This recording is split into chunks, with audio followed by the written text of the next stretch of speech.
There is something you have always sensed, quietly, silently, beneath the ordinary hum of daily experience. A faint, unshakable knowing that you are more than your memories, more than your name, more than the flicker of thoughts you call your mind and the arrangement of molecules you call your body.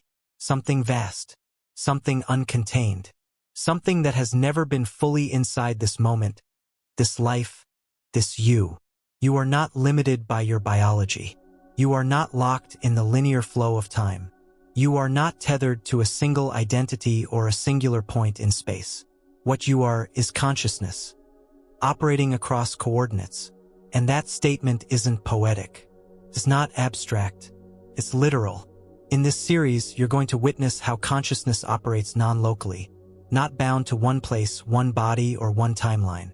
You're going to understand that your awareness doesn't move through reality the way you've been told. It focuses. You're going to see why time is not something you pass through, but something you attune to. And by the end of this journey, you'll realize you are already living in multiple versions of reality. Simultaneously, you're just focused on one of them right now. This is navigating the non-local self, and by the time we reach the conclusion of this journey, you will no longer refer to yourself as one fixed thing. You will have gained tools to access other versions of you. Align to the highest vibrational expressions of your being. Release stuck energies from timelines that aren't even yours, and directly shift your experience of what reality is. This isn't about fantasy or metaphysics for its own sake. This is a manual for consciousness, a system for accessing the multidimensional layers of who you already are. We're going to cover how your thoughts serve as vibrational selectors, like a tuning dial, shifting you through different frequency streams. We'll break down the illusion of linear movement and replace it with a new understanding of what it means to shift. You'll learn why your dreams are often messages, not from your subconscious, but from parallel versions of you. You'll get the exact tools to consciously navigate between timelines, using exercises designed to open your multidimensional senses and make those shifts tangible. And you'll be doing it step by step with clarity. No vague affirmations. No empty mysticism. Every idea will be grounded in direct energetic mechanics. You'll finally understand that your entire experience of life has been managed by focus, not by location. That your attention is the navigator, and you are the pilot of a vast, non-linear field of realities stacked like radio stations. This isn't just about personal power. It's about personal truth. Because once you become aware that you are constantly shifting between versions of reality, something dramatic changes. You stop asking, "How do I change my life?" and instead start asking, "Which version of me am I ready to tune into now?" There's no traveling, no waiting, no becoming. There's only attuning. And you're about to learn how to do it. We begin with a startling truth. The you you've identified with your whole life, the one in the mirror, the one with a past and a personality and a predictable story, that's only a tiny sliver of what's actually operating. You are not one being. You are a network, constellation, a field. And the moment you understand that, the game changes entirely. Let's open that door. Let's explore the mystery of who and what you really are. You've always been taught that you are a singular person. One body, one mind, one lifetime. But let's strip that narrative down for a moment. You are aware of your surroundings, aware of your thoughts, aware of memories, emotions, choices, desires. Where is this awareness located? You might instinctively say, behind my eyes, or in my brain. But pause. Think. That's a story, not evidence. You've experienced being outside your body in dreams. You've felt things before they happen. You've had flashes of inspiration that didn't come from past experience. You've felt connected to people across space. You've had entire days where you felt like you were walking through someone else's life. These aren't glitches. These are signals. Your consciousness is not stuck inside your body. It is interfacing through your body. But it originates somewhere far less local. Think of your body as a node in a much larger network. Your thoughts, your emotions, your senses, their filters, lenses, and what they're filtering is an awareness that is wide, free, and non-local. This awareness, the real you, doesn't exist at one point in space. It exists across points, simultaneously, not metaphorically, literally. Multiple versions of you, other expressions, other timelines, other outcomes, are all occurring right now in parallel vibrational fields. But your focus is tuned into this one. That's why this version feels real. That's why this timeline feels consistent.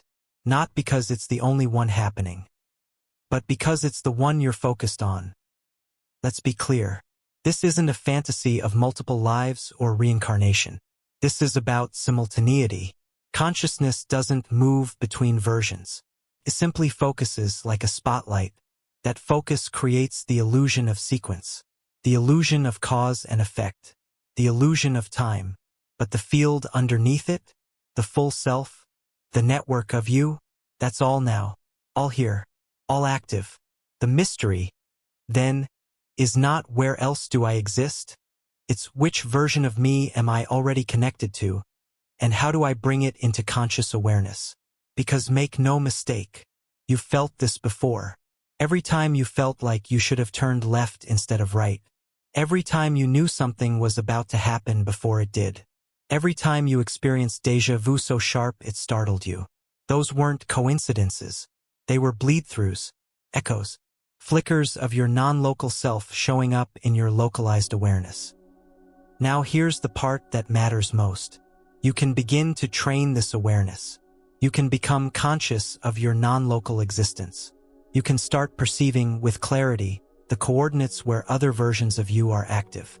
You can start receiving information from them. You can begin tuning into realities where your potential is fully expressed, where your patterns are healed, where your path feels aligned. Because it's already happening. Those versions of you already exist.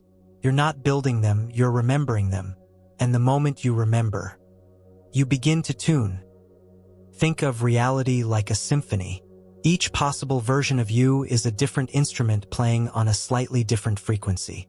Right now, your focus is locked onto one of them. That's the melody you're hearing. That's the life you think is yours. But if you shift the dial even slightly, you can start to pick up the other instruments, other harmonies, other versions of the same song, only in a different key. And some of those versions, they're playing a far more powerful arrangement, more aligned, more awake, more alive. Your task now is to learn how to listen, how to notice the vibrational shifts, how to pick up those subtle background tones that hint, I'm already here, you're already me, let's tune in. So we begin with a radical awareness. You are not contained in this body. You are not limited to this mind. You are not one. You are many, all focused into one experience. Temporarily, and from this point forward, that temporary illusion of singularity will start to crack. Not in a way that destabilizes you, but in a way that expands you. Because you're not losing a self. You're gaining access to more of what you've always been. Next, we will go deeper into this reality and confront an even more unsettling truth. You are not where you think you are. Not now. Not ever. And once you see that, everything shifts. Location has always been assumed. You've been told you're here, in this room, in this body, occupying a specific patch of space at a precise moment in time. But let's pull the curtain back and look closer. You point to your chest and say, I am here. You point to your surroundings and say, that is there. But the very act of pointing, of referencing one spot against another, already implies something deeper. It implies separation. It assumes that space is divided into fixed segments, and that your consciousness is trapped inside one of them. But consciousness is not contained by space. It experiences space. It observes space. It is aware of location, but not located in the way matter is. The illusion that you are in a place is just that, an illusion. Let's strip it down. When you say you are here, what is that based on? Your senses? The input of your body? A sensation of being inside your skin? Those are only signals, data streams. They arise within your awareness, but they are not the awareness itself. Your consciousness isn't fixed at a coordinate. It is tuning into a specific arrangement of reality. The place you believe you are in is just the dominant focus of your awareness. And awareness is not limited to a point. It is a field. This changes everything. The idea that you are walking through space is only half the story. What's really happening is that space is being generated in response to the frequency of your focus. Let that land for a moment. You're not moving through space. Space is shifting in accordance with your internal signal. That signal, your frequency, is creating a field around you. That field determines what becomes perceptible, which version of events you interact with, which relationships appear, which conversations occur, which outcomes are possible. You are not walking through reality. You are generating the frame of reality moment to moment, based on where your awareness is concentrated. And here's the key: your awareness can tune into other locations without moving. Let's break it down further. The body provides a sense of fixedness. It grounds your experience. But the sensations you associate with here are happening in your mind, not in the environment. Close your eyes. Picture a memory, a vivid one. Suddenly you're there. You can smell it, hear it, feel it. Your body hasn't moved, but your awareness has shifted. Now amplify that. That shift you experience in memory, imagination, or vision, that's not just mental activity. That's a micro-movement of consciousness across coordinates. The coordinates aren't physical. They are vibrational. Each reality, each version of space and time, exists on its own vibratory field. What we call being somewhere is really being attuned to a particular frequency set. This is not science fiction. This is the structure of how your awareness interacts with the quantum field. There are multiple yous, each attuned to a different vibrational field. The field you're focused into now gives rise to this location, this moment, this life. But your non-local self exists across all of them. So when we say, you are not where you think you are, we're pointing to a deeper truth. You are not inside the body. The body is inside your awareness. You are not in a room. The room exists as part of the frequency you're tuned to. You're not going anywhere. You're refocusing. And focus is instantaneous, which means reality, as you know it, is less like a map and more like a menu. A constantly refreshing holographic interface that responds to your internal alignment. So ask yourself, what version of reality am I tuning into now? What version of myself am I accessing by focusing on this thought, this emotion, this belief? The answers determine what coordinate you're operating from. And this is where it gets even more potent. You can learn to shift focus with intention. You can begin to select locations not by moving, but by changing frequency. That's the foundation of quantum navigation. You've already done this countless times. Ever notice how certain memories feel like a different lifetime? That's because they were not metaphorically but vibrationally. Your awareness was attuned to a different version of you, operating in a different reality tunnel. Now you're ready to do it consciously. So release the illusion of being here. You're not in one place. You're focused into a stream of sensations that feels local, but isn't. You are awareness itself, a non-local phenomenon tuning into one reality out of infinite possibilities. And now that you've seen that, you can begin to shift. Next, we will begin unpacking the strange feedback loop that surrounds you constantly. The mirror. The quantum mirror that reflects not just your face, but every version of you simultaneously. It's not just about space. It's about the reflections echoing across it. And understanding those reflections is how you begin to decode which you're becoming moment by moment. Now that you've begun to see that location is a function of focus, not position, it's time to examine the implications of that truth. Because if you're not fixed in one location, then neither is your identity. You're surrounded by reflections of yourself, and most of them aren't coming from mirrors. They're coming from interactions, events, synchronicities, moments of intuition, and sudden emotional shifts that seem to arrive out of nowhere. They are glimpses, hints, ripple effects from other versions of you that are vibrating close enough to be noticed. These reflections are what we call the quantum mirror. The quantum mirror isn't a thing. It's a principle. It is the natural feedback loop between your consciousness and the field of reality. Every thought, every emotion, every belief, every frequency you emit is instantly echoed back through your environment, but not in the form you expect. You may emit the frequency of longing and be shown people who have what you desire. You may emit the vibration of shame and experience scenarios where that shame is subtly echoed back. You may begin to align with clarity and notice how your reality simplifies even without action. These are all reflections. The mirror showing you not what you want, but what you are currently resonating with. But it doesn't stop there, because once you understand that these reflections aren't just from your current state, you realize they're also echoes from alternate versions of you. You see someone take a bold action you've only fantasized about. That may be a reflection of a version of you, fully real, fully alive, that already did it. You experience an intense, random wave of emotion that has no origin in your current life. That may be an emotional imprint from a version of you living through something now. You encounter a person who feels eerily familiar, but whom you've never met. That may be an entanglement, a crosspoint between timelines. The mirror is not passive. It's not just reflecting what you are. It's reflecting what you're touching vibrationally across all coordinates. This is the power of awareness.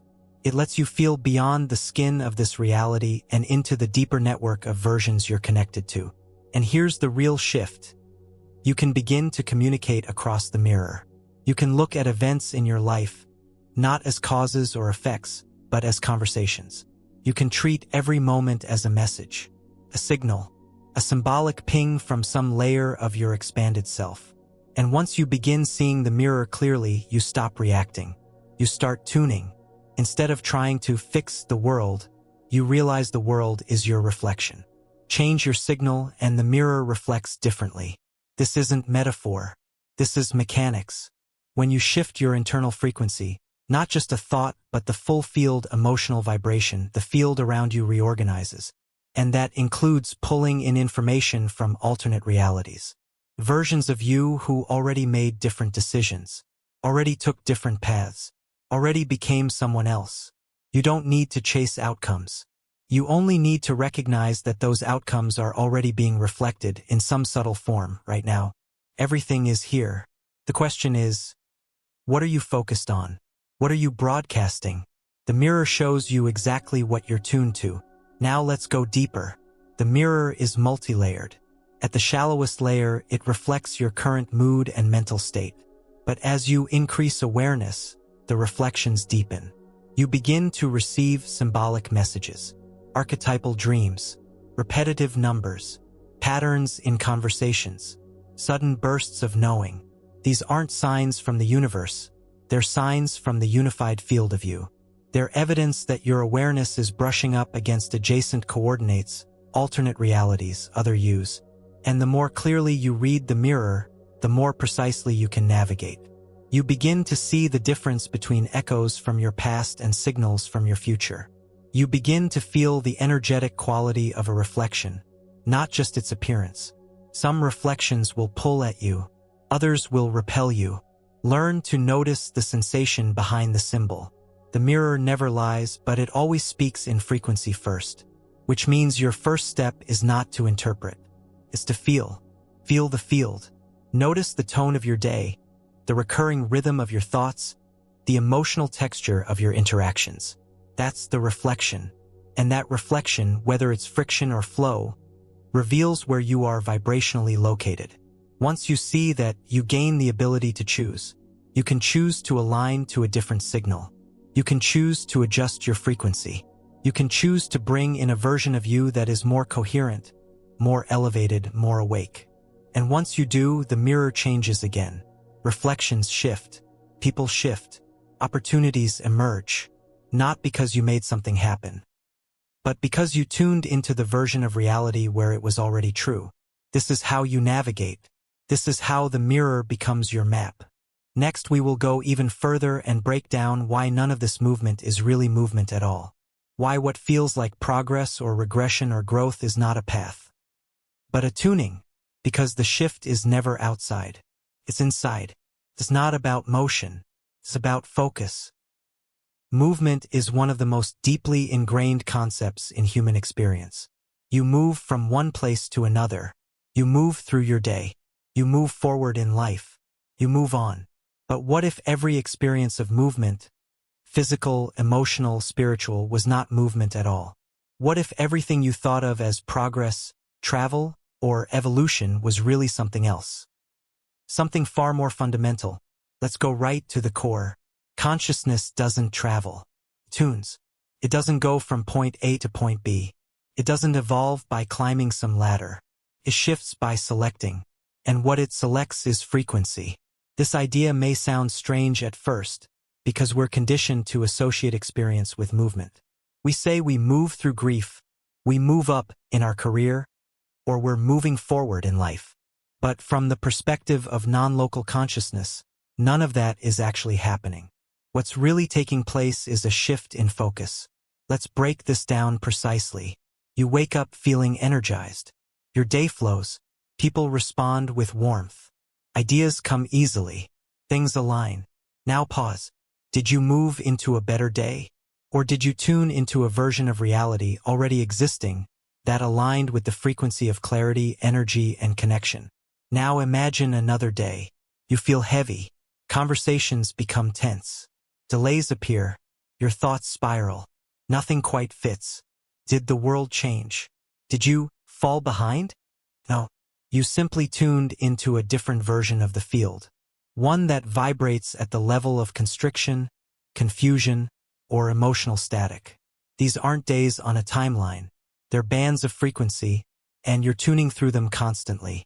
Movement is just the illusion that arises when you shift your point of focus across vibratory states. It feels like progression, but it's really selection. Now let's take this deeper. Think about your identity. You say, "I've grown so much." What that really means is, your point of focus has shifted to a version of yourself that holds new patterns, insights, and capacities. It feels like a journey, but it wasn't a path. It was a retuning. The old you didn't slowly transform. That version still exists in another vibratory field. You're simply no longer tuned into it. That's why people sometimes relapse into old behaviors. They haven't failed, they've just momentarily tuned back into a prior coordinate. And that tuning isn't random. It's based on your thoughts, your emotional field, your environment, your attention. All of these act as signal generators. They produce the frequency that determines which version of you and which version of reality you experience. Let's make this practical. You want to shift into a reality where you feel more confident. You don't get there by building confidence one piece at a time. You shift there by aligning to the frequency where that confidence is already active. That may include certain thoughts, yes, but more than that, it requires a shift in state. Thoughts are surface waves. Frequency is depth. You don't just think a new thought. You become the tone of that version. And when you do, reality reorganizes. This is why some people have dramatic quantum leaps. It's not because they achieved some external result. It's because they dropped into a new vibrational stream. They didn't climb a staircase. They changed the song. Now here's the catch. Tuning is instantaneous.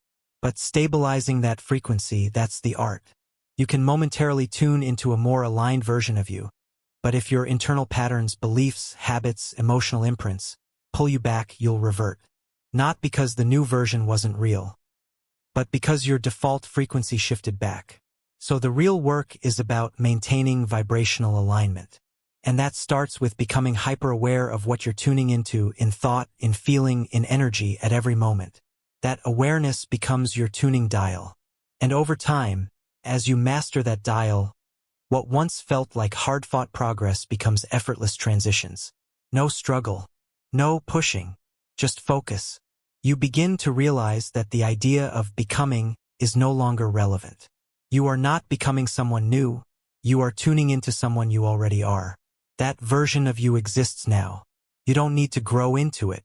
You only need to stabilize in it. And when that happens, reality confirms it. You see it in synchronicities, conversations, outcomes, body sensations. The field reflects your frequency. And you no longer feel like you're moving through life. You feel like life is moving through you, reflecting your current state, moment by moment, like a perfectly responsive mirror. Which brings us to something even more profound. If movement is an illusion, then so is distance. Not just physical distance, but emotional distance, spiritual distance, distance between goals, people, timelines, events. It's not about closing a gap. It's about collapsing it through alignment. There is no distance between you and your ideal self. There is only difference in frequency. That means the entire concept of delay is optional. You're not waiting for results. You're stabilizing a signal. When that signal is stable, the outcome appears. Not because it was sent to you, but because you tuned into it. Like flipping a channel. That's how fast it is. That's how real it is. And now you've seen it. You no longer have to ask how to get from here to there. You get to ask, what frequency am I tuned to right now? And which one am I ready to align with next? Because movement was never the point. Focus was. Let's take this a step further. By now, you understand that location is focus. That movement is an illusion. That consciousness doesn't travel, it tunes. Now let's look at a concept that often confuses even those well-versed in multidimensional thinking. Dimensions. People talk about higher dimensions like they're alternate universes, distant realms, places you might reach after years of spiritual work. But that entire idea is based on a misunderstanding. Dimensions are not places. They are perspectives. And the shift between them is not a journey. It's a reorientation of awareness. Let's clarify this right away. A dimension is a level of reality accessible through a certain vibrational perspective. It's a way of seeing, not somewhere you go. For example, someone operating primarily in the third dimension perceives time linearly. They believe in cause and effect. They rely on physical evidence. They think of themselves as separate from others, from outcomes, from the world. That's not wrong. It's just one perspective. Now shift. The fourth dimension brings in awareness of time as a fluid construct. You begin to feel how intention influences outcomes. You notice synchronicity. You understand that thoughts have energetic weight. Still not somewhere else. Just a different orientation.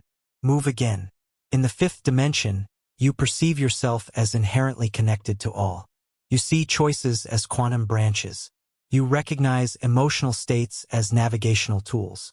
You stop reacting and start aligning. Still here, just viewing the here from a different lens. You didn't go anywhere. You accessed a different frame of perception. That's all a dimension ever is. Each dimension carries a specific energetic signature. When your awareness matches that signature, you access the dimension. Not because you traveled, but because you tuned. Here's why this matters. Once you stop seeing dimensions as distant realms, you gain the power to shift them now. You stop waiting for a breakthrough. You stop needing years of progress. You realize that a dimensional shift is a shift in how you see, not in where you are. And when your perspective changes, the reality you're tuned into changes with it. The same event viewed from a third-dimensional lens feels like a problem. From a fifth-dimensional lens, it feels like an invitation to realign. Same experience, different field.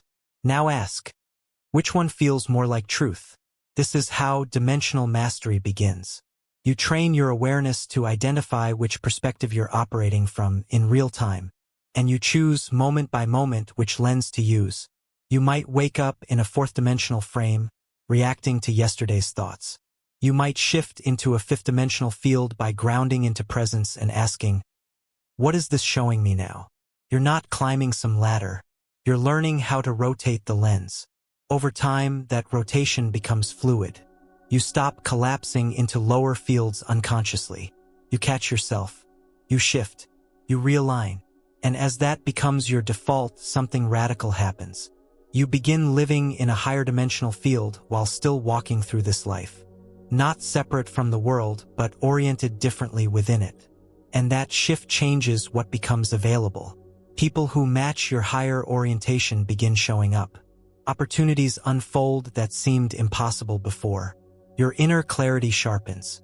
Reality begins responding in new ways. Not because you ascended, but because you finally understood that the staircase was never real. You didn't rise.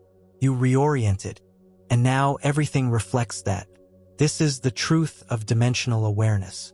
It's not about reaching someplace new. It's about seeing everything differently, and in doing so, activating an entirely new version of now. You now understand that you're not traveling. You're tuning. You're not confined to one place. You're focused into one stream of frequency among many. You're not ascending steps. You're shifting perspective. And each shift brings with it a new reality. But here's the next puzzle. If you exist across multiple vibratory coordinates simultaneously, then who are you, really? What is the you that you keep identifying with? The one that thinks, feels, reacts, plans, and remembers? Let's take a direct look at this question. Because the truth is, there isn't one you. There are countless versions. All real, all valid, all occurring now, each tuned to its own frequency set, each expressing a different story. You are not singular. You are a network of awareness operating through infinite versions of yourself. You've only been focused on one thread of that network. Until now, let's unpack this. At any given moment, your consciousness is tuned into a particular stream. This stream gives rise to your sense of self, the thoughts you notice, the emotions you feel, the outcomes you expect. But this you is only one configuration of infinite possibilities. The moment your frequency shifts, through emotion, belief, environment, or intention, you begin accessing another you. You don't become that person. You already are them. You simply align with their version of the field. You start experiencing reality from their perspective. That's why transformation often feels sudden. You wake up and feel entirely different. Part of you is unfamiliar, sharper, clearer, more grounded. You didn't learn that overnight. You tuned into the version of you that already held it. The question now is, who are these other versions?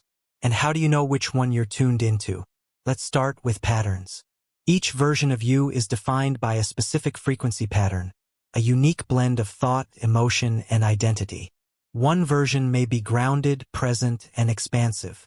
Another may be anxious, reactive, and closed. Both are you, but which one are you accessing right now? That depends entirely on where your focus is anchored. Think of your awareness as a spotlight scanning a massive grid of selves. Wherever it lands becomes the you experience. You are not becoming new selves. You are selecting from an already existing field, which means identity is not fixed. It is fluid. You can shift identities like channels. You can move from one version of yourself to another not through time but through tuning. But here's where most people get stuck. They confuse memory with selfhood. They say, "This is who I've always been," or "I can't change. I've never done that before." That's not truth. That's resonance. They are resonating with a particular frequency, and memory is reinforcing it. But the moment they shift their frequency, thoughts change, emotions shift, and memory itself begins to feel distant, even foreign. This is why people feel reborn after intense moments of clarity. It's not poetic. It's vibrational. They've tuned into a new self. And suddenly, everything before that shift feels like another life. Another mind, another body, because it was. This brings us to a radical awareness. You do not have one identity.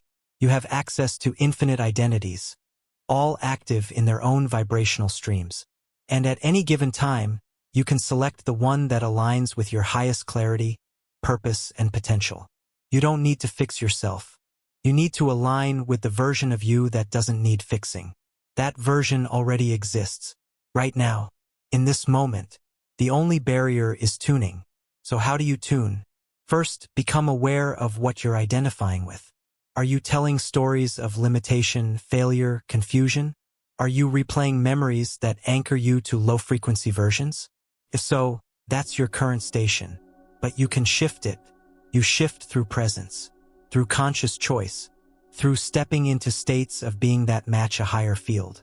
You don't wait until it feels natural. You shift into it now, even if it feels unfamiliar, because the unfamiliar is simply the untuned. As you stabilize that new frequency, it becomes your new identity, your new normal, your new access point, and the old version fades, not because it's gone, but because it's no longer tuned in. You can always return to it, but now you don't have to. Now you can begin to ask the most important question in personal transformation. Which version of myself am I willing to align with now? Because all versions are here. All stories are accessible. All identities are active. The you choose to become is already waiting. Not somewhere in the future, but right now, just outside your current signal. Next, we will explore how the very act of observation, the attention you give reality, is what collapses the infinite into the singular. How the observer effect isn't just a quantum theory, it's how you live your life moment to moment. You've now seen that there isn't one you. There's a field of selves, a quantum web of identity, each one operating at a different frequency, each one real. And your experience of self is determined entirely by what you're currently tuned into. But that brings up an even more powerful realization. If all possibilities are simultaneously present, then what makes one of them real and all the others not? The answer is simple: observation. The moment you focus your awareness on one possibility, it collapses into your experience. This is the observer effect, not just a concept from quantum physics, but a living, breathing dynamic in your everyday consciousness. Let's be precise. The quantum field contains every possible version of every moment. Infinite options. Infinite versions of you, others, outcomes, realities. They're all equally available until you look. And the moment you look, one of them becomes your now. Not because it was chosen for you, but because your attention selected it. This is how powerful your focus is. You're not reacting to life. You're selecting it. You are the observer that turns possibilities into patterns, potentials into presence, maybes into outcomes. But here's the part most people miss. You're not a passive observer. You're not just witnessing reality, you're shaping it. Your observation isn't neutral. It's charged with emotion, expectation, belief, and energy. Those elements determine what part of the field your observation collapses. So when you expect failure, you collapse a version of reality where failure is present. When you anticipate flow, you collapse a timeline where flow occurs. It's not magic. It's mechanics. And once you understand this, you stop asking, why is this happening to me? And you begin asking, what am I observing right now and why? Because observation is creation. Let's go further. Observation isn't just about what you see. It's how you see. Your lens determines the field you access. Are you observing through fear, through doubt, through trust, through joy? Each lens brings forth a different slice of the infinite. That's why two people can witness the same event and experience it completely differently. They're not just perceiving the world. They're collapsing two different versions of it, based on their vibrational field. Now let's make it even more specific. You wake up and feel scattered. You start looking for evidence that the day will be hard. And what do you find? Resistance, distraction, delay. Why? Because your observation, charged with doubt, selected a version of the day that matched your frequency. Same day, different collapse. Now imagine waking up with clarity. You hold presence. You anticipate alignment. You trust ease. What shows up? Support, synchronicity, movement. Again, same day. But your observation generated a different thread of reality.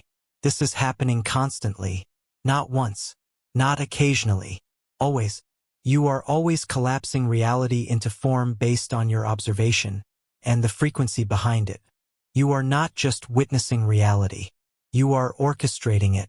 And that orchestration begins with attention. So ask yourself now, what am I looking for? What am I assuming? What version of reality am I inviting into form with my observation? This isn't about forcing positive thinking. It's about becoming sovereign in your awareness. You begin choosing where to place your gaze. You train yourself to become aware of your lens and shift it when it's distorting. Over time, you begin collapsing higher versions of reality, not because you're lucky or gifted, but because you're clear. Your field becomes coherent. Your focus becomes precise. Your observation becomes intentional. And life begins reflecting that. But here's where it gets even more powerful. The more you practice this kind of observation, the more access you gain to alternate timelines. You begin observing not just what is, but what could be. and that could be begins collapsing into your now.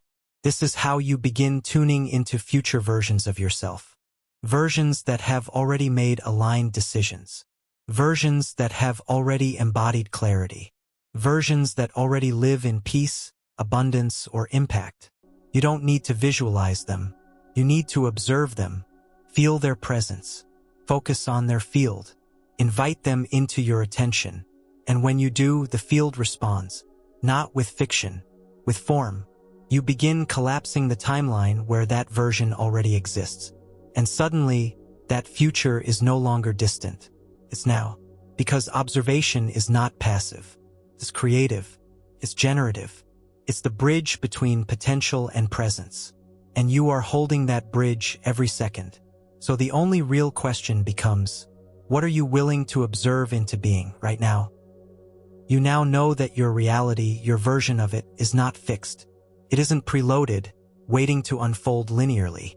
It's being selected moment by moment, based on what you observe, what you resonate with, and what you focus on. This brings us to a powerful, rarely understood truth. Your consciousness is equipped with something like a navigation system, not a GPS, not a metaphor, a real, functioning mechanism that silently determines which reality field you're engaging with at any given moment. This mechanism is what we'll now refer to as your focus engine. It is the non-physical selector inside you that attunes your awareness to a specific vibrational configuration of reality, and therefore determines the version of you that becomes active. Every moment, the focus engine is active. It never stops running. It's always scanning, always filtering, always selecting. But unless you train it, it will operate unconsciously, driven by old emotional imprints, unconscious belief structures, and external conditioning. When you become aware of it, you take the wheel. You stop reacting to life and start selecting it. Let's break it down. The focus engine consists of 3 interacting elements: your thoughts, your emotions, and your attention. These form a triangle of resonance. The dominant frequency that emerges from this triangle dictates your current coordinate in the multidimensional field. Each coordinate contains a version of you. Each version contains a unique life trajectory, a set of choices, habits, responses, relationships, and outcomes. Your focus engine determines which version you are running right now. This isn't imagination. This is vibrational selection. Now here's the most critical thing to grasp. The focus engine doesn't care about truth. It responds to attention. Whatever you place consistent focus on becomes real. Not because it's more accurate, but because it's being energized. This means that when you focus on fear, you begin living in a version of reality where fear becomes real. When you focus on potential, you shift to a version of reality where that potential can express. It's not about belief in the intellectual sense. It's about sustained vibrational alignment. And this is why understanding the focus engine matters. Because if you don't take command of it, it will default to old inputs, past experiences, unresolved trauma, inherited patterns, social programming. It will keep tuning you into timelines that reinforce old identities. You'll keep waking up as a version of you that was selected unconsciously. But that can stop today. Let's look at how the focus engine operates in real time. A thought arises, I can't do this. You emotionally respond, contraction, doubt, withdrawal. Your attention locks onto that emotion, scanning for more proof. The cycle completes, and the engine locks you into a version of reality where you can't do this becomes a lived truth. Now shift it. New thought. There's a version of me who already knows how. Emotion, curiosity, openness, lightness, attention, scans for alignment, synchronicity, support. Now the engine tunes to a different coordinate, one where growth and capability are active. Same moment, different alignment, different version of you, different outcome. This is how fast tuning works when you become conscious of it. Now here's something deeper. The focus engine is programmable. You can train it to favor certain alignments. You can build inner environments through meditation, visualization, intention, and breath that consistently tune you to more elevated versions of self. With training, the engine stops defaulting to fear and starts scanning for coherence. You begin waking up as a version of you that feels more aligned by default. This doesn't mean you'll never face challenges. It means you'll face them from a higher vibrational coordinate, one with more clarity, resilience, and vision. Let's get more specific. Every morning, your engine boots up and instantly selects a starting version of you for the day. That selection is based on vibrational residue from the previous day, unprocessed emotional data, sleep quality, and the first thoughts and sensations you allow into your system upon waking. So if you wake up and reach for your phone, check the news, or replay yesterday's stress, you're feeding the engine a low-frequency data packet. That input gets amplified, and the engine locks in a version of you that is stressed, distracted, and reactionary. Now imagine something else. You wake, pause, breathe, feel your body, bring in the field of potential. You recall a version of you that is calm, focused, sovereign. That input becomes the new command. The engine locks you into that version, and that version begins your day. The impact is massive. Your focus engine determines not just what you think, but who you become. And here's the part that few realize. The engine is extremely sensitive to subtlety. Even a shift of 2% in emotional tone, from anxiety to grounded presence, is enough to retune you. It doesn't take drama. It takes precision. You don't have to fake joy. You only have to choose resonance. Because when you tune even slightly into a more aligned version of you, the field responds instantly. That version of you begins to stabilize. Thoughts adjust. Emotions clarify. Energy expands. And the engine keeps building coherence. Now let's talk about what happens when you misalign. Let's say you're tired, distracted, unaware. You focus on everything that's not working. You feed the engine frustration. You revisit past failures. You predict more of the same. The engine says, "Got it," locking into the version of you that experiences failure and friction. And you live that, not because you deserve it, but because you aligned with it.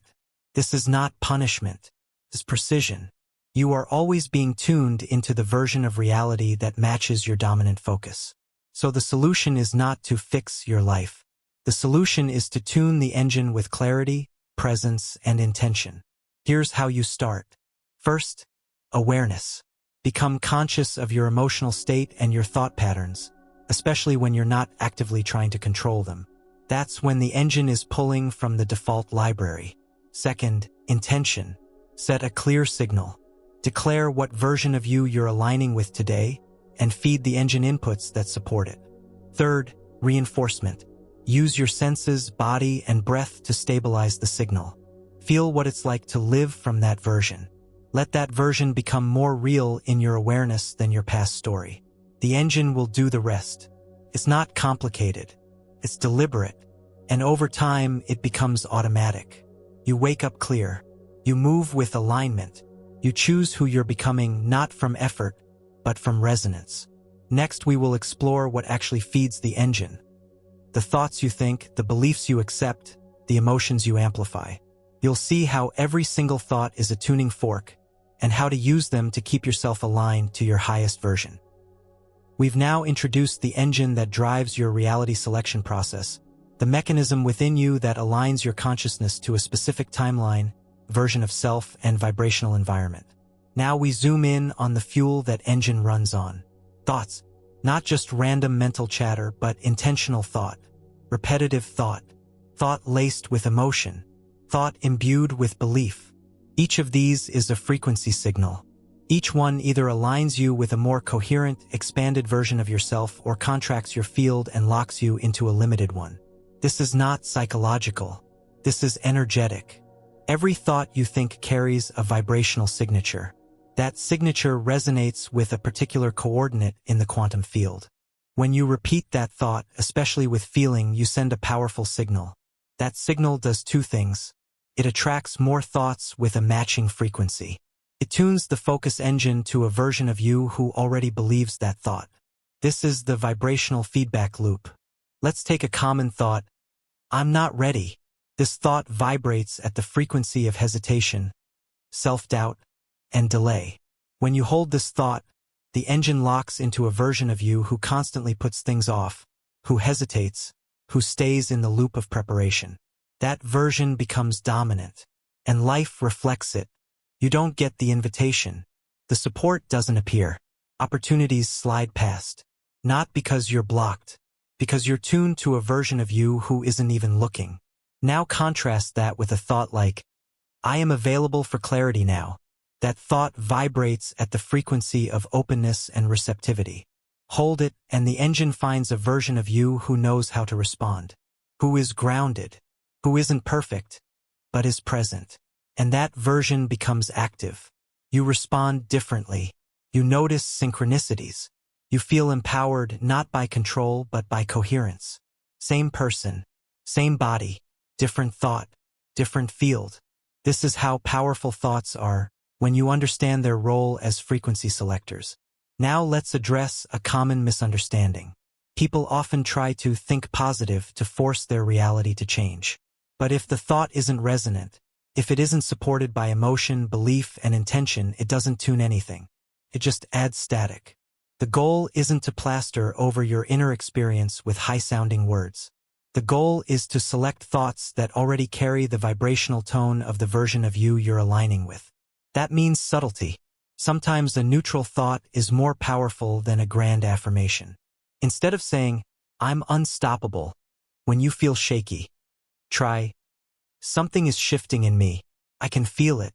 That thought may vibrate closer to your current alignment. Can tune you upward, gently, consistently, without resistance. This is the art of microtuning. You choose thoughts that feel true enough to hold, but potent enough to elevate. And as you hold them, consistently, the engine begins to adjust. Reality follows. Now let's look at thought clusters. Most thoughts don't live alone. They travel in groups, linked by belief, history, and emotional charge. When you activate one, others follow. This is why your inner narrative matters. If your dominant cluster is based on lack, not enough time, not enough support, not enough self-worth, then every decision you make is filtered through that field. Your engine stays tuned to a version of you who is trying to catch up, trying to prove something, trying to survive. But if your dominant thought clusters are based on sufficiency, I have what I need, I can respond to anything, life meets me as I meet it, then the engine stabilizes a different version. That version walks with more ease, more intuition, more magnetism. It's not louder, it's clearer. And clarity is magnetic. This is why mastering thought as frequency is so transformative. You no longer argue with your mind. You curate your inner tone, and thought becomes your tuning fork. This brings us to the practice of active thought selection. Throughout the day, you become aware of your inner signal. Not just what you're thinking, but how it feels, where it points. You ask, is this thought elevating my signal? Is it tuning me to a version of me I want to inhabit? Is it creating coherence or reinforcing confusion? And then you choose again. You don't force positivity. You select resonance. Sometimes the most aligned thought is, this is challenging, but I'm still here. That thought is not high gloss, but it's true, grounded, powerful, tunes you to resilience, not reactivity. Now consider this. The most empowered versions of you, the ones living in clarity, expansion, purpose, already think differently. They hold different narratives. They focus on different aspects of experience. They trust themselves and the field more than they fear outcomes. So if you want to live as them, begin thinking as they do. Not pretending, rehearsing. Because every time you hold a thought they would hold, you call them closer. You begin aligning with their field. And the tuning becomes real. Thought by thought, choice by choice, frequency by frequency. Your focus engine listens, and the field responds. Next, we'll explore how certain beliefs, habits, and emotional loops either serve as anchors or antennas, keeping you stable in a helpful frequency or keeping you stuck in a version of you you're ready to outgrow. Now that you've seen how thoughts tune your frequency and how the focus engine selects a version of you based on those signals, it's time to examine the mechanics that either hold you steady in that alignment or prevent you from shifting altogether. To understand this, we need to make a clear distinction between two internal structures, anchors and antennas. Both are stabilizers. Both affect your trajectory, but they operate in fundamentally different ways. and knowing the difference is critical to navigating your consciousness across coordinates. Let's begin with anchors. Anchors are the parts of your system that create stability. They include your core values, foundational habits, well-integrated beliefs, and deep inner agreements about who you are and how you relate to reality. Anchors are what keep your vibrational field coherent in the face of turbulence. They prevent you from drifting randomly across timelines or collapsing under emotional pressure. When you are aligned to a higher frequency, and that frequency begins to destabilize due to external chaos or internal doubt, your anchors are what help you hold the line. Here's how you know an anchor is active. You feel grounded even when things around you shift. You return to clarity faster after emotional disruption. You remain present in the face of uncertainty. You trust your internal compass more than external noise. These are stabilizing signals. They mean you've cultivated patterns that match the version of you most want to live as, and you're becoming resilient within that frequency. But not all anchors are supportive. Some anchors, especially unconscious ones, hold you in place in ways that keep you limited. These are beliefs or emotional structures that formed during moments of fear, trauma, or identity confusion. They became anchors not because they were chosen, but because they got stuck. For example, a belief that success means exhaustion, a habit of over-apologizing to keep peace, a tendency to self-sabotage when things begin to flow. These are false anchors, and they keep you tethered to versions of yourself that no longer reflect your potential. They prevent upward tuning. They hijack your focus engine. So your job is twofold. Identify which anchors are serving your alignment. Disentangle from the ones that stabilize dysfunction. Begin by observing what you return to under pressure. When life gets chaotic, do you revert to trust or panic? Do you align with expansion or shrinkage? The patterns you return to most easily are your anchors. If they elevate you, reinforce them. If they compress you, rewire them. And how do you rewire a false anchor? Not by cutting it out, by reprogramming the belief or behavior it represents. Replace "success requires sacrifice" with "success flows from coherence." Replace "I can't trust people" with "I trust my discernment." Replace "I must control everything" with "I can respond to anything."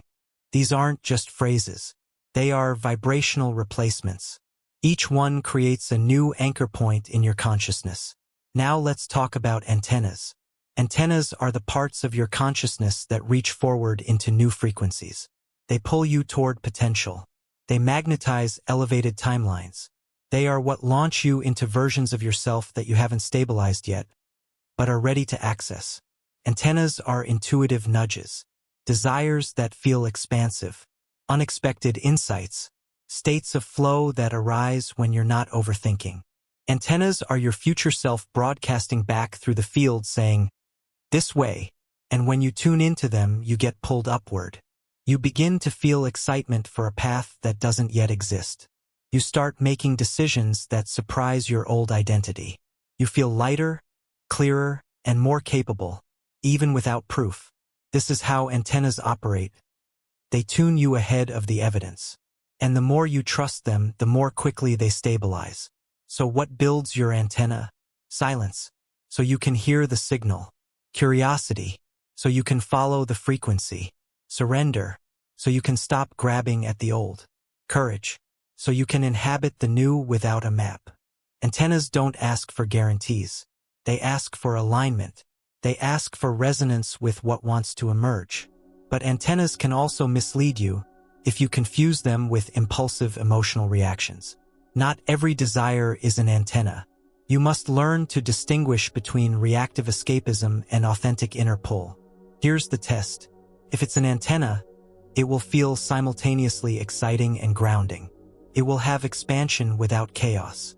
A deep yes that doesn't require drama. If it's a reaction, it will feel chaotic, urgent, or inflated. It might mimic excitement, but it won't hold resonance.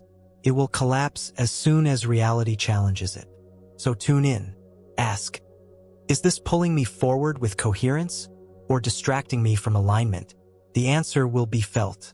Anchors and antennas must work together. Anchors stabilize your current frequency. Antennas guide you to the next one.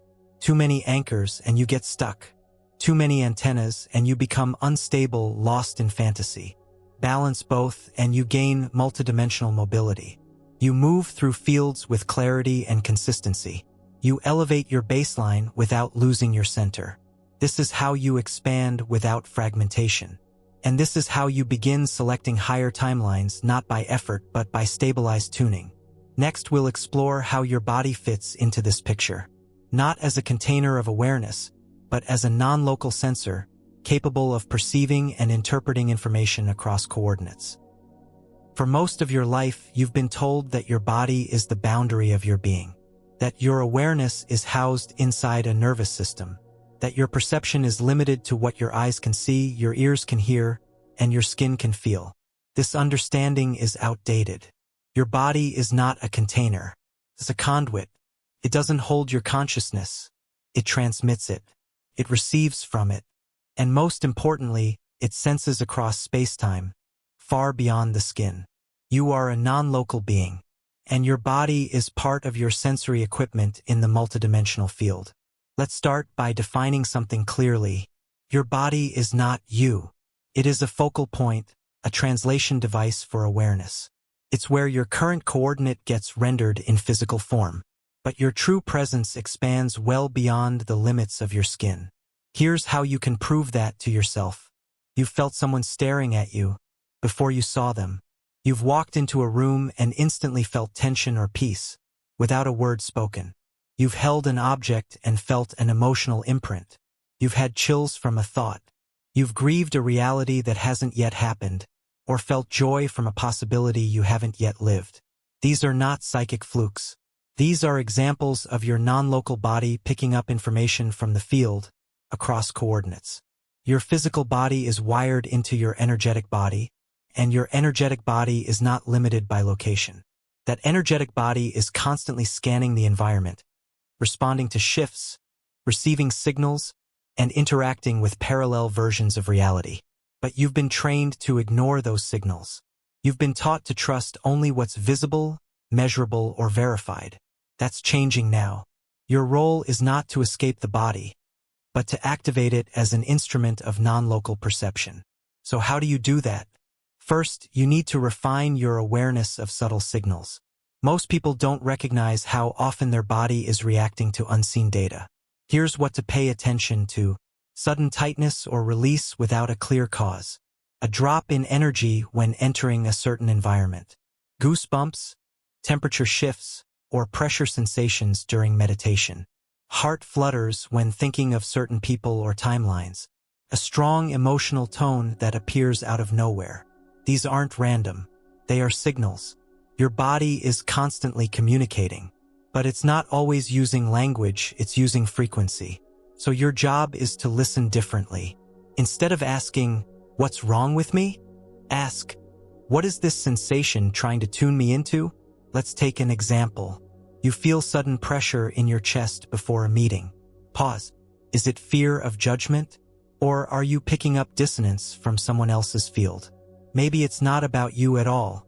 Maybe your non-local body is scanning the group dynamic and reporting tension. Or consider a wave of sadness while thinking about a certain choice. Is that your current self's fear?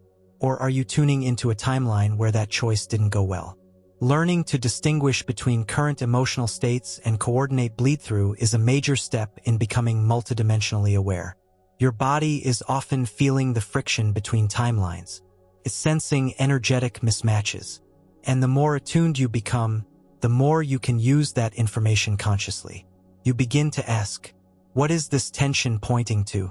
What timeline am I in resonance with? Is this feeling mine, or a field echo from another version of me? With practice, your body becomes a compass, not just for health or safety, but for alignment. You start trusting it as a sensory field. And when it flares, you don't shut it down. You get curious. Now here's the deeper part. Your non-local body can also reach into other coordinates.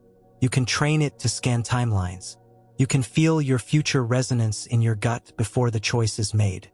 You can sense how you feel after a potential decision before making it. This isn't intuition. It's embodied frequency navigation. It happens when you stop thinking about possibilities and start feeling into them. Your body knows the timeline before your mind does. The trick is learning to interpret its language. And that language is never loud. It's always subtle, always somatic, always now. Start by creating a practice of stillness. Not to empty your mind, but to amplify your body's signal. Place a choice in your awareness. Notice the sensations. One path may feel tense, dry, or numb. Another may feel fluid, expanded, or electric. You're not judging emotion, you're reading resonance. This is how you begin navigating timelines somatically through the frequency signature they carry. Your body is a frequency reader. It can sense which version of you feels aligned before your logic can explain it. And when you train that sense, you no longer need permission to choose what feels true. You trust your non-local self. You let your body guide the shift. Next, we will explore how this sensory guidance can activate multidimensional memory, how sensations, emotions, and déjà vu often aren't echoes from your past, but signals from alternate versions of you across the grid. The concept of memory is typically understood in linear terms. Your brain stores past experiences, retrieves them when triggered, and builds a consistent timeline of personal history. That's the standard model. But memory is far more complex than a recording of previous events. It's not simply information stored in neurons. It's energy, vibrational data, held in your field. And just like your body, your memory is non-local. Which means this: not all memories you experience are from your current timeline. Some are echoes from parallel selves. Some are imprints from decisions you didn't make, but another version of you did. And when you experience them, you feel it in your body, your emotions, your intuitive knowing. This phenomenon is what we refer to as multidimensional muscle memory. It's not metaphorical. It's real. Your system, body, mind, and field remembers frequencies. And when those frequencies are triggered, you feel a sense of familiarity that cannot be logically explained. Let's explore how that actually works. Start with the sensation of déjà vu. You walk into a room, meet someone new, or encounter an experience for the first time, and it feels unmistakably familiar. Your logical mind tries to dismiss it. Maybe I dreamt this, or it reminds me of something else. But beneath the rationalizations, there's a vibrational signature. A pull, a knowing. What you're experiencing is an energetic recall from a version of you who has already experienced this moment in a nearby timeline. Because in the quantum field, all potential timelines exist now. And the boundaries between them are not walls, they're membranes. Thin, permeable, sensitive to emotion, thought, and state of consciousness. When you attune to a timeline close in frequency, you begin to pick up echoes. Not memories from your past, but memories from another you's present. Your body doesn't distinguish between them. It responds the same way. Your muscles tense or relax. Your breath changes. Your posture shifts. You feel prepared for something you've never consciously done before. This is multidimensional muscle memory in action. It's the recall of non-local experience, a bridging of selves across coordinates. And it happens more often than you realize. Have you ever felt immediate confidence in a task you've never practiced? Spoken a sentence in a language you didn't study? Felt inexplicably drawn to a career, a place, a person with the intensity of familiarity? These are not fantasies. They are moments where your awareness brushed up against another version of you. One where that experience is fully alive. And your system registered it. You didn't just feel it. You remembered it. That's the key distinction. Multidimensional memory isn't fiction. It's vibrational truth surfacing through resonance. Let's break it down further. Each version of you stores its own history, its own emotional and experiential archive. Those memories exist in the field, not in your skull. And your body, as a frequency receiver, can access those archives when the signal is strong enough. That's why muscle memory is not just physical repetition. It's frequency alignment. You're not just remembering what your body practiced, you're reactivating a frequency that's already familiar to another you. This explains why certain shifts in identity feel so natural, so immediate, so embodied. Because in a sense, you've already done it. Not in this timeline, perhaps, but elsewhere. And the more open your system becomes, the more porous the membrane between you and these adjacent selves becomes. Now here's where it gets even more interesting. You can intentionally access multidimensional memory. You can initiate recall by entering states of coherence, stillness, and inquiry. Ask yourself, what does the version of me who already succeeded in this feel like? What posture does that self hold? What belief is natural to them? What decisions feel obvious from their perspective? As you ask, stop thinking. Start listening. Let the memory arrive, not as words but as sensation, as body tone, as subtle knowing, as a readiness to act that wasn't there a moment before. That's not imagination. That's your multidimensional nervous system locking onto a new field. You don't have to know the story. You only need to hold the signal. Because once the signal stabilizes, the memory becomes embodied. It no longer feels like accessing something. It feels like living it. And this is the most important part. You are never learning from scratch. You are remembering across timelines. You are aligning to selves who already hold the wisdom, the strength, the courage, the embodiment, and allowing them to become part of your now. Let's take this deeper. There's a reason trauma and healing can feel bigger than your current life story. Sometimes the emotional energy you're working through isn't from your personal timeline. It's inherited from another version of you, one whose experience is bleeding through the membrane. This explains why some wounds feel inexplicably deep. They aren't irrational. They are real, just not from here. You're carrying energetic echoes from other yous. And when those echoes get acknowledged, felt, and released, you not only heal yourself. You release pressure from the entire field of you. Because you are not a single being healing in isolation. You are a distributed consciousness harmonizing itself across coordinates. Your memory is not personal. It's quantum. And the more you respect that, the more gracefully you move through challenges that once felt impossible to explain. Here's how to apply this. Next time you feel blocked, physically, emotionally, or behaviorally, don't assume you're stuck. Assume you're holding a vibrational echo from another timeline. Ask, what version of me is trying to be felt right now? Then feel it. Don't analyze. Don't fix. Just feel. Let the emotion move. Let the body respond. Let the energy complete. In doing so, you release a memory that was never truly yours, but needed your awareness to resolve. This is energetic liberation. It's what happens when you become the central hub of your multidimensional memory field, the point of integration. You don't need to remember the story. You only need to trust the sensation. The field will do the rest. Next, we'll explore how memories from alternate paths can become informational guidance. How remembering something you never experienced can help you navigate your now with more clarity, purpose, and certainty than ever before. You've just seen how memory isn't a replay of your personal past. It's a field of vibrational data, accessible through resonance and focus. Now we take the next step in this journey. You're going to discover how memory can become a navigation tool. Not memory of what happened, but memory of what could have happened. What did happen? To another version of you. This is not science fiction. It's structure.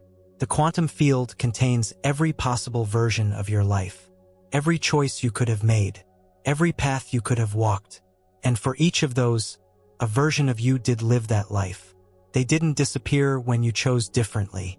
They continued on their trajectory, just beyond your current focus.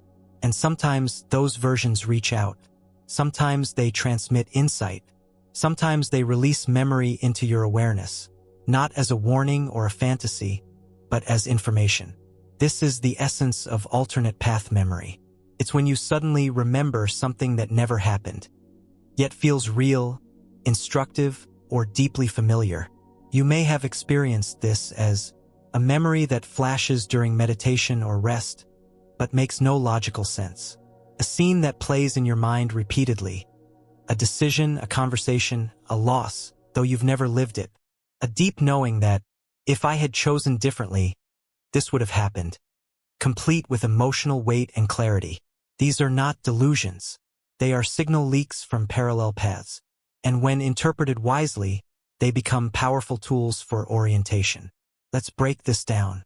You're about to make a major decision. One path feels safe. Another feels unknown, but alive.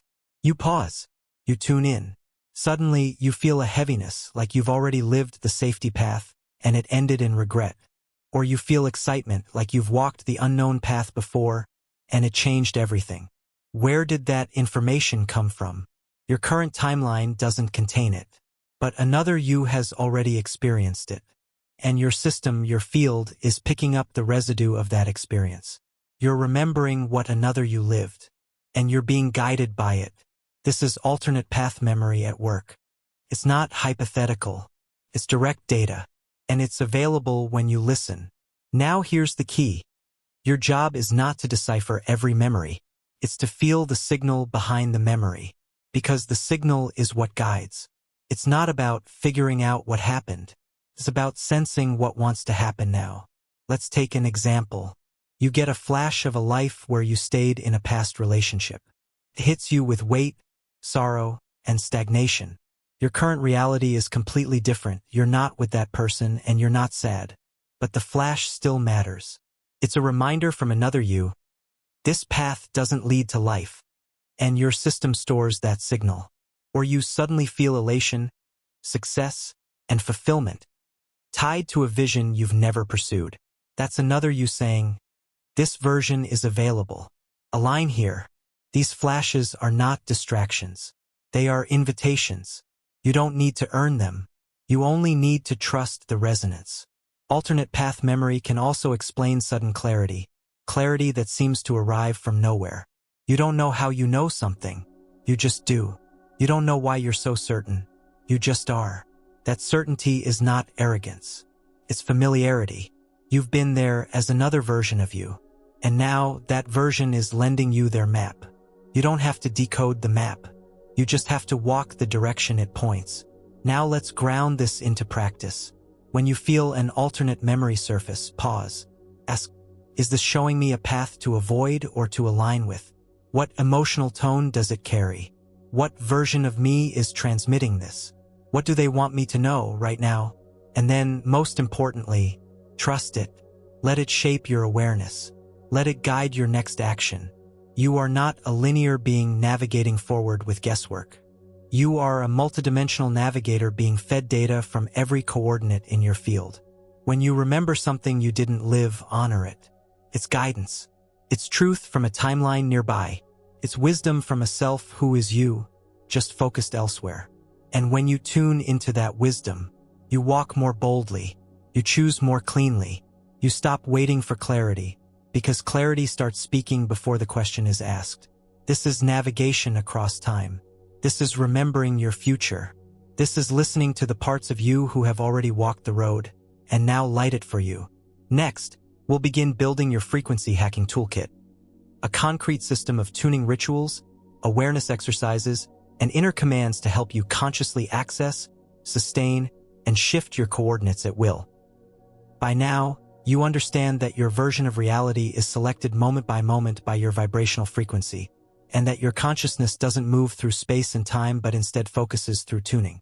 You've also seen how alternate selves, non-local memory, and your inner focus engine collaborate to determine which version of you and which version of reality you are presently experiencing. But insight without tools is only half the equation. Now it's time to build your toolkit. This is not metaphor. These are actual, replicable, frequency-based methods that allow you to consciously shift your vibrational state, and therefore your current reality coordinate at will. These are tools for hacking your own frequency. They're not hacks in the sense of shortcuts or gimmicks. They're interventions, intentional disruptors of unconscious loops. They're ways to exit one timeline and enter another with speed, clarity, and control. When used with intention, they become as essential as breath. They allow you to stop being a passenger of your default programming and start operating as a multidimensional navigator. Let's begin by identifying what a frequency shift actually means in practice. A frequency shift is a sustained change in your dominant state, thoughts, emotions, sensations, and energetic tone that leads to a new alignment with a different version of self. This shift doesn't happen because you try hard. It happens when your signal becomes incompatible with the version of reality you were tuned into. Once the vibrational match collapses, the old timeline can no longer hold. That's what these tools do. They break the compatibility between you and the dissonant version of reality you're ready to leave, and simultaneously attune you to a field where your higher potential is already active. Let's start with tool number 1. Tool 1. The immediate interruption. Disrupt to reroute. The first and simplest tool is to interrupt the pattern. Any pattern, thought, emotion, posture, conversation, or spiral that's pulling you into a version of self you no longer consent to embody. The act of sudden disruption breaks resonance. Clap loudly, speak a command, splash cold water, stand up and change your position, then speak, internally or out loud. This frequency no longer reflects my field. This is not magic language. This is command language. It reclaims your authority from the unconscious loop. You must say it from the self who already knows, not as a plea but as a declaration. When combined with physical movement, the command becomes embodied. This disrupts the energetic field and breaks identification with the dissonant pattern. What follows that disruption is key. You must replace the pattern with a new input immediately. Otherwise, the old one resumes. Which brings us to tool number 2. Tool 2. The overlay. Insert a higher state. Now that the old frequency has been interrupted, you apply the overlay. An overlay is not pretending. It's the conscious selection of a new state from your field of higher access points.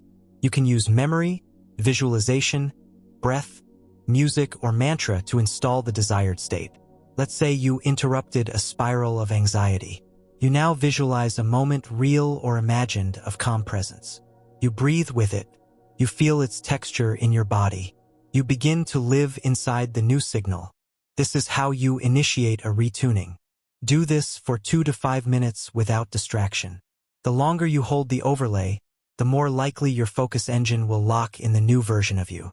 Tool 3. Timeline rehearsal. This tool activates your field through pre-embodiment. You rehearse a scenario, not from the outside as wishful thinking, but from the inside as present tense experience. This isn't visualization in the passive sense. This is frequency entrainment. You don't see the goal. You become the one who already lives it. Speak from that self. Move from that self. Write from that self. Ask, how does this version of me think? What doesn't bother them? What do they no longer argue with? What choices are obvious to them? This rehearsal isn't about faking it. It's about tuning long enough to stabilize. And once stabilized, your focus engine brings you into proximity with that version's timeline. Expect synchronicities. Expect behavioral shifts. Expect old loops to fall away. This works not because you're forcing change, but because you're no longer compatible with the prior version. Tool 4. Vibrational audit. Every day, do a scan. Ask yourself, what am I currently resonating with? Not just emotionally, vibrationally. Check your posture, your tone of voice, the nature of your thoughts, the ambient feeling in your body. Label the frequency: distracted, tense, expansive, resigned, fluid. Then ask, which version of me thrives here? And if the answer is not the version you want to embody, shift. Don't wait for motivation. That's a trap. Shift anyway. This tool builds frequency accountability. Over time, you stop tolerating energetic states that belong to past versions of you. You raise your standards not through self-judgment, but through precision. Tool 5. Resonance anchoring. This tool allows you to link a specific state to a physical object, location, or action. Example, you place your hand over your heart while activating the field of inner certainty. You repeat this over several days. Eventually, your body builds a resonance link. Now, placing your hand on your heart triggers the state automatically. This is how you install fast access portals to higher frequencies. Use objects you carry: a ring, a pendant, a crystal. Use breath techniques: one pattern for confidence, another for clarity. Use environment: a room you associate with peace, a chair you associate with power. The more consistently you anchor, the stronger the signal becomes. You're building vibrational shortcuts. You're training your system to return to alignment with increasing speed. These 5 tools used together form your basic frequency hacking toolkit. They allow you to shift quickly, powerfully, and precisely without waiting for life to change. Because life responds to signal, and signal is generated internally. There's one final reminder before we proceed. These tools work because you are already multidimensional. You're not using them to build a better version of yourself. You're using them to tune into the version that's already fully formed. Next, we will put this into practice with your first formal calibration exercise, one designed to activate multidimensional attention and begin perceiving your alternate selves not as theory, but as actual experiences within your field. Now that you have your frequency hacking toolkit, you're ready to initiate direct experience. Not philosophy, not theory, perception. This is the first practical calibration in the series, an exercise designed to activate multidimensional attention. The goal is not visualization. The goal is perception. You are not imagining other versions of yourself. You are making contact with them. Multidimensional attention is your ability to hold awareness of multiple selves across frequencies, not as fantasies, but as coherent, alive, vibrationally distinct versions of you. You're not just looking at possibilities. You're tuning your consciousness to feel their tone, receive their signals, and observe the energetic qualities they carry. Let's begin. Step 1. Stabilize your current field. Sit comfortably, eyes closed. Breathe rhythmically through your nose. Bring your awareness to your current energetic state. Scan your body from head to toe. Notice any tension, neutrality, or flow. Ask, how does this version of me feel? What thoughts are most accessible? What concerns are dominant? You're mapping the current coordinate. Don't change it yet. Just observe. Anchor into neutrality. Step 2. Shift into observer mode. Now ask, what version of me am I tuned into right now? Feel the personality, the tone of thought, the emotional pattern. Don't judge it. Witness it as a frequency. Now imagine yourself stepping outside this version of you, as if watching them from a higher vantage point. You are not leaving your body. You are expanding your awareness to include the possibility of others. Now say silently, show me another version of myself, one that is active now in a different field. Stay open. Don't create. Let the signal come. Step 3. Perceive the first alternate self. Allow a new tone to emerge. It might be a change in posture, a shift in emotional texture, a flash of a scene, a person, a location, or just a deep sense of being different. This is not imagination. It is tuning. Hold it. Ask, what does this self value? What does this self move toward? What timeline is this self walking? Now pause. Feel the distance between them and your current self. Is it far? Is it close? Can you feel a pathway between the two? Hold that sensation. Don't analyze it. Just feel it. Step 4. Identify the signature. Every self has a signature frequency, a mix of energy, posture, and tone. Let that signature settle in your awareness. You may feel expansion, contraction, clarity, sorrow, boldness, grief, humor. Whatever appears, welcome it. Now name the self not with a name but with a phrase. Examples: the one who left, the one who waits, the quiet leader, the healer who hides. The phrase helps stabilize the frequency. You now have an anchor. Step 5. Receive the message. Ask silently, what do you want me to know? Listen without expectation. The answer may be a word, a sensation, or an image. Whatever arrives, accept it. Don't analyze. This is not content, it's contact. Step 6. Return and reflect. Now gently return your attention to your breath, to your body, to your room. Open your eyes and ask, how do I feel now? What is different? What part of me shifted? Write it down. Give this experience form. Even if it seems subtle or unclear, capture it. This begins the process of stabilizing multidimensional perception. Every time you do this, the signal becomes stronger. You begin living as a node of connection between versions, receiving guidance, healing echoes, and power from the full field of you. And this is just the beginning. Next, we'll explore how to detect real-time shifts in your coordinate and how to know with certainty when a timeline has changed beneath your feet. There are moments when everything feels different, but nothing appears to have changed. You're standing in the same room. The sky looks the same. Your phone works. The people around you still recognize you. But something is off, or something is newly aligned. The energy feels shifted. You've entered a different timeline, not by traveling, not by making a decision, but by tuning into a new vibrational reality, one where the self you are now perceives, responds to, and interacts with life differently than before. And yet, because your external reality still looks familiar, it's easy to dismiss the change. That stops now.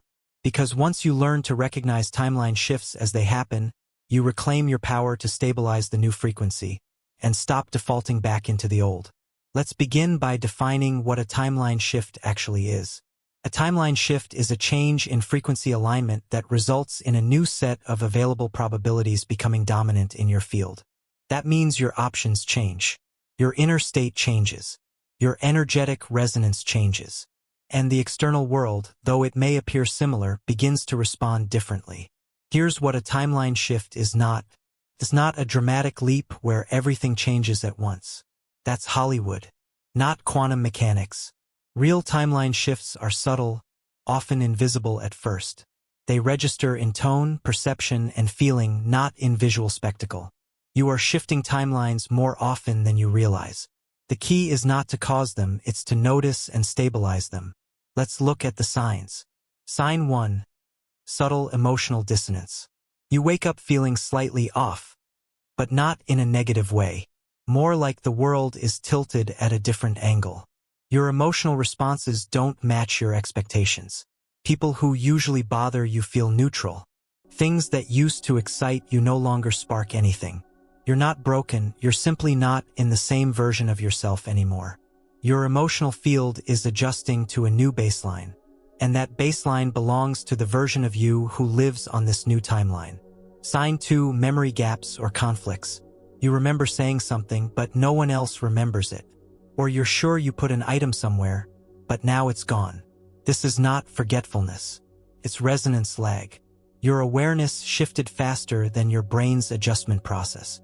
When timelines are close in frequency, they share a lot of details, but not all. So you carry fragments from the prior timeline into the new one, and your system works to resolve the mismatch. Sometimes this feels like confusion, sometimes like déjà vu, sometimes like being out of sync with your own life. You're not going backward. You're mid-jump. Sign 3. Unexplainable ease or flow. You have a conversation that resolves itself in a way that surprises you. An issue you've struggled with suddenly evaporates. Something long blocked suddenly opens. This is timeline upgrade. You didn't figure it out. You tuned into the version of reality where the block never existed or already resolved. Now you're living in that story. The old frequency is no longer active, and so, neither is the problem. This is why quantum leaps often appear as sudden miracles. They're not miracles. They're shifts in field alignment. Sign 4. Physical sensations. You feel lighter, or heavier, or more electric. You get chills without temperature change. Your breathing changes. Your posture realigns on its own. The body is responding to the new vibrational coordinate. Each timeline has its own frequency density. When you shift, your nervous system and energy body recalibrate. This can feel disorienting or euphoric. The sensations are not the shift. They are the feedback. You don't need to fix them. You need to listen. Sign 5. People respond differently to you. Someone treats you with unexpected respect. Another person seems confused by your presence. A relationship dynamic shifts overnight. You didn't change the person. You changed who you are in relation to them. By tuning into a new frequency of self, you also changed the version of them you're now interacting with. This is real. People aren't static. You meet different versions of them based on the version of you that's active. This is why forgiveness, healing, and integration can all happen without words. You shift and the mirror shifts. Sign 6. New ideas, desires, or directions appear instantly. You suddenly want to change your job. Your taste in music evolves overnight. A new business idea drops in fully formed. These are signal packets from the version of you native to the new timeline. They don't arrive gradually. They are already complete. Your job is not to question them, it's to receive them. Let them unfold you. Now, recognizing a shift is only part of the equation. The real power lies in stabilizing the new timeline. Because if you don't ground the new frequency through belief, behavior, and presence, you can easily slide back. Here's how to stabilize a shift. Step 1. Acknowledge the change. Say internally, I have shifted into a new coordinate. I now stabilize here. This affirmation serves as an energetic anchor. It's not about convincing yourself. It's about giving your field a command. Remember, your system follows clarity, not confusion. Step 2. Release the old narrative. The old version of you will try to reassert itself. Old thoughts, old fears, old interpretations. Do not argue. Do not explain. Simply say, that version of me no longer holds authority in this field. This isn't suppression. It's deactivation.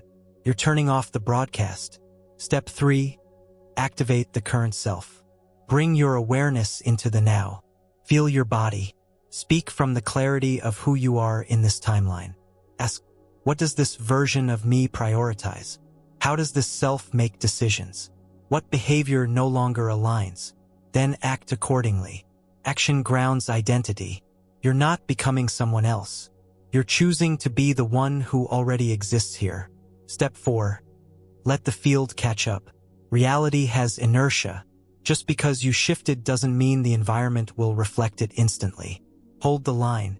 Speak as if it's real. Move as if it's real. Decide as if it's real. Soon the world will match. This is the art of stabilization.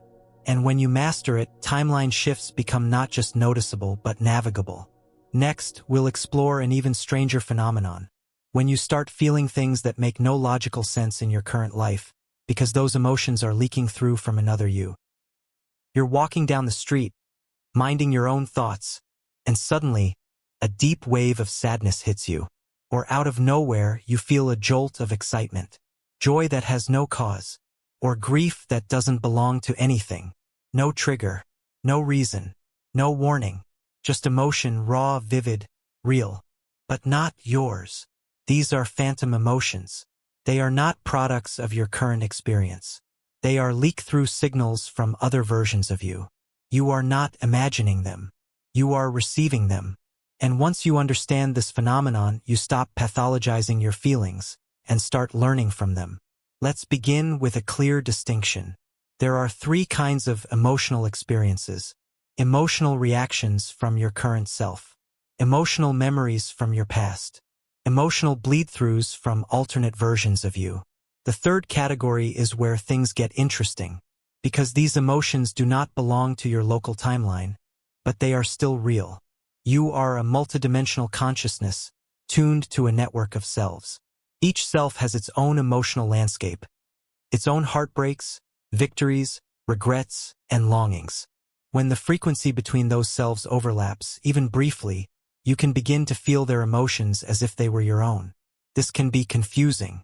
You may feel lost. You may wonder why you're grieving something that didn't happen, or celebrating something that hasn't occurred. But once you see it clearly, the confusion dissolves, and the signals become guidance. Here's how you recognize a phantom emotion. It arrives suddenly without logical context. It feels older or deeper than your current story. It's disproportionate to your current circumstances. It leaves quickly or returns frequently in cycles. Let's say you feel an overwhelming sense of loss, but nothing in your life has been lost. This may be grief from another you, one who made a different decision, one who left someone behind, or failed to speak the truth when it mattered. That grief is not a problem. It's information. It's a reminder of what matters most to that version of you. And by feeling it now, you're building a bridge, a chance to honor the choice that you can make here in this timeline. Or imagine a wave of joy when you touch a specific object, even though there's no history attached. That's a memory from another version of you who associates that item with love, freedom, or accomplishment. You are remembering their joy. You're not borrowing it. You're harmonizing with it. These emotional signals are not meant to be analyzed. They're meant to be felt and then translated. Let's talk about how to do that. Step 1. Pause and identify. When a strong emotion arises without context, pause. Say internally, "This feeling may not be from this version of me." This statement removes identification and invites observation. Let the emotion reveal itself. What images come? What tones? What memories, even if fictional, float up? Don't judge. You're tuning into your own field. Step 2. Ask for orientation. Say, "Where is this emotion coming from?" Then listen. You may get a sense. A version of you who stayed behind. A self who risked everything. A timeline that never healed. A moment that never ended. You don't need full details. You just need resonance. Once identified, say, "I see you. I feel you. Thank you for sharing this." This acknowledgement opens a channel and eases the emotional charge. Step 3. Extract the message. Each phantom emotion carries insight. Ask, what does this version of me want me to remember? What choice are they showing me? What emotion are they inviting me to honor or transcend? Sometimes the message is simple. You are free to choose differently. Don't abandon what matters. You've already survived this, now move forward. Feel the truth. Let it land. Then release the emotion. It's not yours to carry. It's yours to translate. Step 4. Close the loop. Say, "I integrate what I've received. I return to my coordinate now." This resets your field gently and powerfully. You are not suppressing the emotion. You are closing the portal. So you don't stay stuck in someone else's story. Remember, you are not here to carry the pain of all yourselves. You are here to translate their signals into clarity and act from alignment. As your sensitivity grows, you'll feel more phantom emotions. But they won't overwhelm you. They'll inform you. And the more you trust this process, the more fluid your shifts between timelines become. Next, we'll explore how your dreams serve as nightly transmissions from alternate coordinates. Not symbols to interpret, but reports from your non-local network of selves. You close your eyes at night, surrendering to sleep. Your conscious mind powers down, but something else powers up. You begin to dream, and what you've been taught is simply the mind processing information is actually something far more advanced and far more real. Dreams are not random. They are not fictional. They are not mere metaphor. Your dreams are coordinate sync transmissions, active connections between your current self and your alternate versions across timelines. Each dream you experience is an interaction with vibrationally neighboring realities. And the contents of those dreams, they are messages, not about your past, not just symbols from your unconscious, but real-time field reports from the greater network of you. Let's reframe everything you've ever been told about dreaming. Because the truth is, your dream state is not just a subconscious cleanup. It is consciousness in motion without the resistance of physical density. At night, the body sleeps, but the non-local self becomes mobile. The part of you not limited by linear time, geography, or personal memory takes over. And what happens next is not escapism. It's alignment. You begin to sync across coordinates. Let's explore how. The purpose of dreaming in a multidimensional framework. From the non-local perspective, dreaming has three main functions. Synchronization. Calibrating your awareness across versions of you to update the vibrational signature of your primary coordinate. Data retrieval. Extracting emotional, symbolic, or energetic information from adjacent selves, often to support healing, integration, or evolution. Timeline previewing. Accessing probable futures by tuning into experiences that haven't occurred in your current path but are active elsewhere. You've likely experienced these phenomena already, you just didn't know what you were seeing. Let's break down these three functions more closely. 1. Synchronization. Why you wake up different. Ever gone to bed feeling chaotic, but woken up calm? Or felt stuck emotionally and had a dream where everything just made sense? That's synchronization in action. During sleep, your non-local awareness scans through nearby frequency bands, alternate versions of you, and seeks coherence. You tune into a self who is more stable, more aligned, or more deeply integrated. Your system borrows that alignment. You wake up changed. This is not metaphor. It is vibrationally real. You don't need to remember the dream for the sync to occur. In fact, many of the most impactful sync experiences are forgotten because they happen in deeper, nonverbal states. But the result is felt. Your choices shift. Your mood shifts. Your sense of self upgrades subtly but unmistakably. This is not self-help. This is field tuning. And it happens every night whether you remember or not. 2. Data retrieval, the hidden intelligence in dream symbolism.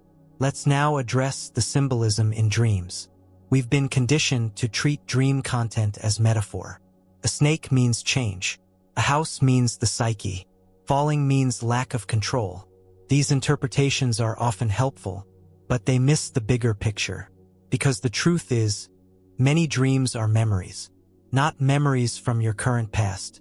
Memories from other yous. You're not symbolizing. You're witnessing. A conflict in a dream may reflect a real event experienced by another you. One where a relationship broke, a decision was made, or a pattern was played out. You wake with the emotion but not the context. That's why the dream feels bigger than it should. Too sad. Too real. Too familiar. You're not interpreting fiction. You're receiving a field transmission. When you begin to see dreams this way, they become usable. You no longer ask, "What does it mean?" You ask, "What self sent this to me? And what do they want me to know?" Try this. Next time you recall a dream, write it down quickly. Then ask, who is the version of me at the center of this experience? What timeline are they on? How does their emotional state inform my current reality? You will begin to notice patterns. Certain themes repeat, not because your mind is fixated, but because specific versions of you are reaching out consistently. And when you acknowledge them, the frequency completes. You integrate. That's how data retrieval works. It's not about solving riddles. It's about receiving transmissions. 3. Timeline previewing. Why you dream of events that haven't happened yet. Perhaps the most startling feature of dreaming is this. You often witness events before they occur. You dream of a conversation, and it happens days later. You see a place, then find yourself standing in it. You feel an emotion, and it hits you again in waking life. These are not coincidences. They are timeline previews. During sleep, you access potential futures. Not theoretical ones, real vibrational coordinates already active in your field. And when you witness them in dream space, you are given the opportunity to either align more deeply with that timeline or course correct before walking it fully. This is dream as navigation. You're not just being shown what's possible. You're being given an energetic blueprint to accelerate or avoid a probable outcome. What determines whether a preview dream becomes your lived reality? Resonance. If you emotionally, vibrationally, and behaviorally match the frequency of that dream, you will sink into that timeline faster. If you shift your signal away from it, it fades. So how do you use preview dreams consciously? When you wake from a dream that feels future-based, write down not just the content, but the feeling. Was it exciting, heavy, expansive, tense? Ask, do I want to enter the version of myself who lives this reality? What do I need to amplify or release to become a match for it? Am I being invited or warned? You'll start to feel the dream not as a message from somewhere else, but as a tool for current alignment. You are becoming the orchestrator, and now you begin to see dreaming not as escape, but as evolution. Let's address the structure of dreams themselves. Dream types and their coordinate origins. Over time, you'll begin to distinguish between different kinds of dreams by the way they feel, and the coordinate they arise from. Here are a few common types. Emotionally saturated dreams. Often bleed through from nearby timelines where an emotion is still active. These come from alternate versions of you needing integration. Lucid dreams. Full access to the observer self while dreaming. These are navigational training grounds. You are learning how to operate within non-local space. Visitation dreams. contact with other selves, entities, or guides. These are transmissions, not simulations. Correction dreams. Replay of a past or parallel event where a different choice is made. This is timeline healing, your non-local self recalibrating a trauma loop. Static dreams. Chaotic, disjointed, or numb dreams, often clearing detritus from the field, not meant to be retained. These clear, stuck signal interference. As you begin to track your dreams with this framework, you'll notice something remarkable. You begin to navigate in your sleep. You become aware, even without lucidity, that choices are being made, that alignments are shifting, that data is moving between versions of you, and waking you up with more clarity than when you went to sleep. This is dream as synchronization. This is field intelligence in action. Now, most people forget their dreams, or they wake up with only fragments. That's okay. You don't need to remember everything. You only need to develop the skill of recall, and that's exactly what we'll explore next. Because your capacity to access alternate timelines during waking hours grows dramatically when you activate dream recall as a dimensional access tool. You've now seen that dreaming is more than subconscious simulation. It's a nightly synchronization process, connecting you to alternate selves, potential timelines, and vibrational data from the wider field of your identity. But what happens when you can't remember your dreams? Are you missing out on the messages? Not at all. Because dream recall is not about retention. It's about re-entry. It's the skill of reconnecting with the frequency of the dream and using it as a bridge to higher awareness. Let's begin by reframing what dream recall actually is. Most people think dream recall is about waking up and writing things down fast. That's part of it. But it's not the real method. The real method is this: tuning into the frequency band that the dream came from. Because the dream isn't gone. It's still alive. It's part of the field. You can access it right now by returning to the emotional tone, imagery, or sensation it carried. You're not remembering the dream. You're re-entering the timeline. This is where dream recall becomes a dimensional tool. Let's go step by step. Step 1. Re-engage the emotional frequency. When you wake from a dream, instead of scrambling for details, stop. Ask, what is the feeling still present in my body? What tone does it carry? Soft, sharp, expansive, confusing? Where do I feel it? Chest, stomach, head, field? This is the vibrational residue of the dream's coordinate. Hold that feeling gently without naming it. Just breathe into it. You're not thinking. You're tuning. Often, images will begin to return. Sensations, phrases. Let them come without pressure. You're opening the gate. Step 2. Ask for the signal. Say internally, I invite the signal of the self who sent me this dream. Then pause. You may feel a shift, a subtle alignment in posture, a wave of clarity, a memory. You're now accessing the self, not the dream. That's the deeper level. The self is the source. The dream is just the delivery. Once contact is made, you'll begin to feel the message. Sometimes you'll get language. Sometimes just certainty. Write it down. You're creating a vibrational map. Step 3. Anchor the message. Now that the frequency has been felt, it must be grounded. Ask, what belief changes now that I've received this? What decision is being clarified? What part of me is being recalled to wholeness? Then act accordingly, even in small ways. Remember, the dream is an initiation. Your response completes the transmission. Step 4. Build your recall muscle. Dream recall gets stronger the more you treat it like navigation, not interpretation. Here's a simple practice. Every morning, write 3 things: a sentence describing the feeling you woke up with, any fragment or image that lingered, a question you sense the dream was addressing. That's it. Over time, your system begins to expect the recall. You become receptive, and your dreams begin to respond. Because here's the truth. The more seriously you treat them, the more useful they become. Your dreaming mind is listening, and when it knows that the waking you is ready to receive, it becomes clearer, stronger, more direct. This is why dream recall is not about memory.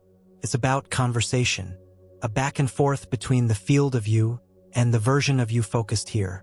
And when that conversation becomes fluent, you walk through waking life with the power of night still burning in your field.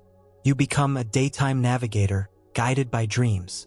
Next, we will take your dream work into even deeper territory by learning to reverse engineer your sleep into intentional cross-coordinate communication. So far, you've discovered that your dreams are not fiction, but transmissions. That each dream serves as a sync point between your local self and the other versions of you living across frequencies. You've also seen how dream recall isn't about retention, it's about tuning. Now, we take this one step further. You're going to learn how to intentionally initiate contact with other versions of yourself while you sleep. Not wait for dreams, not passively receive them, but consciously target timelines for energetic feedback and vibrational exchange. This is called reverse dreaming. It's not a fantasy practice. It's a focused method for bridging conscious intention with non-local perception during sleep. Reverse dreaming allows you to access intelligence from versions of you who have already succeeded where you now struggle. Receive guidance and vibrational templates from more aligned futures. Help resolve distortions, trauma, or stagnation occurring in parallel timelines. Strengthen your capacity to tune to desired coordinates faster and more accurately. Unlike lucid dreaming, which emphasizes awareness while dreaming, reverse dreaming focuses on setting the signal before sleep. It's about becoming the sender, not just the receiver. Let's get very practical. Step 1. Identify the coordinate you want to visit. Before sleep, become still. Eyes closed, breath slowed. Then ask yourself, what version of me holds the insight or energy I most need right now? Focus on one theme, not multiple. Clarity is essential. Examples: confidence in expressing your truth, health and vitality free from fear, creative genius unhindered by doubt, calm wisdom during personal conflict. You're not visualizing this version of you yet. You're identifying the resonance you seek. This clarity sets the frequency request. Step 2. Construct the energetic beacon. You will now send a vibrational signal into the quantum field. Speak out loud or internally. I intend to connect with the version of me living insert resonance in full embodiment. Tonight, I open a dream space for contact, clarity, and coherent transmission. Repeat it 3 times, slowly. Let each word settle. This is not about hope. This is not about asking.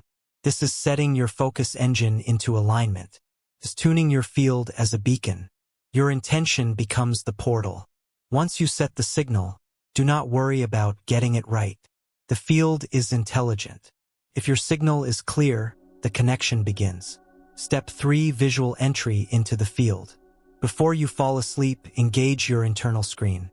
You don't need to see pictures. Just feel the frequency forming. Picture a space, real or imagined, where contact can take place. A room, a landscape, a corridor of light. Say, I welcome the presence of the version of me aligned to this signal. I await your transmission. Then let go. Do not chase images. Do not try to construct the dream. Let the field respond. You are creating a vacuum, a magnetic space where vibrational feedback will occur naturally during the dream state. This is reverse dreaming in its pure form. Now let's talk about what happens next and how to receive it. The dream event. You may enter a dream with a clear meeting experience, a conversation, a moment, a shared environment with another self. Receive emotional downloads, not words, but feelings and inner knowing that carry a distinct tone or new certainty. Experience an event as that other self, moving, speaking, deciding from their vantage point. All of these are valid forms of contact. What matters most is the post-sleep resonance. You wake up feeling different. Something within you has changed. Do not rush to explain it. Instead, ask, what quality is now present that wasn't before? What feels more obvious or natural to me today? What do I now have access to that felt distant yesterday? This is how you receive the transmission from reverse dreaming. Sometimes it's symbolic, other times literal, but it's always vibrational. And you know it's real because you didn't force it, you allowed it. Step 4. Integration after waking. As soon as you wake, Remain still for a moment. Let the new signal register. Even if there are no clear images or memories, ask, what version of me am I now standing in? This locks your focus into the shifted coordinate. Then write, even if it's only a sentence. Even if you don't remember. Describe the tone, the feeling, the subtle. This writing is not journaling. It's anchoring. It grounds the signal. Finally, thank the self who came through. I acknowledge the transmission. I stabilize it now. You don't owe anything. But you are building relational coherence across selves. The more you recognize their presence, the more accessible they become. Step 5. Repeating the process. Reverse dreaming is a skill. Like any tuning practice, it gets sharper with consistency. You don't need to do it every night. But the more often you initiate, especially with clarity, the more fluent the dialogue becomes. Eventually, you'll notice you wake with specific knowledge not gained in waking life. You feel stronger, clearer, more emotionally precise without effort. You can track your emotional shifts back to contact with specific versions of you. You've become a non-local navigator while you sleep. This is not escape. This is not fiction. This is what your dreaming mind was always for, before it was domesticated into forgetfulness. You are now reactivating its original function, coordinated self-guidance across vibrational space. And now that you've opened the portal of reverse dreaming, your waking life will begin to reflect it. In fact, you'll notice something extraordinary. The world will start responding to you differently. And that's the focus of what comes next, how reality itself begins to send signals back in the form of events, patterns, and alignments. You're thinking of someone you haven't seen in years, and they call you. You glance at the clock and it reads 11:11. You open a book at random and the exact phrase answers the question in your head. These are not glitches in the matrix. These are synchronistic events, the feedback mechanism of reality, revealing your current vibrational alignment through mirrored experience. Once dismissed as coincidence, synchronicities now appear as evidence. They are markers. They are messages. They are confirmations that your internal tuning is creating external shifts. Let's unpack what synchronicity actually is from a multidimensional perspective. Definition. A synchronicity is a coherent event arising from the interaction between your internal frequency and the quantum field. Put simply, you emit a signal. Reality reflects it, not as punishment, not as reward, as response. And that response is rarely linear. It's poetic, symbolic, non-obvious. That's because the language of the field is not logic. It's resonance.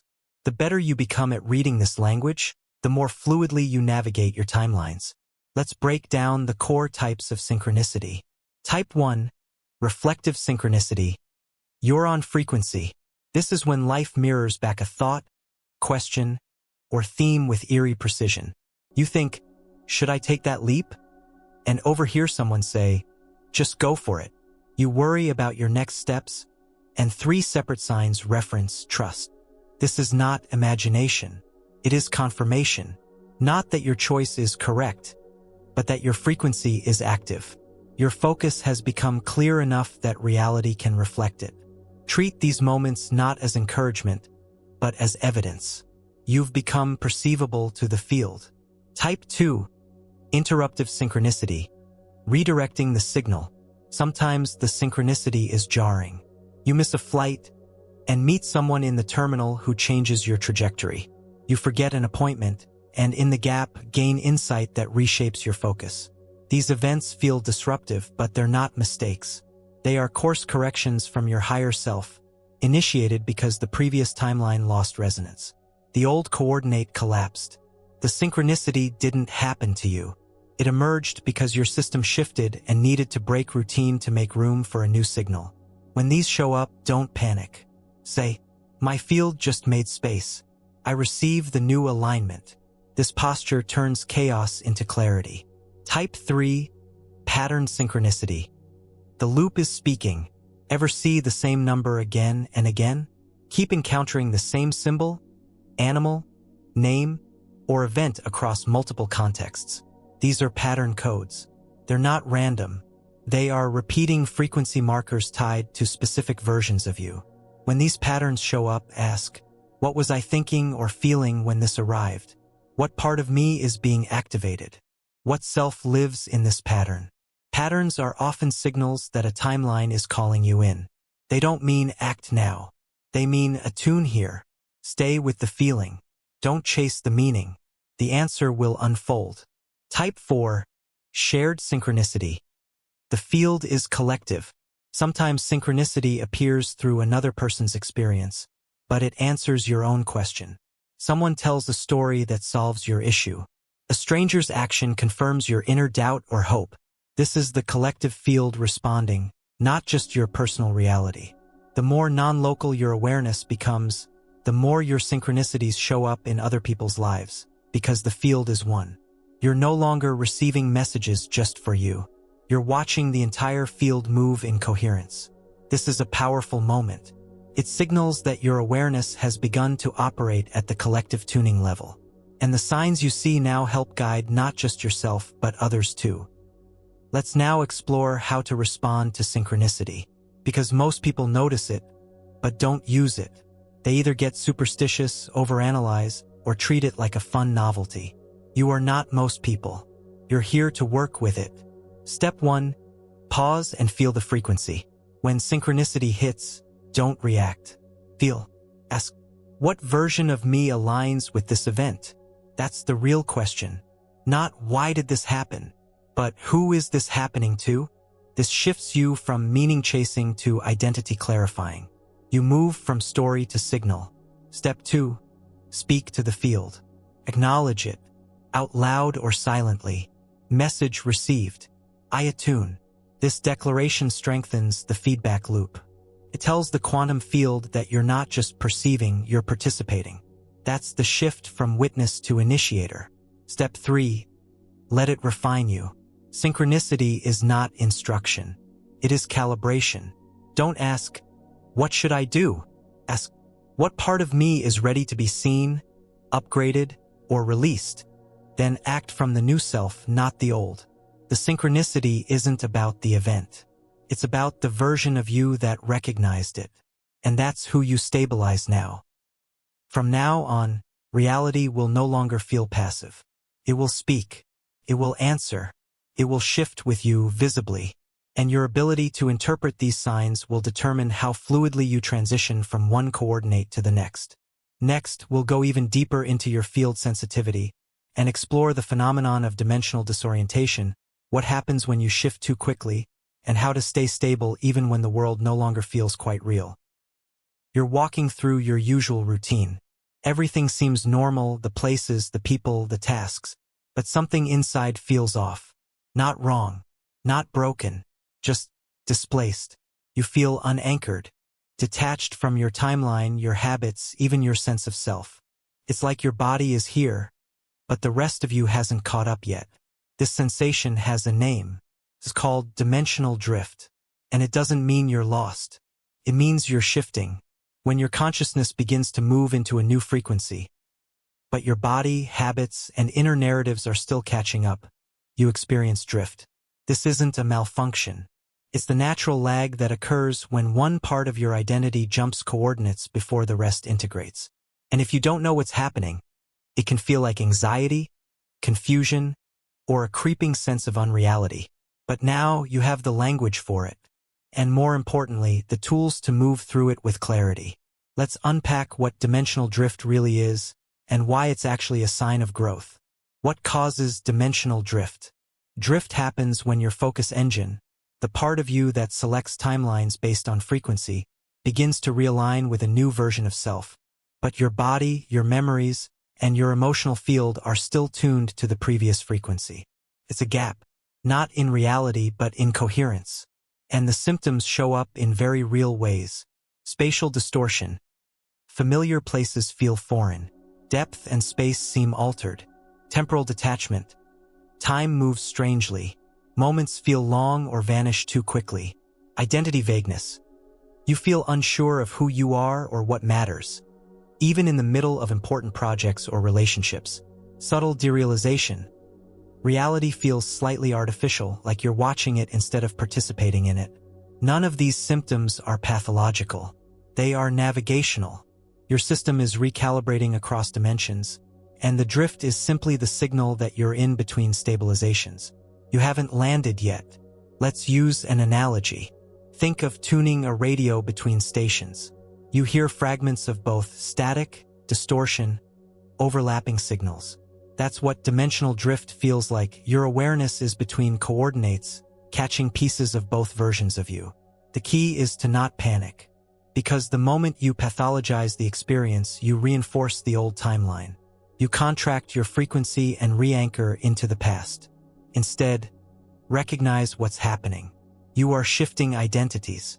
And the discomfort is not dysfunction, it's adaptation. The 3 phases of drift. Let's look at the process more closely. Dimensional drift often occurs in 3 stages. Detachment.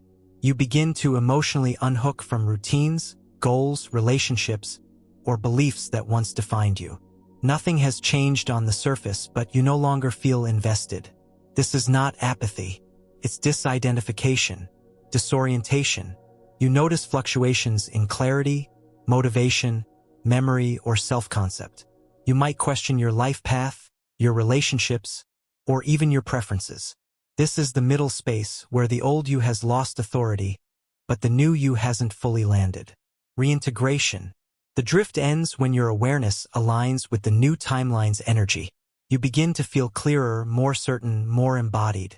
A new normal emerges.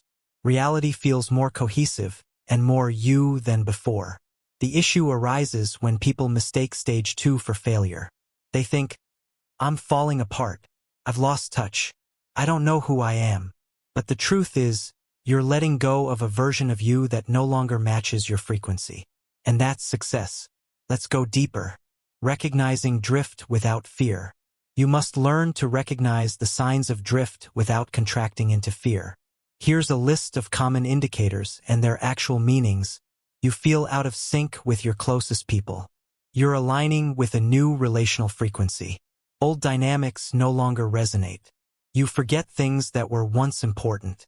Your field is dropping unnecessary anchors. Memory is not vanishing, it's being reprioritized. You crave solitude or stillness.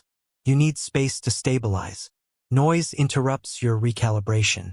Your body feels distant or strange. Energetic adjustments are influencing your somatic perception. Your sensory field is reorienting. All of these are natural. They are not signs of regression. They are signs that your consciousness is expanding, and your system is catching up. So what do? You don't fight the drift. You stabilize through intentional awareness. Let's look at how. Stabilization protocol, how to ground during drift. When you feel off, lost, or unmoored, do this. 1. Name the drift. Say out loud or internally, I am experiencing dimensional drift. I am not disoriented. I am adapting. This instantly shifts your state from confusion to command. It tells your nervous system, this is expected. We are okay. 2. Anchor through the body. Move, walk, stretch, breathe deeply.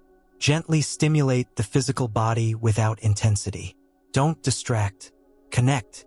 Your body is the bridge between timelines. Keep it engaged. 3. Use simple identity markers. Ask yourself, what do I value today? What emotion feels most present right now? What one action would bring coherence? You don't need full answers. You just need signals to stabilize the version of you who is now emerging. 4. Avoid big decisions. Drift is not the time for ultimatums or commitments. Your perception is in flux. Instead, focus on stabilizing clarity. When the new version of you integrates fully, your decisions will become obvious. 5. Speak to the field. Say, I allow this drift to complete. I trust the emergence. I stabilize into my new self now. Again, language anchors frequency, and the field responds. This protocol is simple but powerful. It moves you from reactive confusion to navigational command. And once you've moved through enough drifts, something beautiful happens. You stop fearing them. You welcome them. because you know that every feeling of offness is a sign that a more authentic self is arriving. You are not lost. You are arriving. Next, we'll move into one of the most advanced sensing systems you possess, the non-local heart. You'll discover how it acts as your compass across coordinates, not metaphorically, but electromagnetically. We've explored how consciousness doesn't move, it focuses, how identity is fluid across vibrational coordinates, and how dreams, thoughts, and emotions can act as portals between versions of self. But what if there was a built-in guidance system, a kind of quantum compass that already knows which coordinate is most aligned for you? There is. It's your heart. Not just the emotional heart, not the symbolic heart, the non-local heart, an electromagnetic, multidimensional organ of perception that extends beyond time, space, and even thought. Your heart is not a metaphor. It is your primary field tuner. And once you learn how to activate and work with it, you'll stop guessing. You'll stop overthinking. You'll start feeling directly which path is right, even when nothing else makes sense. Let's break down the mechanics. The heart as a field generator. Your heart produces an electromagnetic field that extends 6 to 12 feet beyond the body, in every direction. This field is not passive. It encodes emotion, intention, memory, and resonance. It communicates with your brain, your nervous system, your cells, and more importantly, with the quantum field. That means your heart is constantly transmitting a vibrational signal and receiving information in return. This is not mystical poetry. This is measurable science. The HeartMath Institute has shown that the heart sends more information to the brain than the brain sends to the heart. It leads, tunes, it receives, and it speaks a language far older than words. The language of resonance. Let's go further. The heart as a coordinate selector. When you enter a state of heart coherence, meaning your breath, emotions, and field become rhythmically aligned, something remarkable happens. You begin to perceive clarity from beyond the mind. You don't analyze. That knowing is not logical, but it is exact. It's your signal aligning with the coordinate of highest resonance in this moment. It's like standing in a radio tower and hearing the clearest station rise above the static. That clarity, that pull, it's the version of you that lives in alignment with the field of truth, calling you home. And when you follow that signal, reality opens. Effort dissolves. You move with precision, not from intellect, but from coherence. Now the question becomes, how do you activate the non-local heart? How do you turn it from a passive organ into a conscious tool? Let's learn. Activating the non-local heart. Begin here. 1. Stillness plus attention. Sit or lie comfortably. Place your attention in the center of your chest. Not as a concept, but as a sensation. Feel the center behind the sternum. Breathe into it. Gently. Naturally. No effort. This is where your field begins. 2. Emotional access. Recall a moment of genuine gratitude, love, or awe. Not a big one, just real. Let the feeling rise. Not the memory, the emotion. You're not trying to feel. You're remembering how. When it appears, hold it. And breathe. This activates coherence. Your electromagnetic field begins to synchronize. 3. Ask and listen.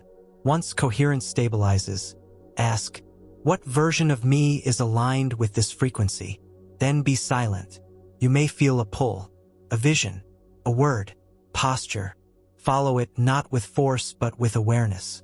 This is the non-local heart showing you your most aligned self. Do not argue. Do not explain. Simply align. You've just navigated by resonance, not logic.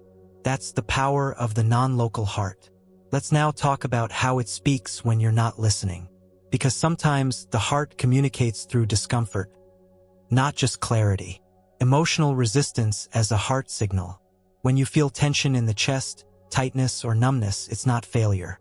It's feedback. The heart is showing you where your signal is distorted, where you're tuned into a timeline that does not resonate. It's not punishment. It's a message. This version of you is not your home. Shift. When you listen and shift attention to what feels clean, open, and grounded, your field realigns. This is why alignment feels like peace. Because the heart has stopped fighting distortion. You're now in frequency integrity, and your coordinate is stable. Your heart is not here to process emotion. It's here to translate reality. It's a sensory organ for the unseen. When you let it lead, you stop needing to understand everything. You don't need all the facts. You don't need consensus. You need resonance. And your heart already knows what that feels like. Let it guide you, because the next versions of you, the more refined, free, and fearless yous, live in higher fields.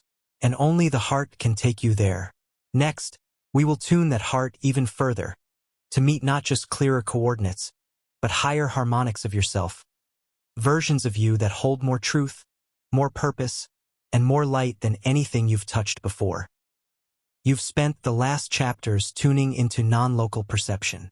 You've begun receiving messages in dreams, reading synchronicities in waking life, stabilizing through dimensional drift, and activating the non-local heart. Now it's time to take a powerful step forward. You're not just a traveler across frequencies. You are a harmonic field, and within that field exists a version of you vibrating at a higher frequency than the one you currently occupy. That version already exists. They are not a fantasy, not a goal, not an ideal. They are real, right now, operating on a coordinate where your gifts, clarity, wisdom, and truth are fully alive. And you can contact them. This isn't metaphor. This is physics. A harmonic is a frequency that aligns perfectly within a broader wave structure. It resonates, amplifies, and stabilizes the energy around it. Your higher harmonic self is the frequency that aligns your system most cleanly. And when you tune to that self, not through fantasy but through feeling, your reality begins to shift immediately. You're no longer becoming that self. You're accessing them and anchoring their field into yours. Let's explore how. Why higher isn't better, it's clearer. First, let's drop the idea that your higher self is better than you. That version of you doesn't judge you. They're not waiting for you to prove your worth. They're operating on a clearer signal. That's all. They are functioning from less distortion, more alignment. They feel more like peace, more like ease, more like you than you've ever allowed yourself to become. Not because they worked harder, because they are focused more precisely. So when we speak of higher harmonic versions of you, we're referring to those selves that already live from love, not fear. Act with coherence, not confusion. Speak with clarity, not performance. Create from truth, not pressure. They are already active in the quantum field of your consciousness. Now your job is simple. Not to find them, not to build them, but to match them. To tune your awareness to their frequency so that the signal becomes loud enough to become your baseline. This is resonance-based self-integration, and it changes everything. Let's make this real. Meeting your higher harmonic, what it feels like. Before we teach the method of connecting, let's describe how this version of you feels. It's not a vision or a voice. It's a felt reality. And when you tune into it, these signs often emerge. Deep inner calm with no need to justify, prove, or explain. Sudden clarity about a decision, direction, or desire. A bodily sense of openness in the chest, neck, and spine. An increase in synchronicity immediately after the contact.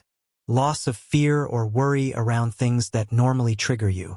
This is the field of your higher harmonic self touching your current one. It's not imagination. It's entrainment, your system syncing to a clearer frequency. Now, let's talk about why this version hasn't been dominant until now. Why you haven't tuned to them before. There are only two reasons you haven't consistently lived as your higher harmonic self. Noise. Your inner signal has been cluttered by past programming, unresolved emotional loops, and environmental influences. The signal from your higher self has always been present, but you couldn't isolate it. Identification. You've believed too strongly in the version of you shaped by survival, habit, or approval seeking. That identification created a loop that reinforced the lower harmonic as your true self. But now both of those are shifting. Your noise is decreasing. Your identification is loosening. You are ready to tune not by effort, but by resonance. Let's explore the most direct way to begin. The frequency lock exercise. Accessing your higher harmonic self. This is not a visualization. It's not role play. It's a felt tuning practice to initiate contact and allow the resonance of your higher self to begin anchoring into your waking consciousness. Step 1. Establish stillness. Find a quiet space. Sit or lie with eyes closed. Take a few breaths. Release tension from your face, jaw, chest, and hands. Let your body begin to settle. Then bring awareness to the center of your chest. This is your access point. Step 2. Invoke the harmonic. Say silently or out loud, I invite the clearest harmonic of me available now. I allow resonance with the version of myself most aligned with peace, power, and presence. Then breathe. Let those words echo. Don't expect images or voices. Just let the field open. Step 3. Tune to feeling. Let the following question arise and hover in your heart. What does it feel like to be that version of me? Stay with that question. Not to answer it, but to feel the field shift. Some will feel warmth. Others, stillness. Others, a tingling around the chest or crown. Trust your signal. You're now in contact. Don't rush. Let the connection grow stronger by doing less. This is not control. This is permission. Step 4. Listen, then anchor. Ask this presence. What do I need to know or allow? Let any word, sense, or emotional clarity arise. It might be simple. Trust. Let go. Speak. Or you may feel a nonverbal certainty. That's your harmonic speaking. Now anchor it. Say, I allow this version of me to become my baseline frequency now. I will walk, speak, and decide from this place. You've now locked the signal. The contact is complete, and integration begins. Now what? Life responds. Quickly. You may feel drawn to take a new action, drop a pattern, speak a truth, or shift a relationship.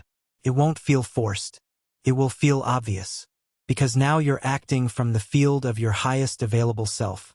Not chasing alignment, but expressing it. That's the difference. And the more you contact this harmonic, the more dominant it becomes. It starts to overwrite old patterns, not with willpower, but with resonance. Now, in the next chapter, you'll be guided through a full-length, immersive alignment experience to stabilize this harmonic further and begin to walk in its power. You've sensed your higher harmonic self. You've felt their frequency. You've caught glimpses of what it means to be aligned, to operate from clarity, truth, power, and peace. Now it's time to fuse with that self. This is not about creating a fantasy or projecting an ideal.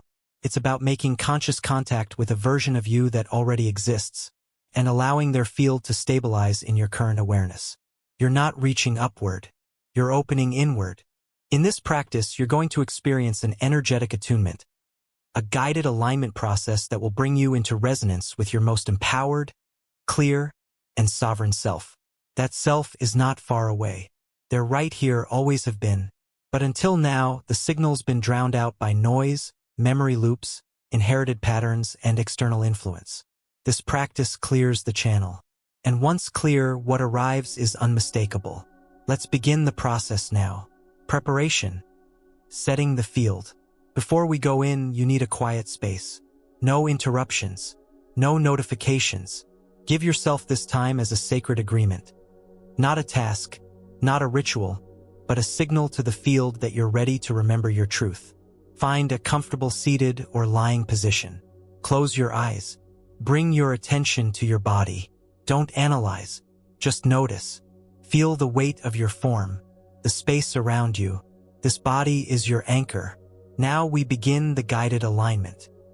Part 1. Centering and grounding. Take a breath in through the nose and out through the mouth. Again, slower this time. Inhale gently and exhale with release. Do this 3 more times at your own pace.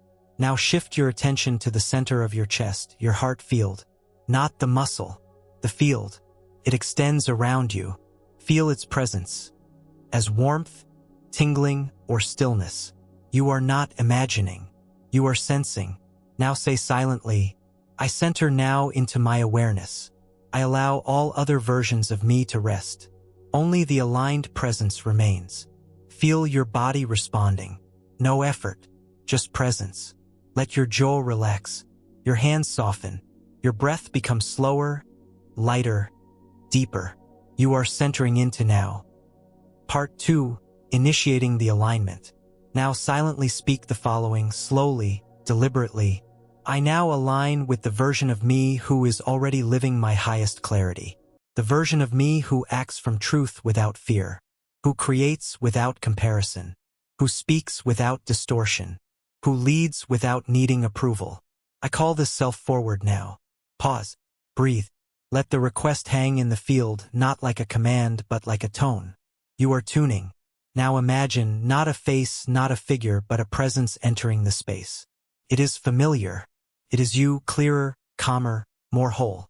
Feel them approaching, not as a stranger, but as a recognition. Now ask silently, what do you need me to release so that we may align? Wait, you may get a word, doubt, shame, urgency, proving, or a feeling. Tightness in the throat, tension in the gut, numbness in the heart. Whatever arises, say silently, I release this now, and exhale, as if the frequency of that distortion leaves your body with the breath. You may feel lighter. You may feel space open. That's the point. You're clearing the static to allow signal dominance. Part 3. Full merge. Now say, I allow your field to stabilize in me now. Feel this higher harmonic self moving closer, not above, but into you. They enter your body like a tuning fork placed against your bones.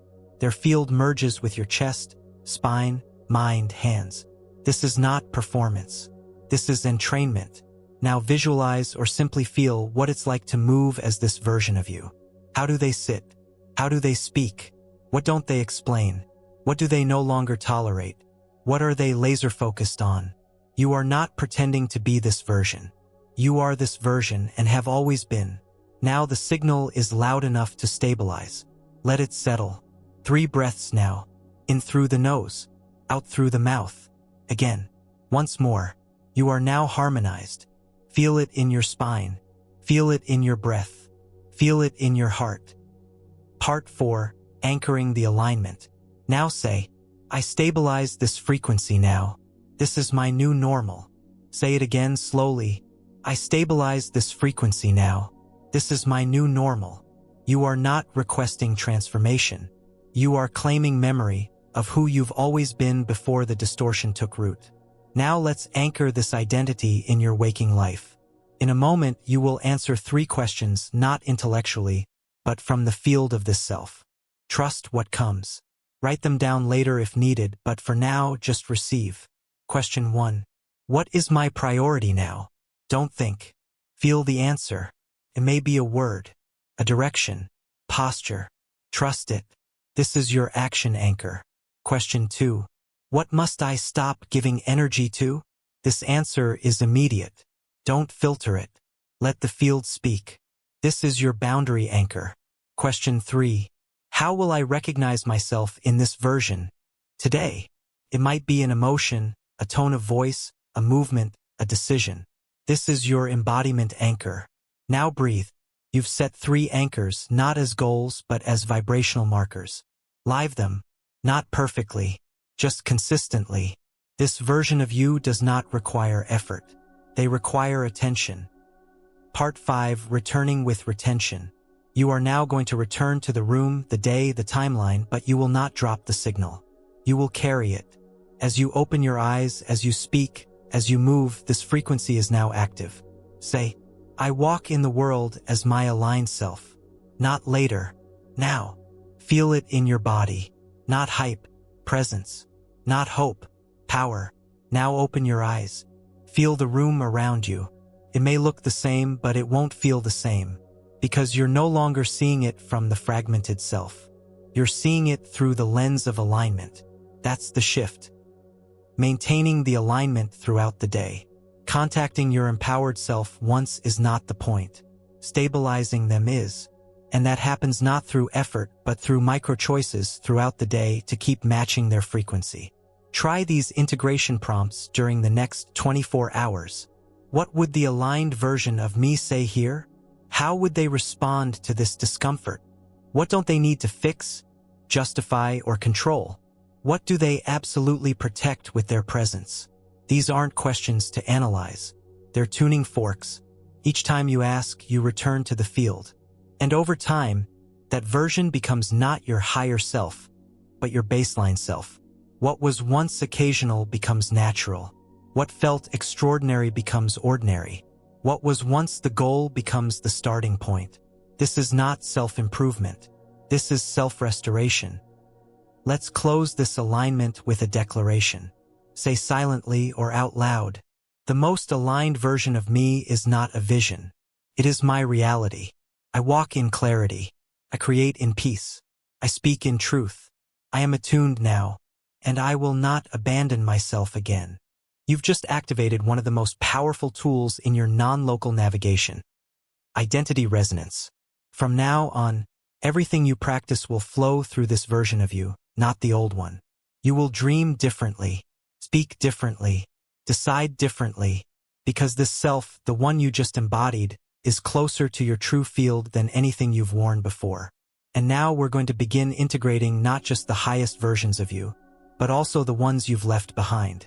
Because full coherence doesn't just mean light. It means wholeness. Next, we'll walk with the shadow, not to fight it, but to bring it home. You've sensed your higher harmonic self. You've felt their frequency. You've caught glimpses of what it means to be aligned, to operate from clarity, truth, power, and peace.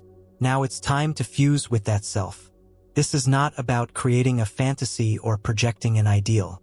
It's about making conscious contact with a version of you that already exists, and allowing their field to stabilize in your current awareness. You're not reaching upward. You're opening inward. In this practice, you're going to experience an energetic attunement, a guided alignment process that will bring you into resonance with your most empowered, clear, and sovereign self. That self is not far away. They're right here, always have been.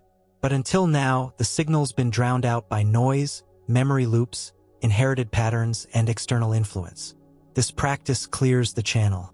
And once clear, what arrives is unmistakable.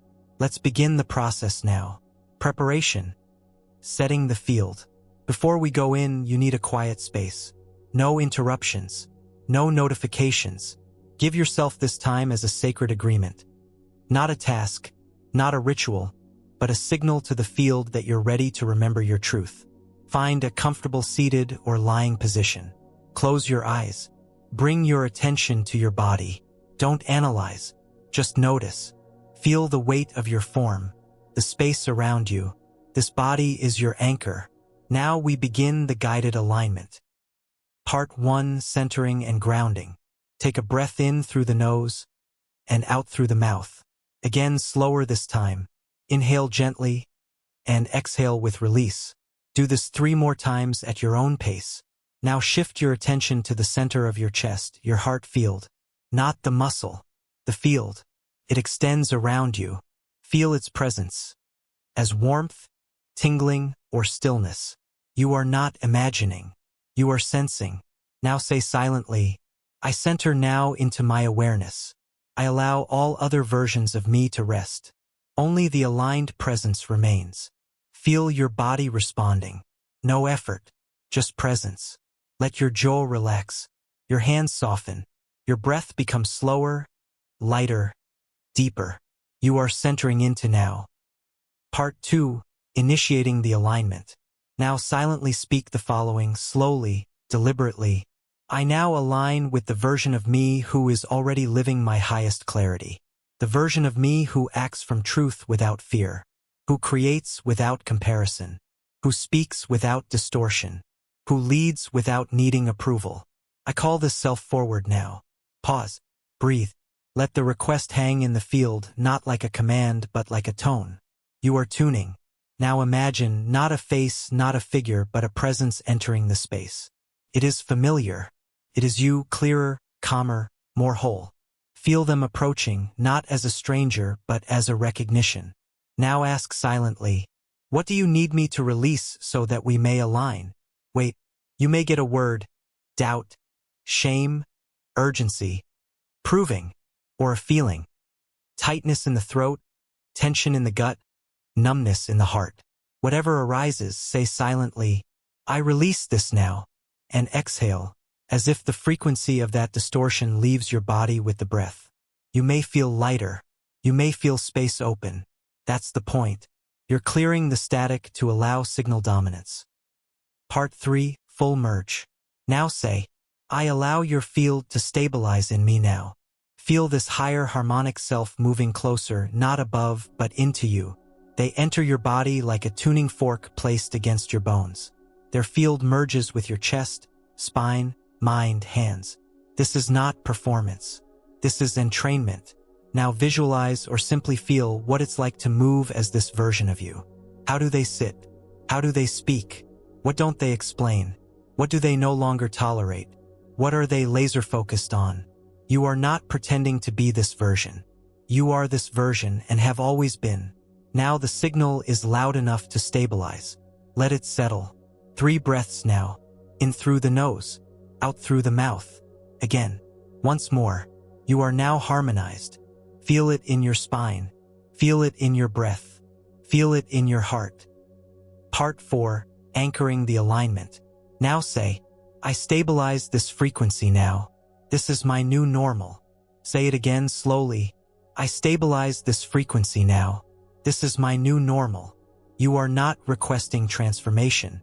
You are claiming memory of who you've always been before the distortion took root. Now let's anchor this identity in your waking life. In a moment, you will answer 3 questions, not intellectually, but from the field of this self.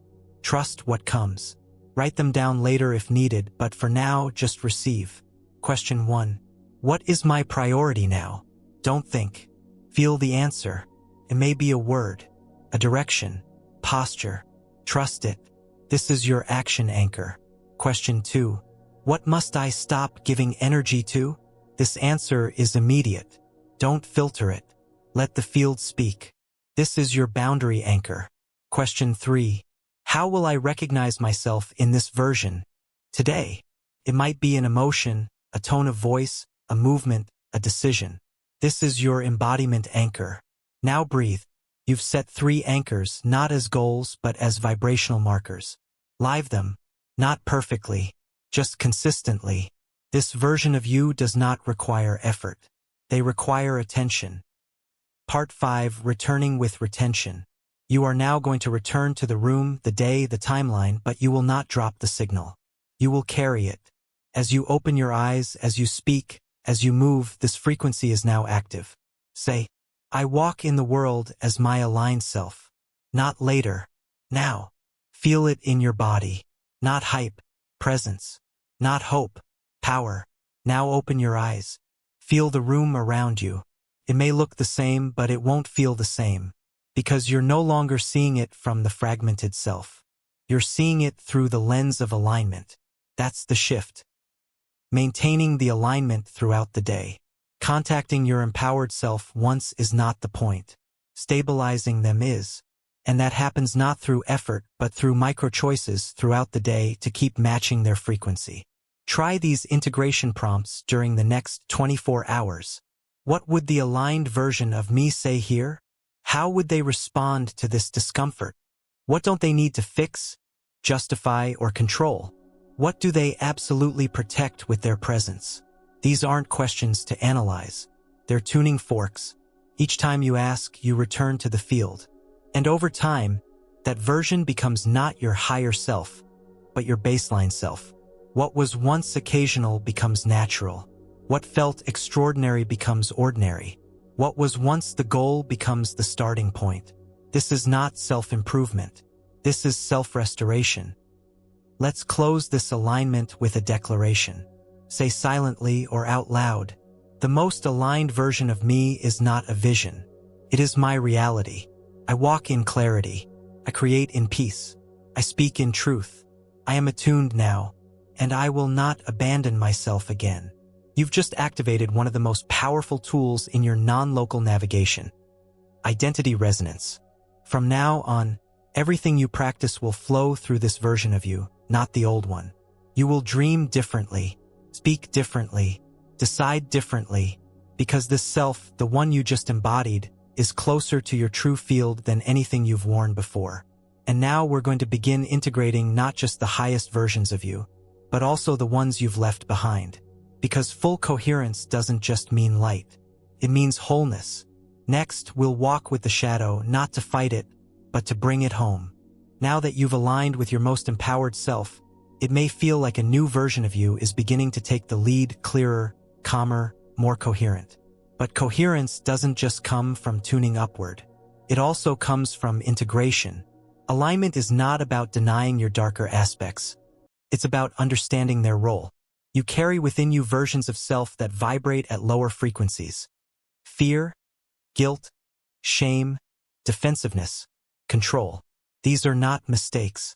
They're fragments of identity that were once necessary to survive, defend, adapt, or belong. They are not broken. They are unfinished. And if you avoid them, or try to transcend them, they persist in the background, distorting your signal and pulling your attention away from your truest self. The empowered self does not avoid the shadow. It walks with it. It welcomes the lost, the bruised, the closed-off versions of self, and invites them back into the fold. This is not regression. This is coherence. Let's begin the process of integrating those lower vibration selves. Not to fix them, not to dissolve them, but to remember that they are also you, and they are ready to come home. Why shadow work is essential for frequency stability. Every time you expand into a higher timeline, unresolved versions of you are activated. Not as punishment, but as part of the integration process. They show up as sudden fears that seem beneath your new awareness, emotional reactions that don't match your current situation, self-sabotage when things are finally going well, doubts that rise just as you begin stepping into new power. These aren't signs that you're backsliding. They're signs that an abandoned self is surfacing, because it finally feels safe enough to be seen. Think of them as younger versions of you, stuck at a vibration of contraction, never having received the truth that the rest of you now lives in. When they surface, you have two options. Push them down, deny them, raise your vibe, and try to push through. Pause, meet them with presence, and bring them into alignment. Only one of those results in long-term coherence. Let's choose the second.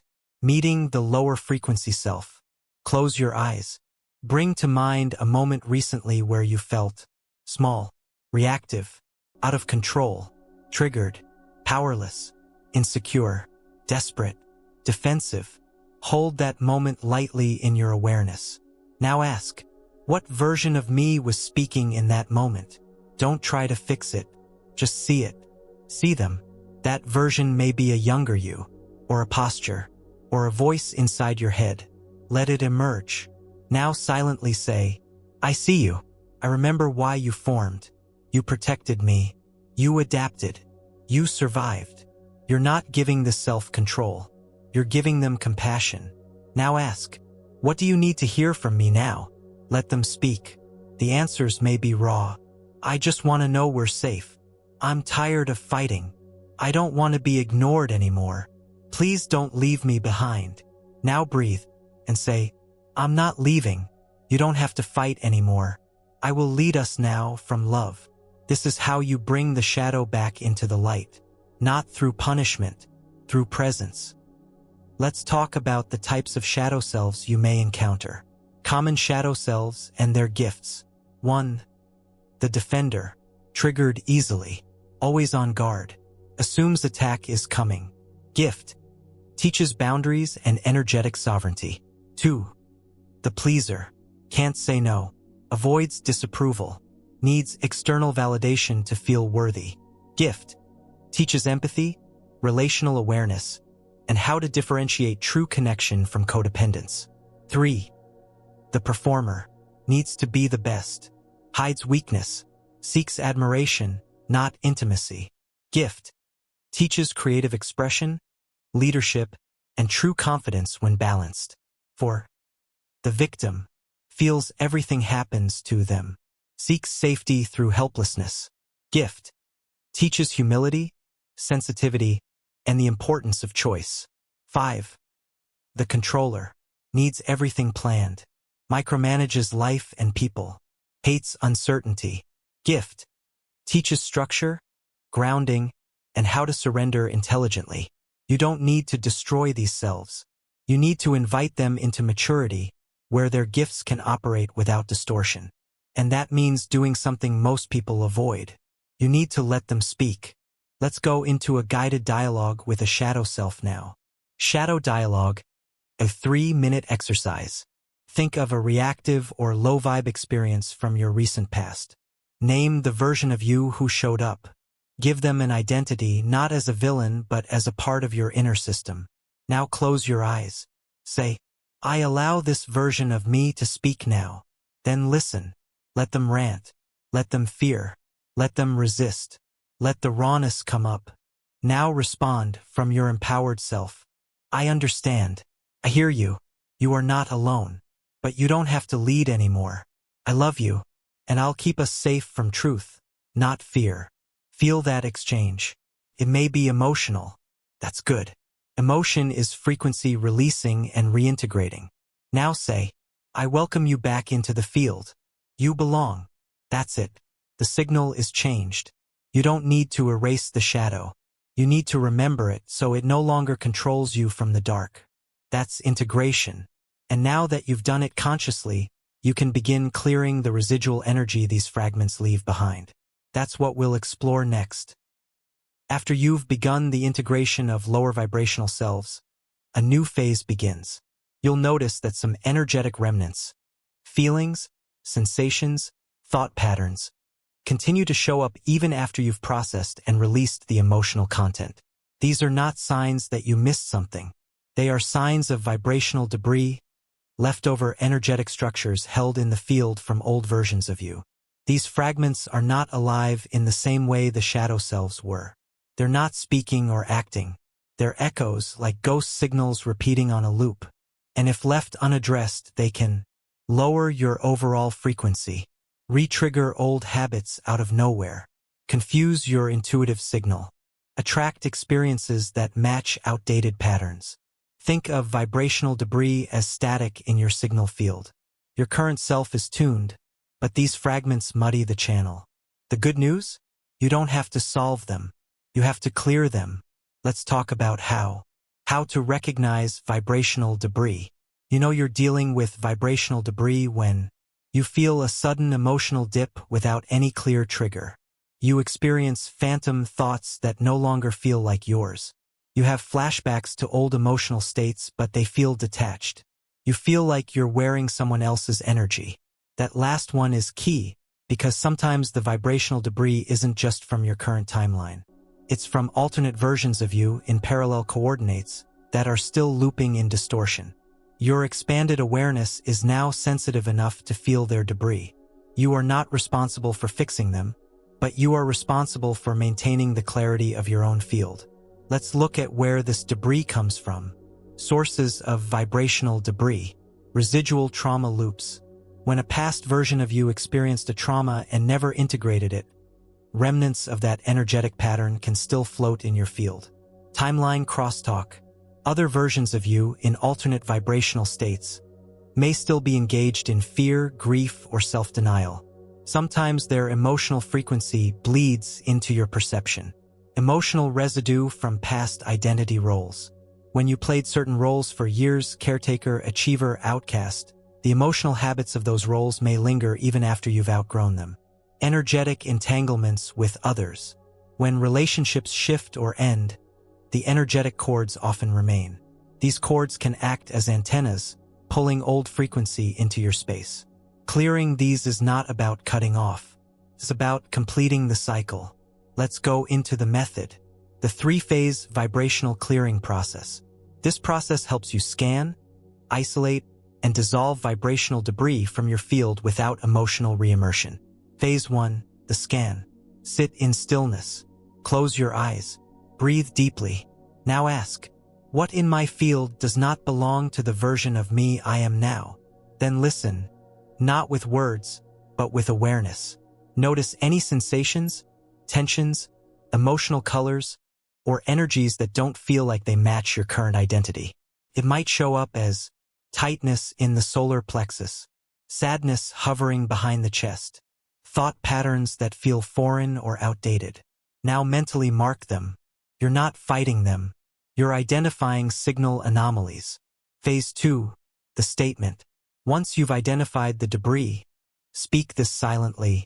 I recognize this as residual frequency from an outdated identity. I thank it for its role in my journey. I now release it from my field, across all coordinates, with love. As you say this, imagine the energy dissolving, not being pushed away but absorbed back into the neutral field. Like water returning to the ocean. No judgment, just return.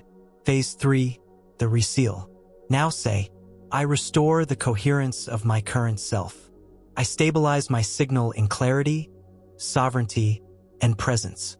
Feel the edges of your field coming back into alignment. Breath helps. You may feel lighter, calmer, cleaner. That's your signal field stabilizing after the clearing. Repeat this process anytime you feel vibrational noise, emotional loops, or subtle disruptions in clarity. You don't need drama. You need command. Now let's go deeper. What if some of this debris is linked to specific alternate versions of you still trapped in loops of pain? You're now ready to assist them, not as a rescuer, but as a harmonizer. Let's briefly explore that. Advanced clearing, resonant reconnection with trapped selves. Sometimes your awareness will be pulled to a particular version of you, one that is stuck in pain, rage, or grief. When that happens, you can engage in resonant reconnection, a process where you meet that self across coordinates and offer a coherent signal for release. Here's how. Bring your attention to the version of you in pain. Hold them in your awareness like a tuning fork. From your current clarity, say, I bring you this signal of peace. You do not have to shift, but you are not alone. Then imagine your current self standing beside them, not fixing, not pleading, just present. You'll feel the field start to harmonize. You may cry. You may exhale deeply. That's the debris releasing at its source. You've just healed a wound across coordinates. Not because you intervened, because you showed up. That's mastery.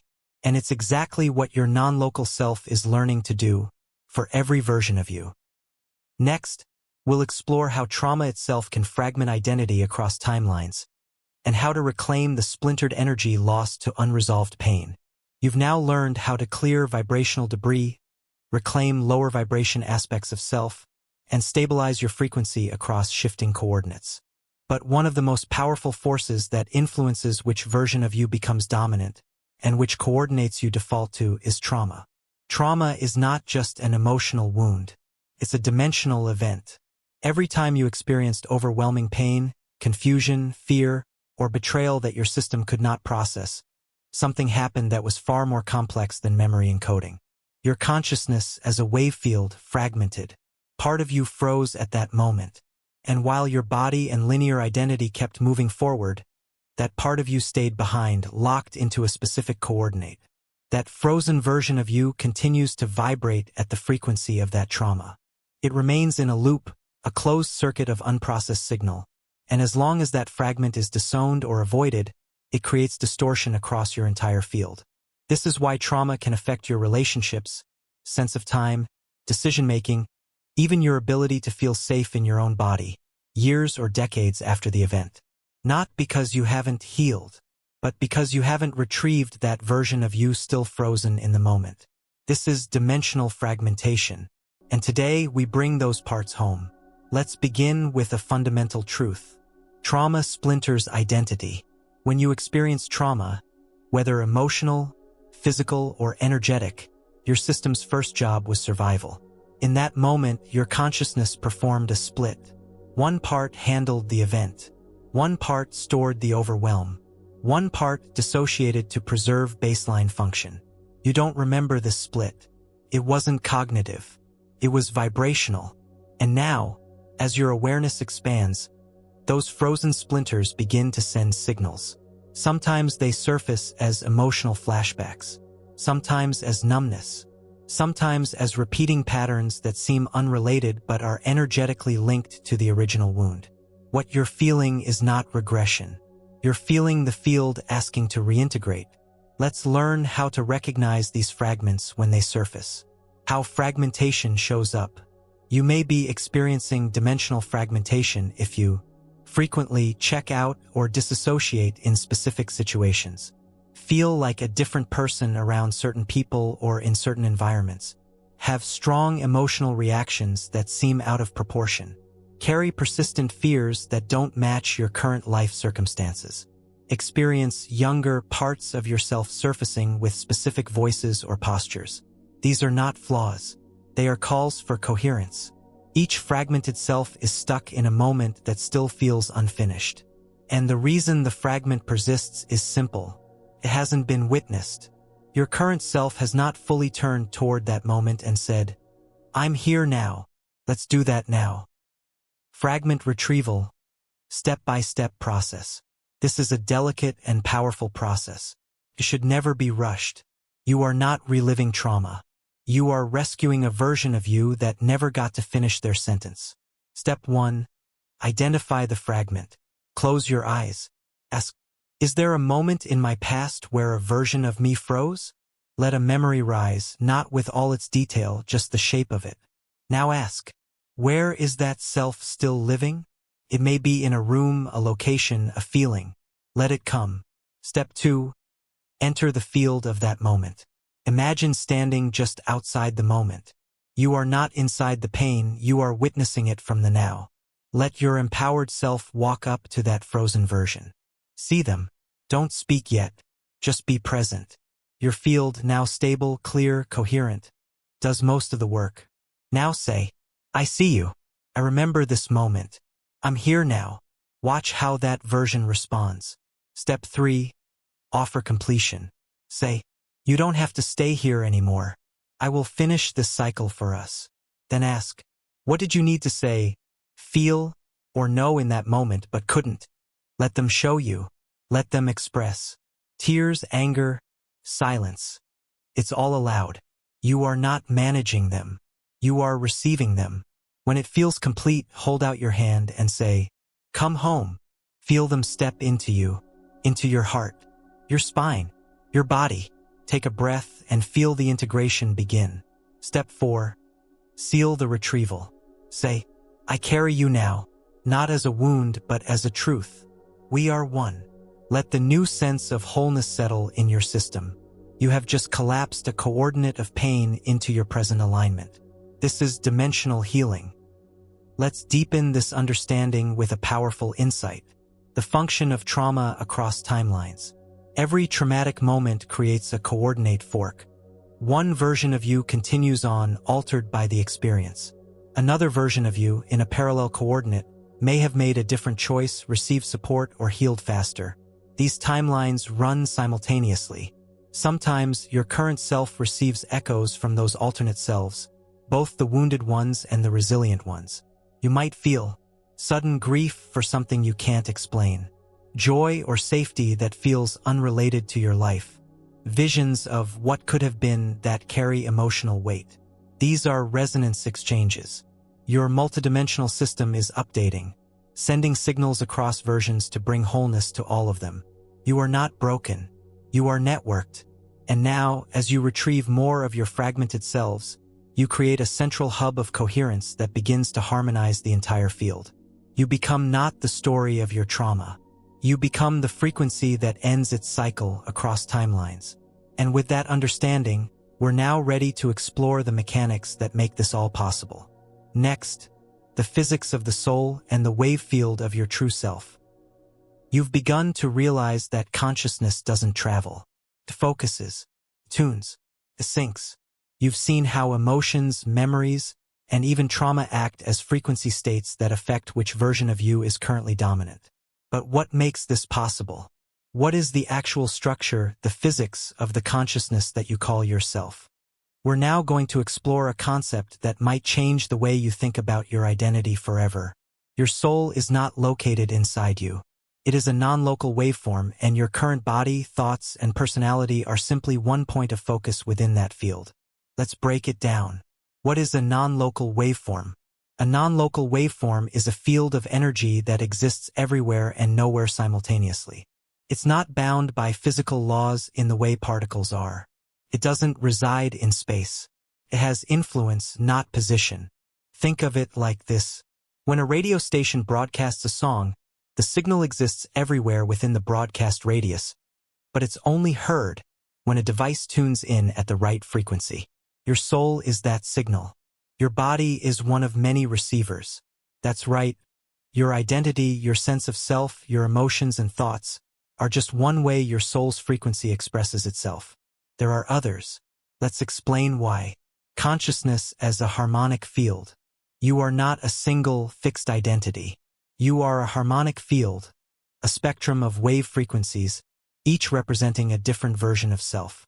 When you're joyful, you're tuning into a high-frequency harmonic. When you're anxious, you're resonating at a lower harmonic. All of these frequencies exist within your soul's field. They don't originate from your body. They originate from the waveform that is your consciousness. And the act of focusing, the act of believing, feeling, choosing tunes you into one harmonic at a time. This is not philosophy. This is resonance physics. Every time you change your emotional state, you shift your harmonic signature. And every time you do that, your body, brain, relationships, and reality adjust to match. Because they're just responding to the field. This is how quantum consciousness operates. Now let's go deeper. Interference and coherence. If you've ever experienced confusion, contradiction, or overwhelm, you've experienced wave interference in your soul field. It's what happens when multiple signals, multiple identities, beliefs, traumas, or desires collide in the same field and create distortion. But when your thoughts, emotions, and beliefs line up, you enter coherence. Coherence means the waveforms of your soul's expression align in a way that amplifies the signal. You feel clear. Reality flows. Synchronicity increases. Because the field is no longer split. Your job is not to find clarity. It's to generate coherence. And that coherence is the language your soul uses to navigate. Let's explore how to cultivate that signal consciously. Accessing the soul field. To connect with the waveform that is your consciousness, try this practice. It's not about seeing your higher self. It's about feeling the totality of your field, the infinite wave that holds every possible you. Step 1. Awareness without center. Close your eyes. Let your awareness expand, not inside your head, not in your chest, but around your body. Feel 360 degrees of presence. Now say, I am the field, not the point of focus. This loosens the grip of identity and opens perception. Step 2. Call the waveform. Now speak silently. I call forward the waveform of my consciousness. Let me feel the totality. You may feel heat, expansion, pressure in the chest or head. This is the wave responding. Let it rise. Don't interpret. Just receive. Step 3. Ask the field. Now ask, what frequency do I most need to stabilize today? You may hear a word, trust, release, silence, or feel a pull to breathe, stand, speak, rest. That's the field guiding you. This is not imagination. This is resonance navigation. You've just made contact with the physics of your soul. And now everything changes. You'll begin to make decisions not based on thought, but on resonance matching. You'll feel when something doesn't match your field, and you'll stop trying to explain it. You'll recognize that you are not a body with a soul. You are a soul with many expressions, and this body is just the current one. That's non-local identity. And once it stabilizes, your fear of death, loss, or failure begins to evaporate. Because you realize the field never ends. It only refocuses. Next, we'll explore what happens when one version of you changes, and how the ripple affects every other version across the web of your consciousness. You now understand your consciousness as a non-local waveform. You've experienced the reality of shifting identity across timelines and begun reclaiming fragmented selves once locked in trauma. You've stabilized clarity. You've opened to resonance. Now we take it one level deeper into the realm of quantum entanglement. Because as you change, something else does too. Not in theory, in measurable energetic reality. Every version of you, the confident one, the silent one, the one still stuck in fear, exists within a unified consciousness field. And while each version may feel separate in experience, they are entangled.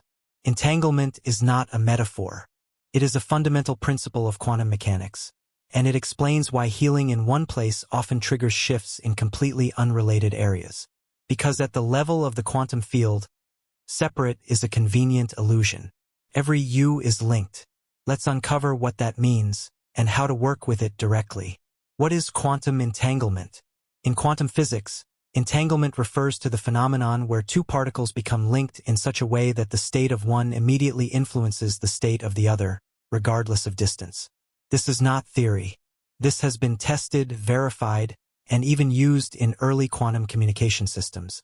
Now expand that concept. What if your states of consciousness behave like entangled particles? What if every version of you, past, present, future, alternate, is already entangled through a web of energetic resonance?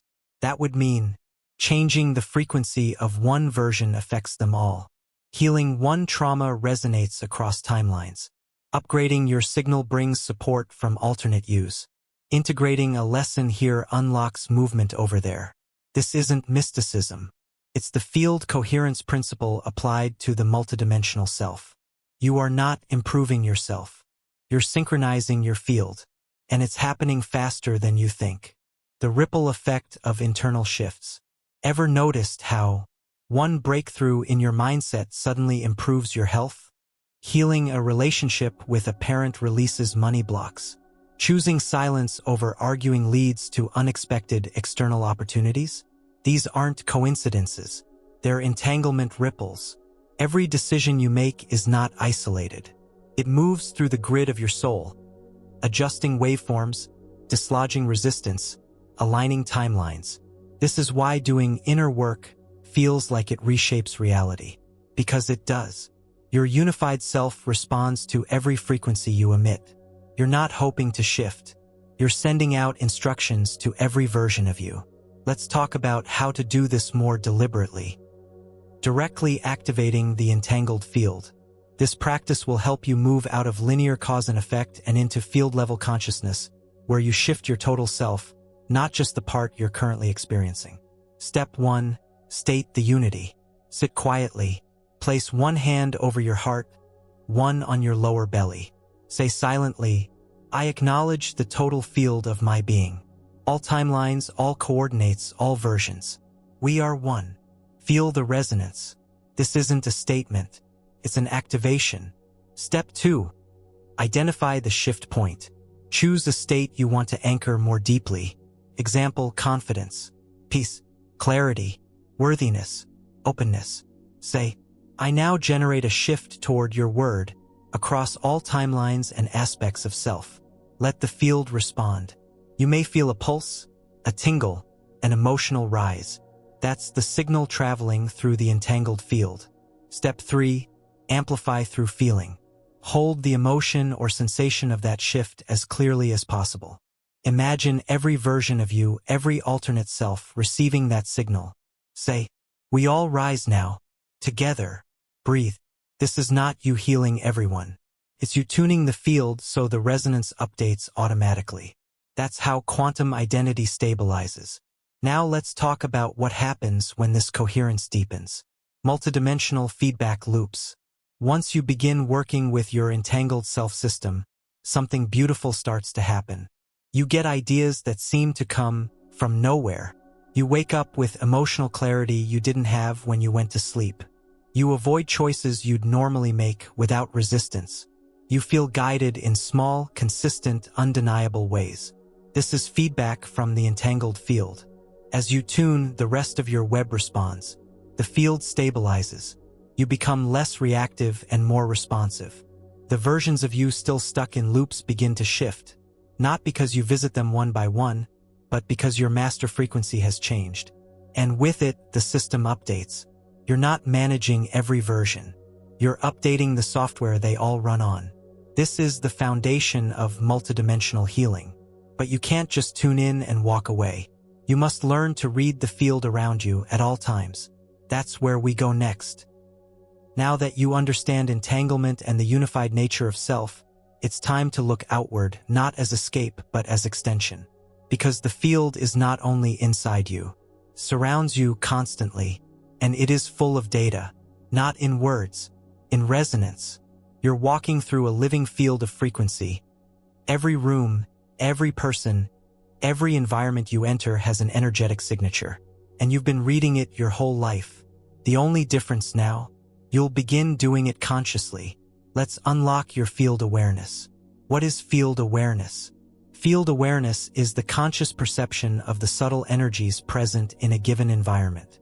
It includes the emotional imprint left in a space, the alignment or distortion of another person's energy, the coherence or fragmentation of a decision pathway, the vibrational direction of a timeline. It's not something you do. It's something you unblock. You were born with this capacity, but it's often suppressed by noise, logic, doubt, or social training. Now, your job is to reawaken it, and the results are immediate. When you activate field awareness, you stop absorbing energies that don't belong to you. Feel when a choice is aligned before you make it. Avoid entanglement with chaotic or manipulative energy. Receive clarity about opportunities and timelines faster. This is not psychic ability. It's perceptual alignment. Let's begin tuning it now. Activating field sensitivity.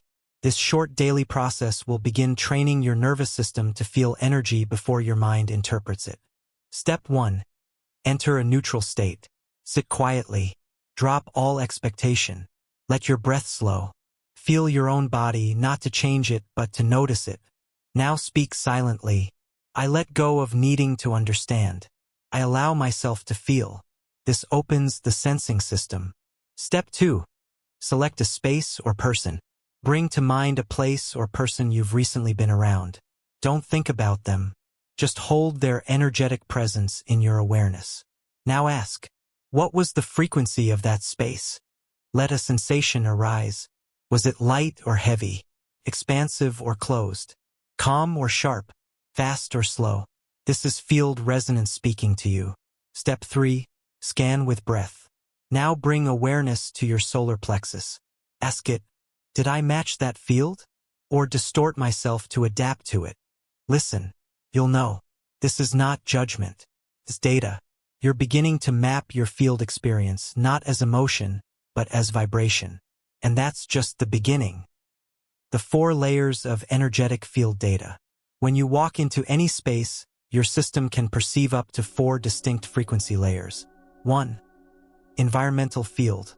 The overall energetic tone of a space, often influenced by events, architecture, or natural presence. You might feel this walking into a temple, a hospital, or a recently argued-in room. 2. Collective field. The group resonance. Shared beliefs, fears, hopes, expectations. Offices, schools, airports all have distinct collective fields. 3. Relational field. The dynamic between you and another person, not just how they feel, but how their energy interacts with yours. This explains why some people feel instantly nourishing or draining, even if they say nothing. 4. Directional field. The felt sense of movement or timeline available in that space. You might enter a room and feel stuck, or enter another and feel creative momentum. You've felt all of these before. Now you're learning to name them and use them. This is energetic literacy, and it lets you live not just in the field, but with it. Let's look at how to apply that practically. Using field awareness to navigate life. Once your sensitivity increases, you'll begin making decisions based on resonance, not logic. Examples. You visit a potential home and immediately feel heaviness, even though it checks every box. You say no. You sit down to work on a project and feel stuck. You move to a different location, the block lifts. You're speaking to someone and feel your chest contract. You shift posture or exit the conversation. These aren't superstitions. They're field-based adjustments. You're letting the energetic reality guide your behavior, and that makes your actions more efficient, aligned, and supported. You're not wasting energy fighting invisible forces. You're moving with them. That's quantum flow. Let's finish with a simple exercise. Daily field check-in. Each morning, before starting your day, do this. Sit for 1 minute. Say silently, what does the field around me want me to know today? Let a word, image, or emotion arise. Hold it gently. Then ask, where is the clarity today? Let that answer inform one action you take. This isn't strategy. It's field listening. And the more you listen, the more coherent your path becomes. You're not just navigating timelines now. You're reading the terrain. And next, we'll explore how to follow guidance from versions of you already living future probabilities, so you can walk the clearest path available to you now. You've begun to sense the field. You've moved beyond static identity and started navigating by frequency, by feeling, by coherence. You've tuned into parallel versions of self and retrieved fragments from timelines where pain took the lead. Now something else is beginning to surface. You're not just aligning with what is. You're being called by what wants to be. There's a version of you in your future already living at a higher vibration, already making different choices, already operating in total alignment. This version isn't imagined. It's not a goal. It's not wishful thinking. It's a real coordinate in the quantum field. And right now, it's broadcasting a signal. The question is, are you listening? This chapter will train you to recognize that signal, to follow the breadcrumbs, and to understand that your future self is not separate. They are a living frequency, and that frequency is accessible now. Let's begin by removing a false belief that keeps many from sensing the pull of their future self. The future is not ahead. It's accessible. Linear time says, you haven't done it yet. You're becoming. You'll get there. Field reality says, it's already happening. In a different coordinate. You're not becoming that self. You're tuning into their signal. You're matching their resonance. You're collapsing the space between where you're operating and where they already exist. That's not metaphor. It's mechanics. Your future self is actually a higher frequency coordinate that exists now, just outside your current perceptual bandwidth. But they're leaving signals. These signals are not fantasies. They're breadcrumbs, energetic markers left in your field to help you remember how to align. What do breadcrumbs look like? Let's name them. Recognizing breadcrumbs from the future. Breadcrumbs are subtle signals from future versions of you that are already coherent, already flowing, already stabilized. You'll notice them as repeating symbols or messages that show up exactly when you're stuck or afraid. Sudden bursts of clarity, like, I just know this is the right thing. Random memories that don't seem useful until they guide you out of something. Pulls toward people, places, books, or ideas that weren't in your orbit before. A voice, not from fear or habit, saying, not this, not anymore. These are not imagination. They're timeline markers. They're how your higher harmonic self whispers into the density of your current timeline. Because they've already been here, and they're now reaching back. You're not waiting for that self to arrive. They're already moving toward you. Let's get more precise. How the future you communicates. You don't get a letter from the future. You get resonance nudges. And they don't always feel spiritual. Often they're quiet, grounded, direct. Here's how the future you tends to speak. 1. Through repulsion. When something suddenly feels completely wrong, a path you were pursuing, a relationship you tolerated, it's not fear. It's the field adjusting. Your future self is sending a no longer compatible signal. 2. Through precision. You begin doing more with less, saying less with more clarity, making decisions without the usual internal drama. That's coherence from the future anchoring now. 3. Through rhythm. Your days start to change tempo. Certain tasks suddenly feel out of sync. Others start flowing. That's vibrational realignment. Your future self is adjusting your rhythm. 4. Through neutral knowing. It's not hype. It's not excitement. It's a quiet sense of, this is what I do now. That's not logic. That's download. This form of knowing is the language of the future. Start listening for it. Exercise. Following the breadcrumb trail.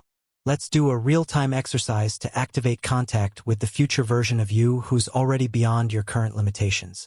Step 1. Identify the edge. Think of something in your life that feels like it's at the edge of change. Not fully broken, not fully aligned. Now ask, who is the version of me who has already moved beyond this? Don't try to define them. Just let the sense of their frequency arise. What does their energy feel like? How do they move? What have they stopped doing? What have they started embodying? This is not imagination. It's perception. Step 2. Ask for the breadcrumb. Say, send me the next breadcrumb.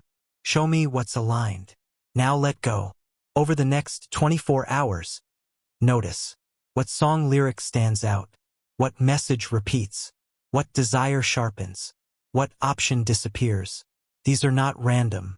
Your future self is arranging small nudges because they already know where you need to look. Let them guide. You're not giving up power. You're letting yourself be led by the clearest version of your own signal. Let's clarify something important. You are not becoming them. You're remembering them. The idea that you need to earn or achieve your future self is outdated. You don't ascend into worthiness. You relax into recognition. The future self is not a prize. They are a reminder of what it feels like to live without distortion. That's all alignment is, removal of distortion. And the you who's already there, they're not waiting for you to catch up. They're anchoring into your now. Each time you listen to their signal and act on it, you shorten the gap between now and next. And eventually, the signal becomes so strong that the distinction collapses. You become the version that was calling you all along. But to speed that process, you need direct dialogue. And that's what we're going to begin next. You've heard the call. You've seen the breadcrumbs. You've identified the signal. Now it's time to make contact. In this chapter, you will engage in a direct communication practice, not with some higher being, not with a vague spirit guide, but with the version of you that already exists in alignment. The one who already knows. The one who already moved through the very challenges you now face. This is not channeling in the mystical sense. It's tuning. You're not opening a portal. You're shifting frequencies. And in that shift, the conversation begins. Let's prepare your system for connection. Setting the frequency for contact. This practice requires stillness, not in body, but in mental posture. You don't need to empty your mind. You need to stop chasing clarity. Instead, you're going to let it land. Here's how. Step 1. Drop into center. Sit comfortably. Close your eyes. Breathe 3 times, slowly, gently, with attention. Now bring your awareness to your heart. Not as a muscle, but as a center of perception. Say, I call forward the version of me who is already aligned with clarity, sovereignty, and peace. I open the field for communication now. Feel the space open. Nothing dramatic, just presence. Step 2. Identify the inquiry. Ask one question, not 5. Not vague. One clear point of focus. Examples. What is my true direction with this project? Why do I keep hesitating?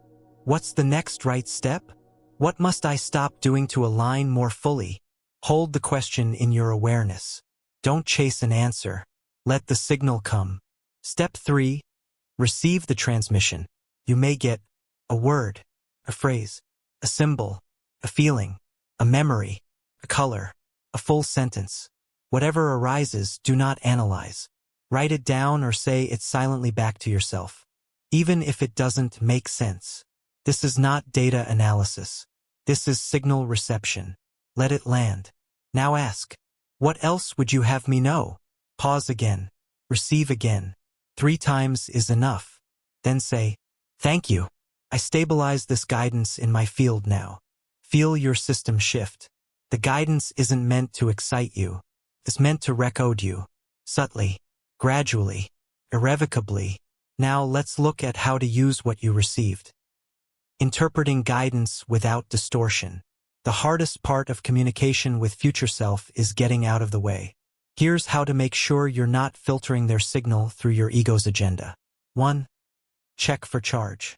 Did the message cause a spike in fear or hope? That's ego. True signal arrives neutrally. Not emotionally dead, but emotionally clear. 2. Simplify. The real answer is usually short. Complexity is a sign of mental overlay. If the guidance you received had layers and explanations, trim it. Ask again. What's the simple truth here? 3. Anchor in action. Ask, What would it look like to honor this guidance today? Not next month. Today. The field speaks in immediacy. Acting on it now stabilizes the signal. That's the feedback loop. Strengthening the line. Like any relationship, contact with your future self deepens over time. Here's how to keep the signal strong. Speak to them daily, short, clear, present. Thank them for every breadcrumb you follow. Keep promises you make to them. Let go of identities they've outgrown. You are not trying to become them. You are remembering how to operate from their clarity. And once that signal stabilizes, reality starts changing. Faster, sharper, deeper. Why? Because you're no longer navigating by guessing. You're moving from resonance. Let's close this chapter with one final tool. Future self-integration ritual. Do this once per week to stabilize the connection. Sit quietly. Ask your future self, what do you want me to stop doing? Listen. Ask, what do you want me to start embodying? Listen again. Then say, I honor this shift by making one choice today that reflects your guidance. That's all. No drama. Just one shift. Each one rewrites the grid. Each one brings you closer. Each one collapses the space between now and next. You're not reaching forward. You're returning to the self that never forgot. Next, we'll explore how to perceive reality layers stacked around you and how to navigate multiple timelines consciously. You've heard the call. You've seen the breadcrumbs. You've identified the signal. Now it's time to make contact. In this chapter, you will engage in a direct communication practice, not with some higher being, not with a vague spirit guide, but with the version of you that already exists in alignment. The one who already knows. The one who already moved through the very challenges you now face. This is not channeling in the mystical sense. It's tuning. You're not opening a portal. You're shifting frequencies. And in that shift, the conversation begins. Let's prepare your system for connection. Setting the frequency for contact. This practice requires stillness, not in body, but in mental posture. You don't need to empty your mind. You need to stop chasing clarity. Instead, you're going to let it land. Here's how. Step 1. Drop into center. Sit comfortably. Close your eyes. Breathe 3 times, slowly, gently, with attention. Now bring your awareness to your heart. Not as a muscle, but as a center of perception. Say, I call forward the version of me who is already aligned with clarity, sovereignty, and peace. I open the field for communication now. Feel the space open. Nothing dramatic, just presence. Step 2. Identify the inquiry. Ask one question, not 5. Not vague. One clear point of focus. Examples. What is my true direction with this project? Why do I keep hesitating? What's the next right step? What must I stop doing to align more fully? Hold the question in your awareness. Don't chase an answer. Let the signal come. Step 3. Receive the transmission. You may get a word, a phrase, a symbol, a feeling, a memory, a color, a full sentence. Whatever arises, do not analyze.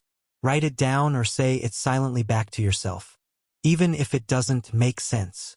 This is not data analysis. This is signal reception. Let it land. Now ask, what else would you have me know? Pause again. Receive again. 3 times is enough. Then say, thank you. I stabilize this guidance in my field now. Feel your system shift. The guidance isn't meant to excite you. It's meant to recode you. Subtly, gradually, irrevocably. Now let's look at how to use what you received. Interpreting guidance without distortion. The hardest part of communication with future self is getting out of the way. Here's how to make sure you're not filtering their signal through your ego's agenda. 1. Check for charge. Did the message cause a spike in fear or hope? That's ego.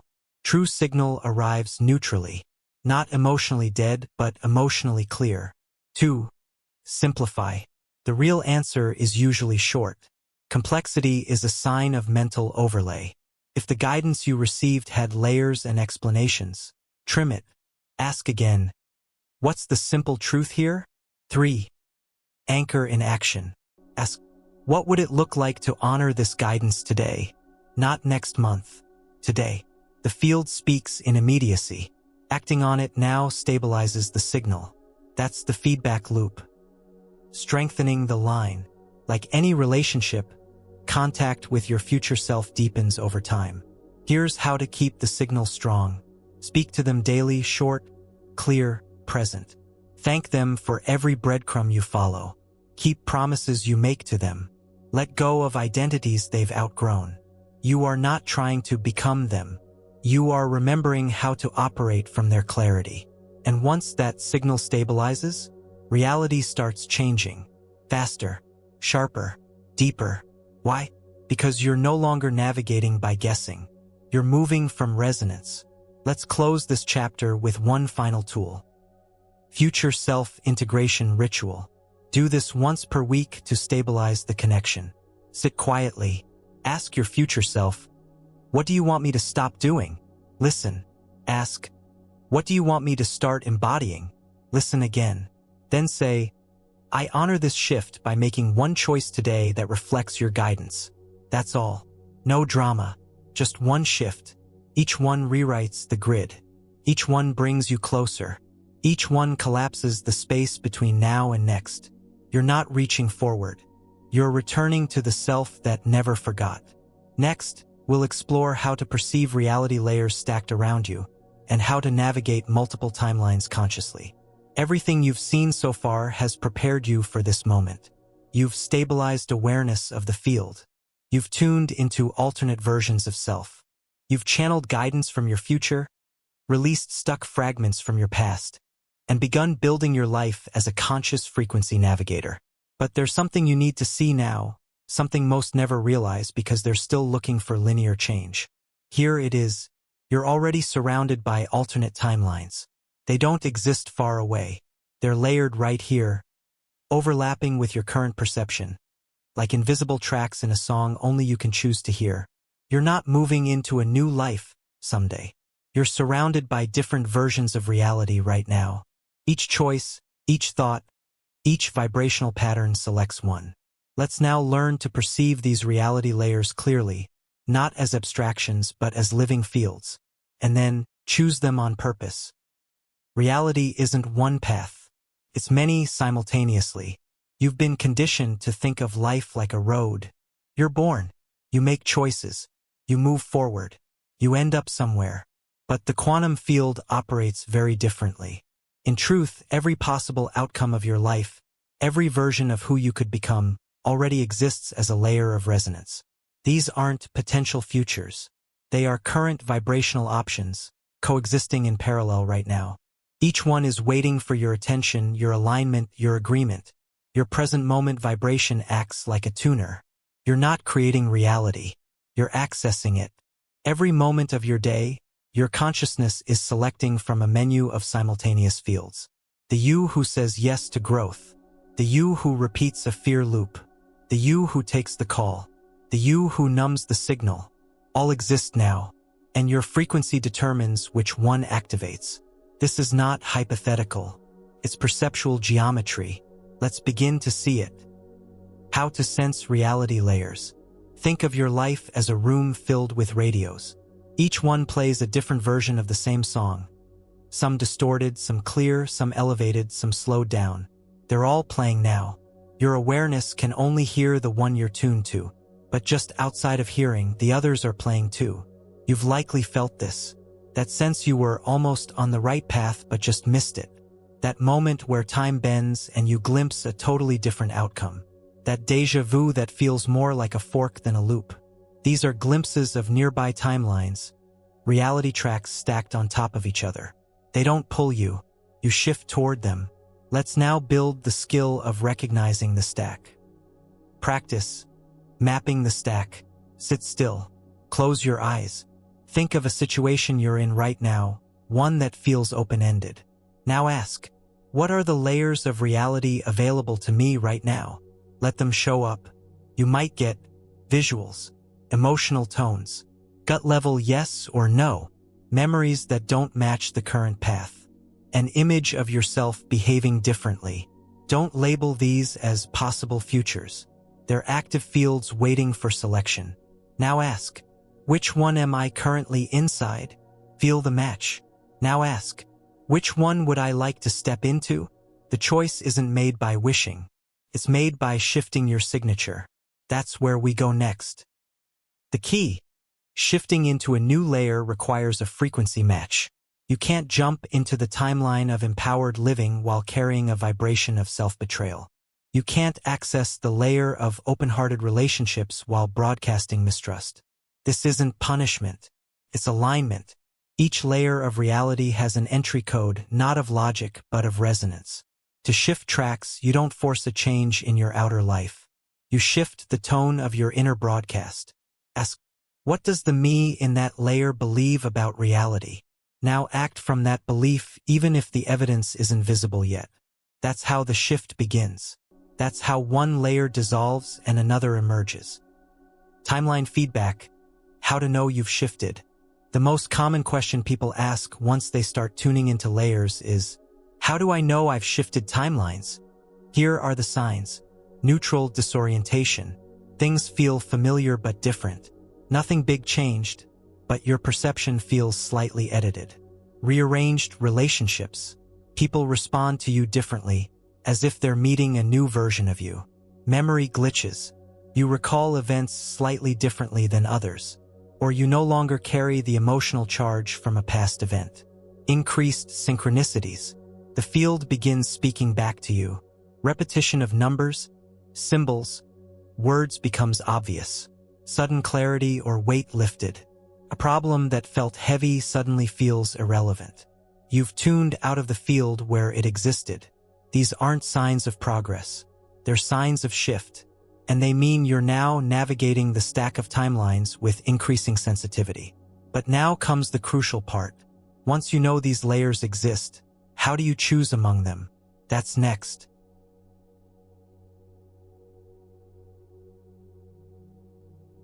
You've seen it now.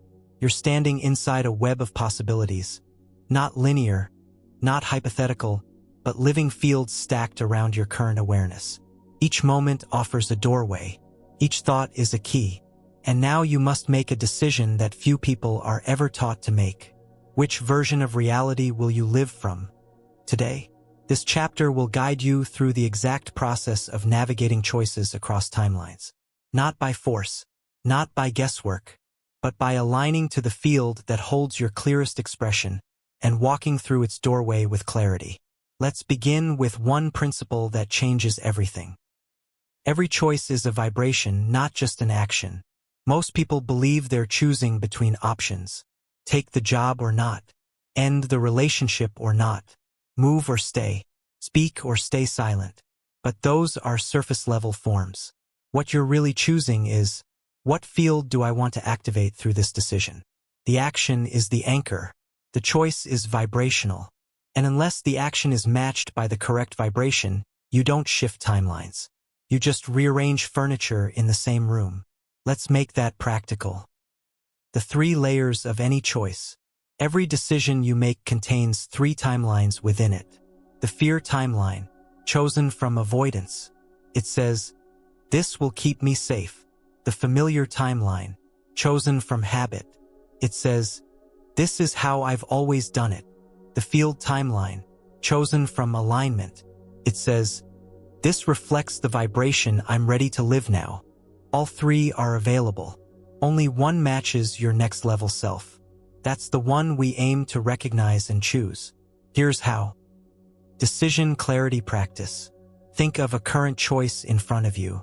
A fork, a question, possible move. Now bring it into awareness. Ask, what does the fear timeline want me to do? Feel it. Now ask, what does the familiar timeline want me to do? Recognize it. Now ask, what does the field timeline, the clearest version of me, do here? Feel the clarity, not the comfort. Now pause and say, I allow myself to choose from alignment, not history. This is how you consciously collapse alternate outcomes and step into the field you prefer. You're not avoiding pain. You're activating precision. Now let's go further. Timeline hopping through behavior. Once you've chosen the field-based response, it's time to stabilize it. You do this not by thinking about the new timeline, but by behaving from it. Speak the way you would if that reality were already real. Hold your body the way that version of you holds theirs. Move as if the field has already adjusted. Stop seeking validation for your choice. Every moment you behave from the timeline you've chosen, you send a reinforcement signal into the field. And the field reorganizes. This isn't fake it till you make it. It's act from the reality you've selected, not the one you're leaving. Let's lock it in with an exercise. The 72-hour shift window. Every timeline jump comes with a window of integration. Once you make a major vibrational choice, your field enters a recalibration period, about 72 hours, where old patterns attempt to reassert themselves. Here's how to hold the shift. Stay hyper-aware of thoughts that try to pull you back. Say, "That no longer applies." Speak the truth of your chosen timeline out loud. Make one anchoring action every 12 hours, even if it's small. Stay out of conversations that require you to justify the shift. This is a sacred window. Treat it as such. If you maintain coherence for 3 days, the new field stabilizes. The choice becomes embodied, and the new timeline becomes your norm. Final navigation keys. Let's leave you with 5 reminders to carry into every future choice. The timeline you choose is more important than the outcome you expect. If the field isn't aligned, it will feel like forcing, even if the logic is sound. Your fear will always make a better argument than your truth. Don't debate it. Choose anyway. Coherence feels quiet. If a choice feels calm and clear, it's probably correct. You are not choosing between outcomes. You're choosing between versions of you. You're now ready to walk. Not in theory, in embodiment. Every moment from here on is a timeline gate. You don't have to become someone new. You just have to choose the layer that already reflects who you are when you stop pretending to be less. Next, we'll explore how relationships shift across coordinates, and what to do when the people around you start changing too. You've seen it now. You're standing inside a web of possibilities. Not linear, not hypothetical, but living fields stacked around your current awareness. Each moment offers a doorway. Each thought is a key. And now you must make a decision that few people are ever taught to make. Which version of reality will you live from? Today, this chapter will guide you through the exact process of navigating choices across timelines. Not by force, not by guesswork, but by aligning to the field that holds your clearest expression and walking through its doorway with clarity. Let's begin with one principle that changes everything. Every choice is a vibration, not just an action. Most people believe they're choosing between options. Take the job or not. End the relationship or not. Move or stay. Speak or stay silent. But those are surface-level forms. What you're really choosing is, what field do I want to activate through this decision? The action is the anchor. The choice is vibrational. And unless the action is matched by the correct vibration, you don't shift timelines. You just rearrange furniture in the same room. Let's make that practical. The 3 layers of any choice. Every decision you make contains 3 timelines within it. The fear timeline, chosen from avoidance. It says, "This will keep me safe." The familiar timeline, chosen from habit. It says, "This is how I've always done it." The field timeline, chosen from alignment. It says, "This reflects the vibration I'm ready to live now." All 3 are available. Only one matches your next level self. That's the one we aim to recognize and choose. Here's how. Decision clarity practice. Think of a current choice in front of you. A fork, a question, possible move. Now bring it into awareness. Ask, what does the fear timeline want me to do? Feel it. Now ask, what does the familiar timeline want me to do? Recognize it. Now ask, what does the field timeline, the clearest version of me, do here? Feel the clarity, not the comfort. Now pause and say, I allow myself to choose from alignment, not history. This is how you consciously collapse alternate outcomes and step into the field you prefer. You're not avoiding pain. You're activating precision. Now let's go further. Timeline hopping through behavior. Once you've chosen the field-based response, it's time to stabilize it. You do this not by thinking about the new timeline, but by behaving from it. Speak the way you would if that reality were already real. Hold your body the way that version of you holds theirs. Move as if the field has already adjusted. Stop seeking validation for your choice. Every moment you behave from the timeline you've chosen, you send a reinforcement signal into the field. And the field reorganizes. This isn't fake it till you make it. It's act from the reality you've selected, not the one you're leaving. Let's lock it in with an exercise. The 72-hour shift window. Every timeline jump comes with a window of integration.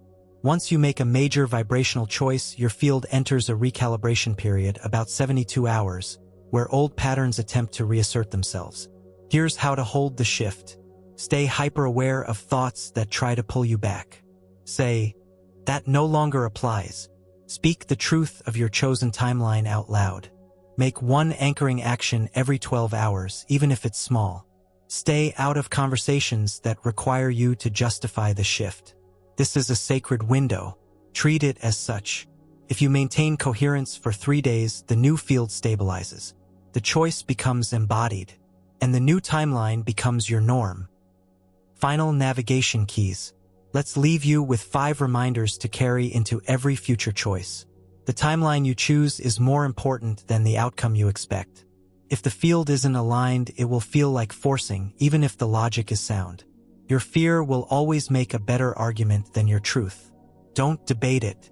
Choose anyway. Coherence feels quiet. If a choice feels calm and clear, it's probably correct.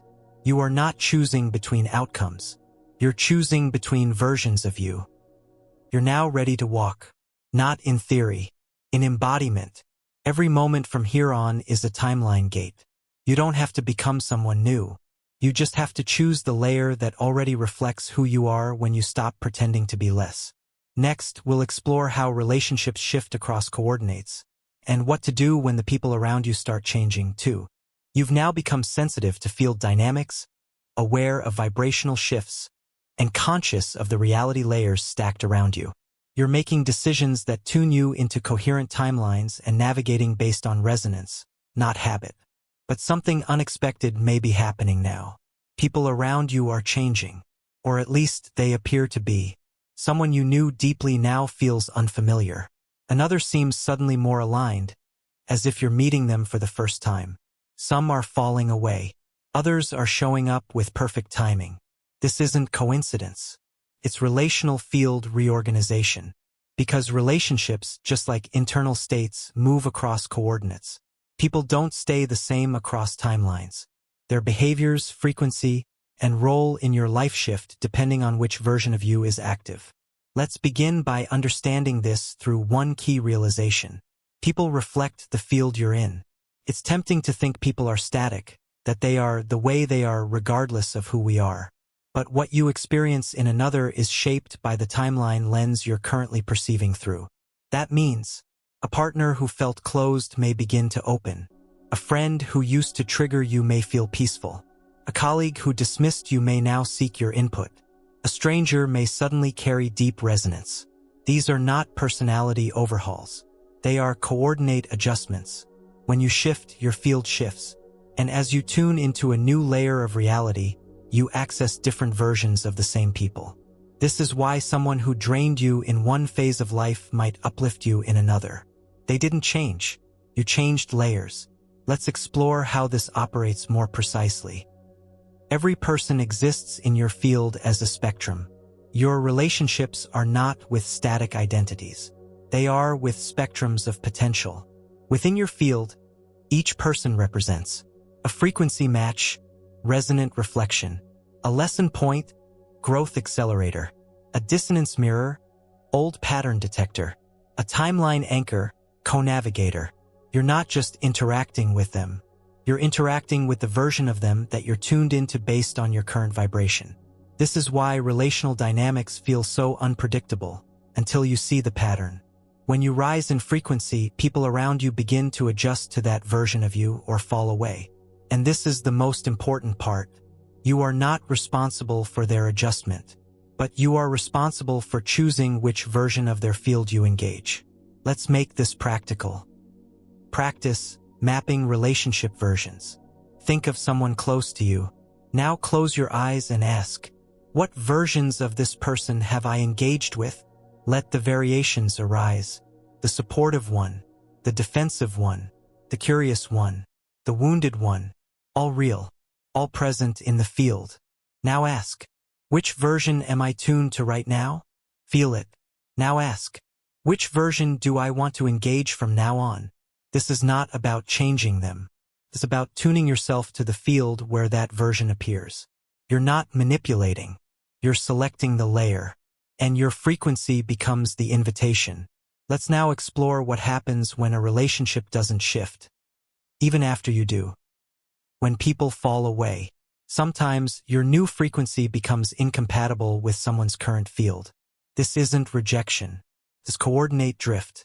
You haven't abandoned them. You've tuned out of the timeline where they still reside. And if that timeline is fueled by distortion, codependence, or trauma, it won't feel safe for them to join you. Here's how to know when a relationship is phasing out. Conversations feel heavy or repetitive. They can't see the version of you you've become. Their presence pulls you back into patterns you've outgrown. You feel less alive or clear around them. That's not a failure. That's the field asking for completion. And letting go with grace allows them to find their own aligned coordinates. Staying out of guilt only anchors both of you in the wrong version. Let go cleanly. No fight. Just field clarity. Now let's flip it. When people shift with you, not all relationships drift. Some expand with you. These are the ones where conversations evolve naturally. You're met with curiosity instead of resistance. Mutual space for growth exists. You both feel lighter, freer, more honest. That's a sign you're now meeting them on a new timeline. Often, they don't even realize they've changed, because your perception has shifted to a new version of them. This is how dimensional connection deepens, not through control, but through mutual tuning. And the more you stabilize your own signal, the more consistently you meet people in their clearest form. Let's strengthen that now. Daily relational field check. Every morning, ask, who in my life am I still engaging through an old version? Where am I not letting someone grow? What relationship is ready for a higher field? Then, speak from the new version of you. Expect the new version of them. Act without reinforcing the old pattern. Watch what happens. Relationships are not fixed stories. They're co-written frequencies. Keep tuning. You now see clearly, relationships don't change through effort. They shift through coordinate choice. And you choose that every day. Next, we explore how the collective field influences all of this, and how mass consciousness is tuning timelines too. You've begun navigating your own timelines. You're choosing frequencies deliberately. You're watching people shift with you or fade out as your field evolves. But there's a larger field at play now. It's not just about you. You are part of a collective. And that collective, the web of shared human resonance, is also tuning itself across coordinates. It's not random. It's not passive. And understanding this will show you how your personal alignment feeds into global shifts. Let's begin with the core principle. Mass consciousness has a frequency. Humanity is not just made up of individuals. It is a field organism. Each human is a node, broadcasting emotional, mental, and energetic signals into the shared space. That shared space, the collective field, behaves like any energetic system. It has harmonics. It has feedback loops. It responds to coherence. It reorganizes under pressure. This field determines what becomes normal, what truths rise to the surface, what fears spread most easily, what breakthroughs become possible. It's not static. It shifts. And when enough individual nodes change frequency, the entire field adjusts. This is called a collective timeline jump. And we are in one now. Let's unpack that. The collective is jumping timelines. Over the past years, you may have noticed sudden global awakenings, mass questioning of old systems, deep division in how people perceive reality. rapid emergence of new models of living, working, and relating. This is not chaos. This is a coordinate shift. We're moving from one collective frequency band to another, and it's shaking loose every system that was built on the old one. Old paradigms don't survive frequency jumps. That's why institutions are faltering. That's why truths are unraveling. That's why you felt like you don't recognize the world some days. You're not watching collapse. You're watching realignment, and your personal field is part of the vote. Let's make that real. Your frequency affects the whole. Every time you choose alignment over fear, heal a personal distortion, refuse to repeat a pattern, tune into clarity instead of chaos, you send a signal into the collective field. That signal strengthens a new timeline, weakens the grip of fear-based frequencies, opens pathways for others to perceive differently. This is not metaphysical poetry. It's field physics. You are broadcasting, and the field is listening. Now let's talk about coherence. Collective coherence and critical mass. A timeline doesn't shift when everyone agrees. It shifts when enough coherent nodes emit the new frequency consistently. This is called critical mass. It's been measured in everything from neural networks to social tipping points. You don't need to wake up the whole world. You just need to stabilize your field and hold it. Coherence spreads faster than fear once it reaches self-sustaining resonance. So every time you return to center, every time you say no to distortion, every time you embody a clearer truth, you help shift the collective coordinate system. Now let's learn to read that system more clearly. Reading the collective field. Just as you've learned to sense your own timeline stack, you can begin perceiving shifts in the collective. Here's what to look for. Media patterns. Are fear messages intensifying? That's a signal of field instability. Synchronicity clusters. Are large numbers of people reporting similar dreams, signs, or emotional shifts? That's a resonance wave. Sudden cultural pivots. Does something that used to be fringe become mainstream almost overnight? That's a timeline gate opening. Energetic weather. Are you sensing heaviness, agitation, or unusual clarity in the air? That's field pressure adjusting. These signs aren't random. They're indicators that the timeline is flexing, and how you respond matters. Let's anchor into that. Stabilizing your field in collective chaos. When the collective field destabilizes through fear, crisis, or manipulation, you don't have to match it. You have one job. Stay clear. Stay grounded. Stay sovereign. How? Disconnect from media loops that distort perception. Breathe deeply and move your body to restore coherence. Anchor in daily practices that remind you who you are. Connect with others operating from clarity. Speak the truth without trying to convince. You are not resisting the collective. You are retuning it by being different. And as more of us do this, the timeline we're anchoring becomes the dominant one. This is how new worlds are born. Not through war, through frequency. Let's close with an invitation. You are a timeline anchor now. You didn't just wake up for yourself.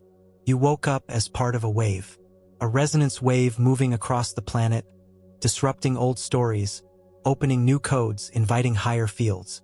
Your coherence is not private. It is generative. Every shift you stabilize in your own life is a signal to the collective. This frequency is available now. Let it broadcast. Let it ripple. Let it build. Because mass consciousness is not a burden. It is a system asking for realignment. And you have the tuning fork. Next, we'll explore the constant feedback loop between you and the world, and how reality itself responds to your inner vibration in real time. You now understand how your frequency shapes the field. You've seen relationships realign, timelines shift, and the collective move through dimensional thresholds. But there's one dynamic that will crystallize your understanding of how reality truly functions. Reality does not respond to what you think. Reality responds to what you broadcast. And when your broadcast changes, reality gives you a signal. Always. It may not come in the form you expect. It might not be instant, but it always comes. This is the reality feedback loop. And learning to read this loop will transform your entire experience of life. because you will begin to see reality not as something out there that happens to you, but as a reflection, a mirror, a precise and living measurement of your current signal. Let's begin by making this clear. You are not waiting for change. You are generating a field that changes everything. The loop is always on. The moment you emit a vibration, through your thoughts, emotions, and embodiment, that frequency moves outward. It enters the field, touches timelines, it resonates with other systems, and then it returns, not as energy, as form. That return may show up as a new opportunity, a conversation that unlocks clarity, a block that dissolves, an obstacle that intensifies to show you what's misaligned. This is not magic. It's resonance physics. Every cause in the quantum field has a mirrored feedback effect, but not in linear time. The field doesn't just echo what you are. It reflects what you've stabilized. That's the key. If you only hold a new frequency briefly, reality doesn't have time to reflect it. If you stabilize it, it becomes your new reality lens. This is why it often seems like nothing's happening. It's not that you're doing it wrong. It's that your signal hasn't stayed long enough for the mirror to respond clearly. Let's see what that looks like in practice. Stabilization versus oscillation. Say you choose a frequency of empowerment. You commit to trusting yourself. You begin making choices from clarity. For 2 days, everything flows. Then doubt creeps in. You revert to old patterns. The signal oscillates. The mirror gets fuzzy. You're now broadcasting 2 conflicting timelines. And the field responds by delaying the reflection, because it doesn't yet know which version of you to reflect. Now contrast this with holding empowerment consistently, even through discomfort. Even when old doubts knock. Even when results lag. You stay. You breathe. You act in coherence. Now the signal becomes stable. And the field replies clearly. That's not faith. That's field logic. Let's explore how to identify the feedback more precisely. Reading reality's replies. Reality speaks in patterns. And if you know what to look for, you'll begin to see the loop functioning with incredible precision. Here's how feedback often arrives. 1. Echoes. Something you've internally shifted begins showing up in external conversations, content, or symbols. You begin honoring your boundaries. Suddenly, others do too. 2. Resistance intensifies. Right after choosing a higher timeline, circumstances seem to get worse. That's the old field resisting its own dissolution. Don't interpret this as failure. It's a release contraction. 3. The unexpected arrives. Once you stabilize a new frequency, something shows up that has no logical link to your actions. You feel freer in your body. Then someone invites you to a project you didn't know existed. This is field entanglement responding to your upgrade. 4. Smoothness returns. When your signal is clear, your path feels clear, not necessarily easy, but unobstructed. You stop overthinking. Events begin lining up. Not because you're lucky, but because you're coherent. Let's now amplify the signal. Daily practice. Feedback calibration. To become fluent in reading the loop, ask these 3 questions each evening. What frequency did I stabilize most today? How did reality reflect that signal? What would I need to embody tomorrow for the mirror to sharpen? This simple calibration trains your system to match your internal field with external confirmation. You're not chasing signs. You're generating them, and they're responding.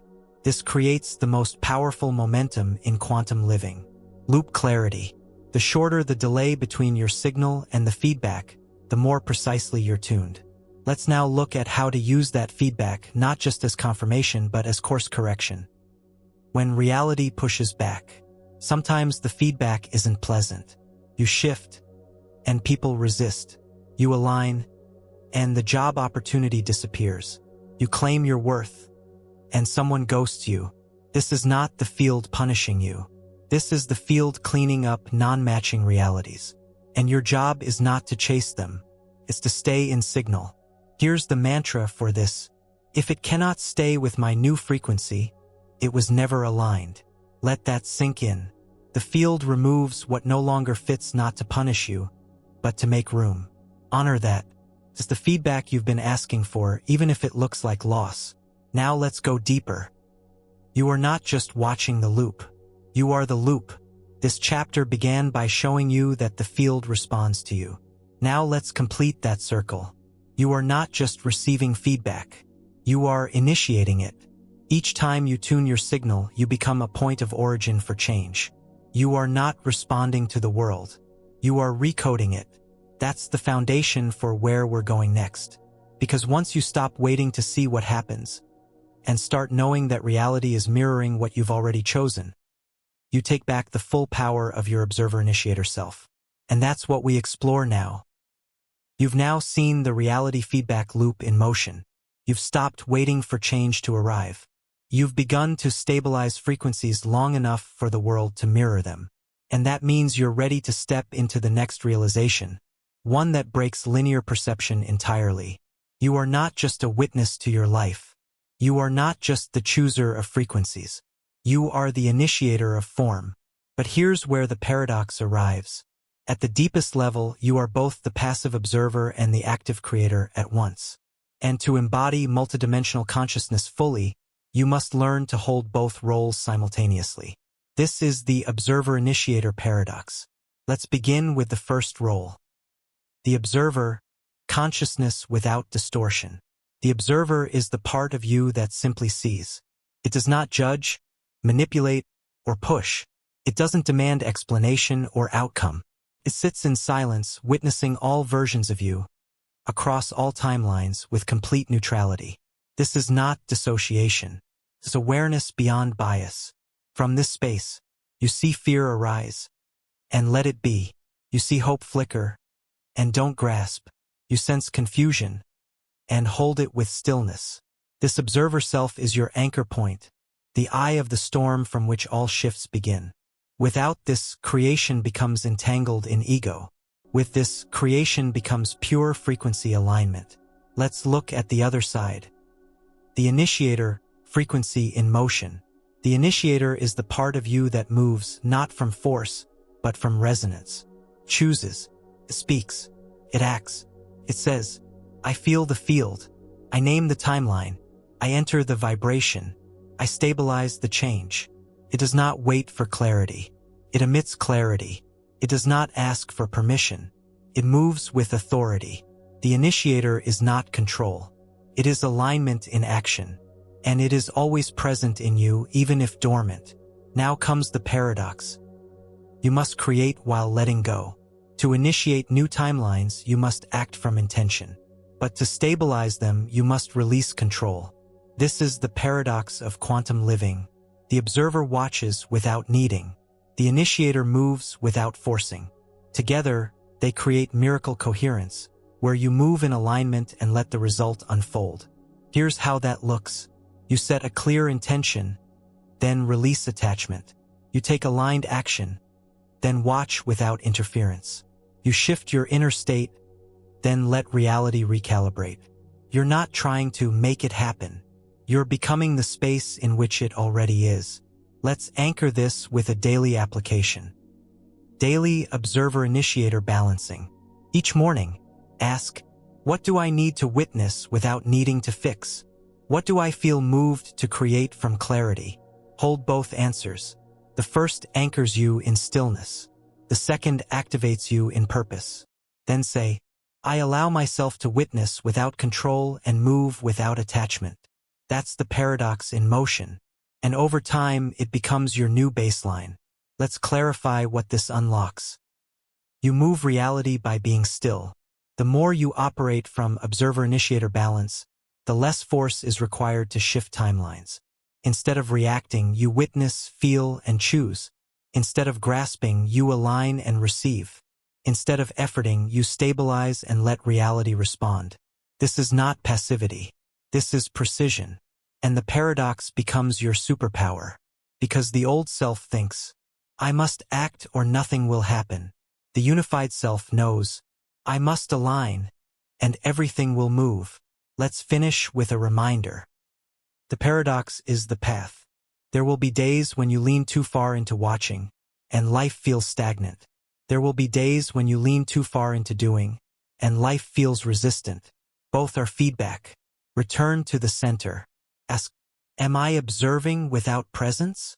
Am I initiating from grasping? Then rebalance. Breathe. Feel. Choose. You are not one or the other. You are the stillness that moves. You are the silence that speaks. You are the witness who creates. And with every breath, every choice, every moment of awareness, you become the paradox in perfect form. Next, we'll step beyond belief itself and release the need to understand everything so you can begin living from direct knowing. You've navigated the feedback loop. You've felt the paradox of observing and initiating. You've watched timelines shift, people reorganize, and synchronicities emerge with uncanny precision. But something may still linger. A quiet, persistent desire. The desire to understand everything. To grasp it all with logic. To put your awakening in a neat conceptual box. This is the final distortion most seekers must face. The idea that in order to embody multidimensional awareness, you must be able to explain it. You don't. And in truth, you can't. Because what you're tuning into now exists beyond belief, in the realm of direct frequency, not filtered thought.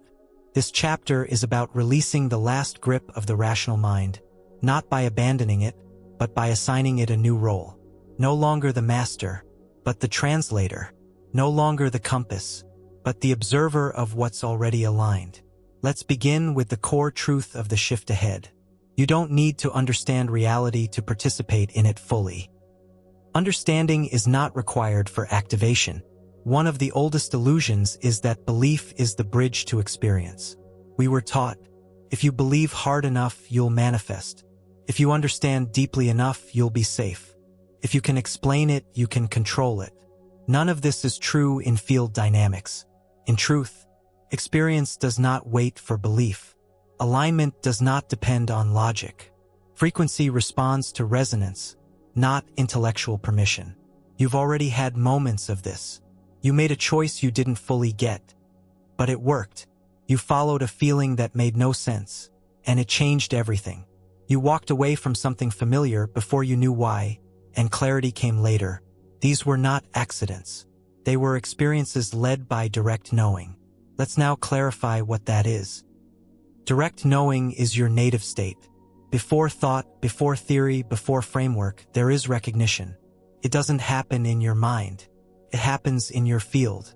You walk into a room and feel something's off. You meet someone and instantly trust them. You read a sentence and tears rise. This is not belief. This is frequency coherence. The field recognizes truth before the brain interprets it. And the more you operate from this space, the less you need proof, reasoning, or intellectual confirmation. You simply know. Not because of analysis, but because of clarity. Let's strengthen that. Practice. Feeling the difference between thought and knowing. Sit still. Bring to mind a decision you're processing. Notice the thoughts around it, the arguments, the what-ifs, the analysis. Now drop awareness into your chest. Ask, what is simply true here? Even if I don't understand it. Wait, don't interpret. Just feel. When it lands, it feels like silence. Like stillness. Like breath. No hype. No pressure. Just presence. That's your yes. That's your no. That's your now. Let that be enough. Letting the mind step down. This doesn't mean you stop thinking. It means you stop bowing to thought as your only authority. You still use logic, but you stop needing logic to go first. You still think clearly, but from clarity that starts in the field, not in fear. Let's illustrate this with a common contrast. The mind says, I need more information. The field says, this is enough. The mind says, I don't get it. I'm confused. The field says, confusion isn't a problem. Stillness is clarity. The mind says, if I understand it, I can relax. The field says, if you relax, you'll understand. This reversal is how you begin living beyond belief. Let's talk about what gets in the way. The addiction to meaning. Many seekers fall into the trap of seeking the meaning behind the meaning. Everything becomes symbolic.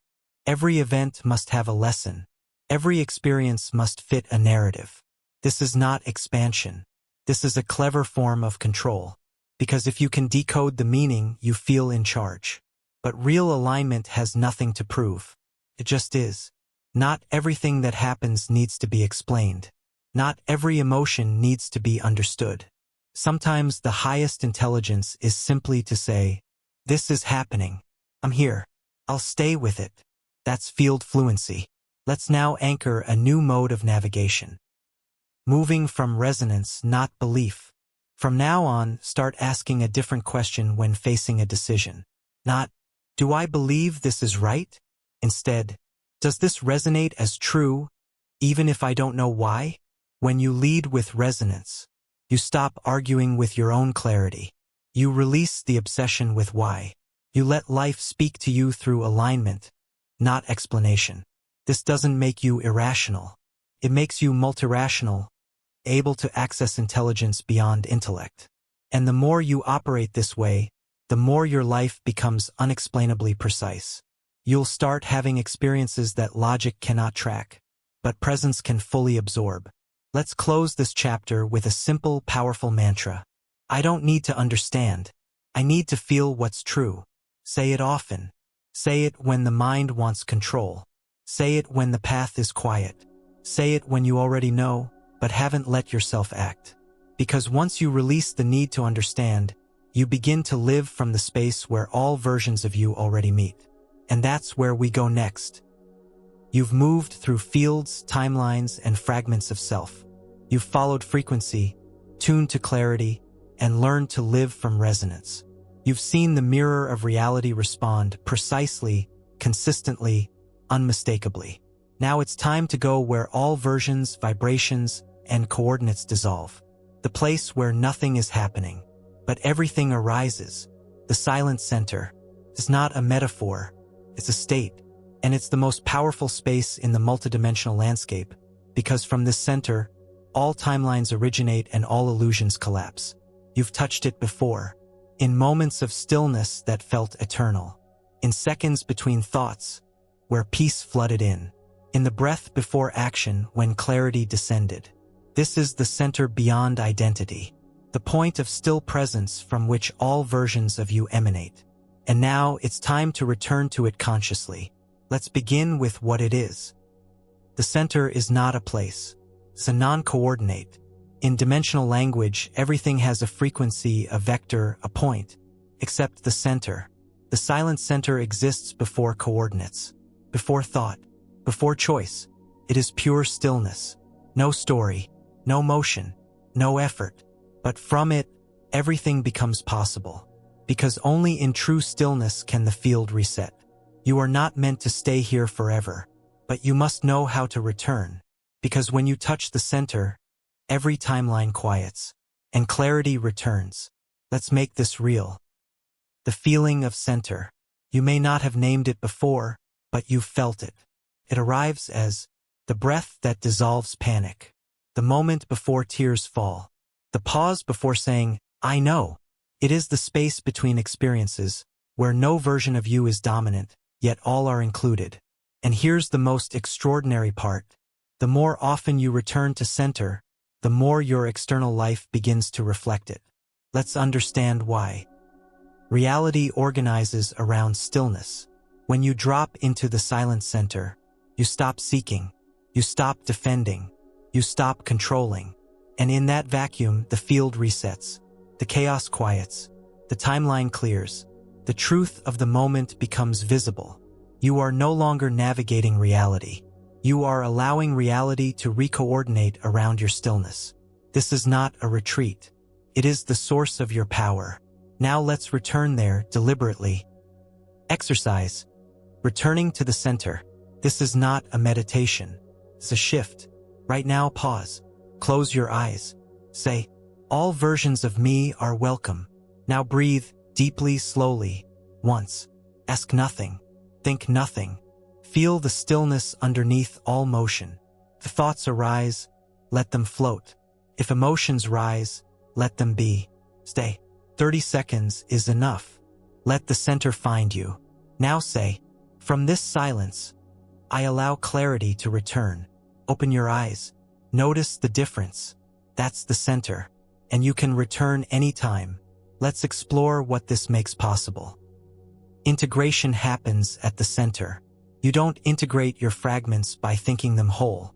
You integrate by returning to the space where they already are. In the silent center, the afraid you, the brave you, the confused you, the clear you, all dissolve, not into nothing, into presence. This is the collapse point, where distortion melts and resonance restarts. When you're confused, return here. When you're overwhelmed, return here. When you're vibrating too high to focus, return here. Center is not balance. It's origin. It's not rest. It's reset. Let's go deeper. The center is what remains. All identities are optional. All stories are passing. All vibrations are temporary. But the center is what remains when all else fades. That's why it feels like home. That's why you cry when you find it. That's why your nervous system exhales when you touch it. It's not you returning to stillness. It's stillness returning to itself through you. Let it. Don't rush to make meaning of it. Just come home. And each time you do, the field becomes more still. The mirror becomes more accurate. And your life becomes more real.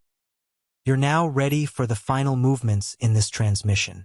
Next, we'll enter a practice of dropping even deeper into the infinite neutral now, where nothing happens but everything can change. Everything you've explored up to this point, every shift, every frequency, every alternate version of you leads here, to the moment before form, the space between dimensions, the point of absolute neutrality where nothing is happening and everything is available. This is not a mystical idea. It's a precise vibrational state, and you don't need to imagine it. You don't need to seek it. You need to recognize it because you've already touched it before. It's the infinite neutral now, and unlike other practices that involve doing, this is about being without impulse. Why is this important? Because every reality shift, every conscious jump, begins here.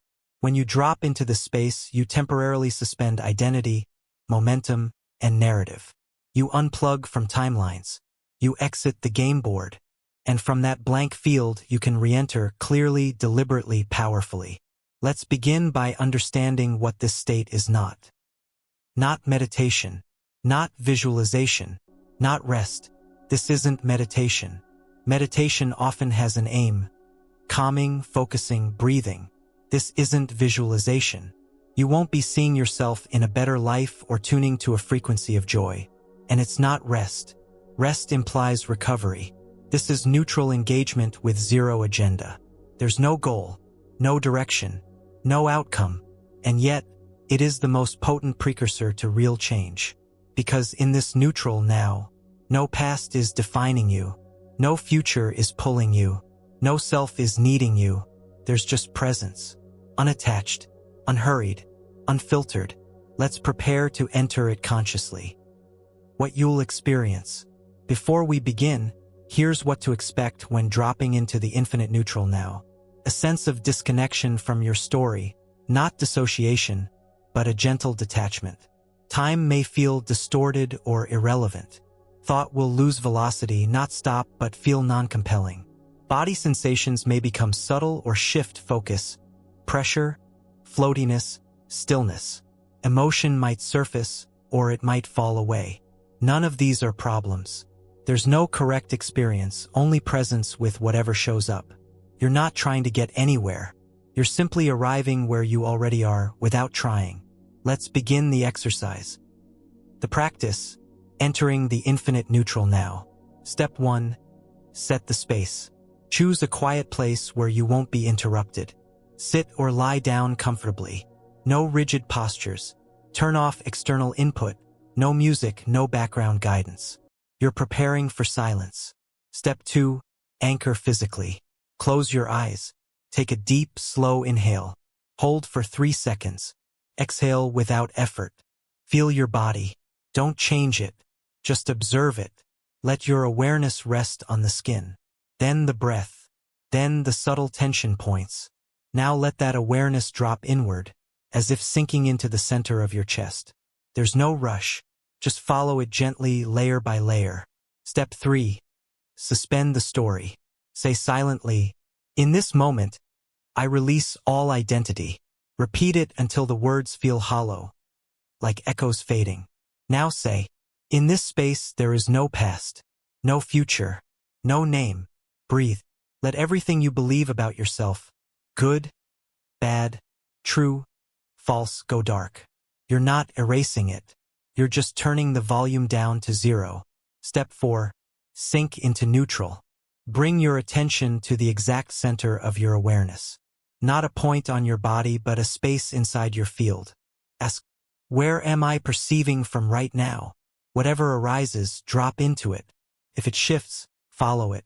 Now say, I enter the space where nothing is happening, and everything is available. Rest. No agenda, no visualization, no inner voice, just breath and presence. The thoughts arise, let them pass like wind. If sensations shift, observe without labeling. If emotions bubble up, let them move without story. Remain in this state for at least 5 minutes. Ideally 10 to 20. There's no timer. Time isn't real here. When you feel a natural lift, as if you're gently rising from water, open your eyes slowly. Remain silent. Let awareness of your surroundings return without commentary. After returning, don't rush.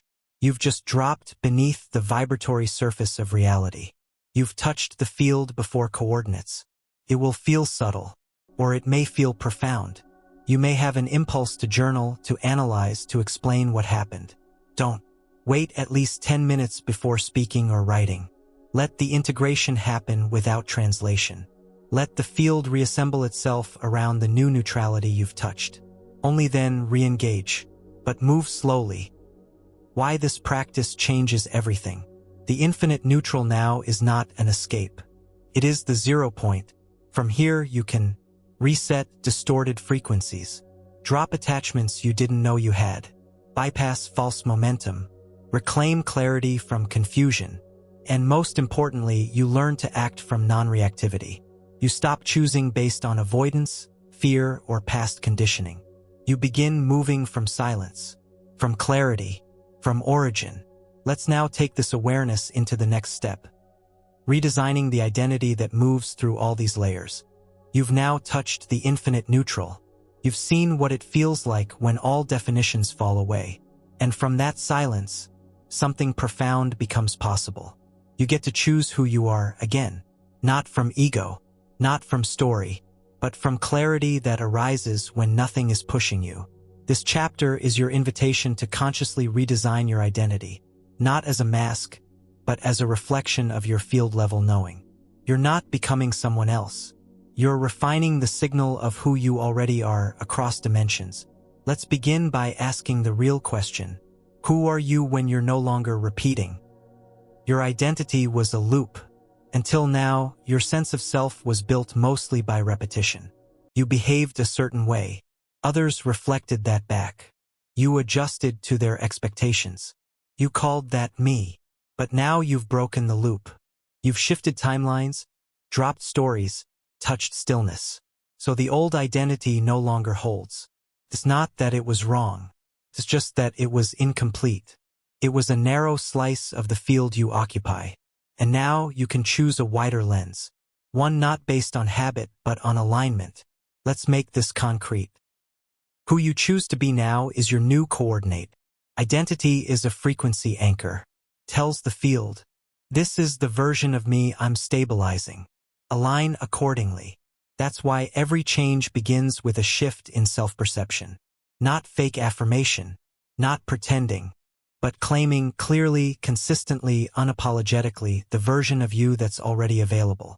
Let's define that version now. Exercise, the identity upgrade. Take out a blank page.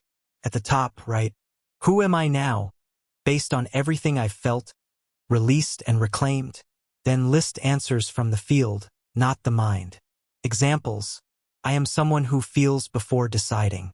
I am a being that remembers multidimensional presence. I am no longer chasing clarity, I am it. I speak what I know without needing consensus. I trust silence more than answers. Keep going. Don't explain. Just name. Now choose 3. These are your anchor traits. your new field imprint. For the next week, act, speak, and choose as if those three truths were absolute. You're not pretending, you're aligning, and reality will respond. Letting the old you fall away. As you stabilize this new signal, echoes of the old self will rise. You'll hear internal objections. But what if they don't like the new me? What if I'm wrong? Who do I think I am? These are not signs to stop. They are echoes from a collapsed timeline, calling out for acknowledgement. You don't need to fight them. You just say, "Thank you for getting me here. I release you now," and keep going. Because nothing is more powerful than conscious self-definition rooted in presence. Let's now ground this in daily action. Daily identity embodiment practice. Each morning, ask, who am I showing up as today? What does this version of me prioritize? How would this version of me handle uncertainty? Then pause. Feel the version of you you've named. Let that version breathe through you. Walk with them. Speak from them. Let their knowing guide your choices. And if you slip back into an old identity, notice it, breathe, and recenter. You're not failing. You're recalibrating. This is mastery. Why this identity redesign changes everything.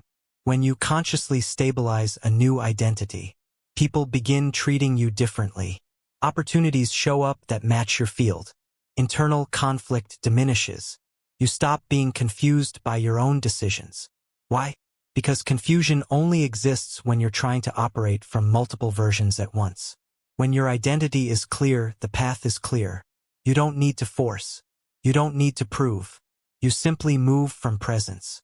Let's now look at how this affects your timeline trajectory. The identity timeline equation. Every identity shift sends a signal into the field. That signal says, activate the timeline where this version is already real. And the field obeys. Events begin aligning. People begin resonating or falling away. Choices become obvious. You're no longer reacting to life. You're navigating as a coherent version of you. That's the core of dimensional mastery. Let's close this chapter with a final invitation. You are not becoming someone new. You are becoming real. The multidimensional self isn't about adding more identities. It's about removing the noise that covered the signal. The version of you that feels most aligned, it already exists. It's not far away. It's one breath away, one choice away, one pause from now. Redesign isn't reinvention. It's remembrance. So remember clearly and walk from that clarity into the world. You've realigned your identity. You've returned to center.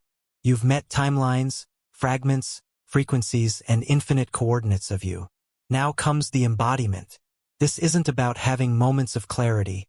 It's about becoming the frequency that navigates reality on purpose. You're no longer shifting occasionally. You're shifting constantly with awareness, skill, and coherence. That makes you something rare, a dimensional navigator. But what does that actually mean in real-time practice? It means you stop reacting from habit and begin tuning with precision. You stop chasing change and start generating field alignment. You move from reactive self-adjustment to field-driven guidance in every conversation, decision, or emotion. This chapter is about moving through life as a living signal. A signal that adjusts its coordinates with clarity, not confusion. Let's begin by clearing the biggest myth that still lingers. There is no final version of you. Many still hold an unconscious idea that, once I'm fully aligned, I'll stabilize forever. But alignment isn't a finish line. It's a living current. You're not supposed to stay still. You're meant to flow. The idea isn't to become unchanging, but to become clear while constantly evolving. A dimensional navigator doesn't lock into identity and hold. They listen. They shift. They respond. In each moment, they tune consciously. Here's how. The 3 tunings of a navigator. As you move through experience, you are constantly tuning 3 layers. Internal state, your felt emotion, nervous system tone, mental clarity. This determines what version of you is online. Field resonance, the unseen energy between you and everything else. The quality of a room, a person, a collective vibration. Directionality, the future timeline your current state is anchoring into, whether known or not. When all three are tuned in harmony, you experience ease in decision-making, synchronicity without grasping, peace in uncertainty, clear sensing of when to act or stay still. This isn't mystical, it's coherence, and you can track it. Let's start with internal state. Daily state check-in, the compass reset. Each morning or moment of overwhelm, ask, what is my current felt state? What story is that state aligned with? What timeline does that story lead to? Example, felt state, restless. Story, I need to figure things out fast. Timeline, one of grasping, burnout, unclear outcomes. Now pause, drop to stillness. Ask again, what would alignment feel like instead? Let that new state arrive first, then act. This is navigating with presence, not suppressing emotion, not bypassing, but choosing field clarity before motion. Let's now tune the second layer. Field resonance, reading the invisible environment. Navigators feel more than they explain. You walk into a space and your system responds before your mind catches up. Practice asking, what does this space feel like? Before I name it, what part of me does this energy activate? Do I expand or contract here?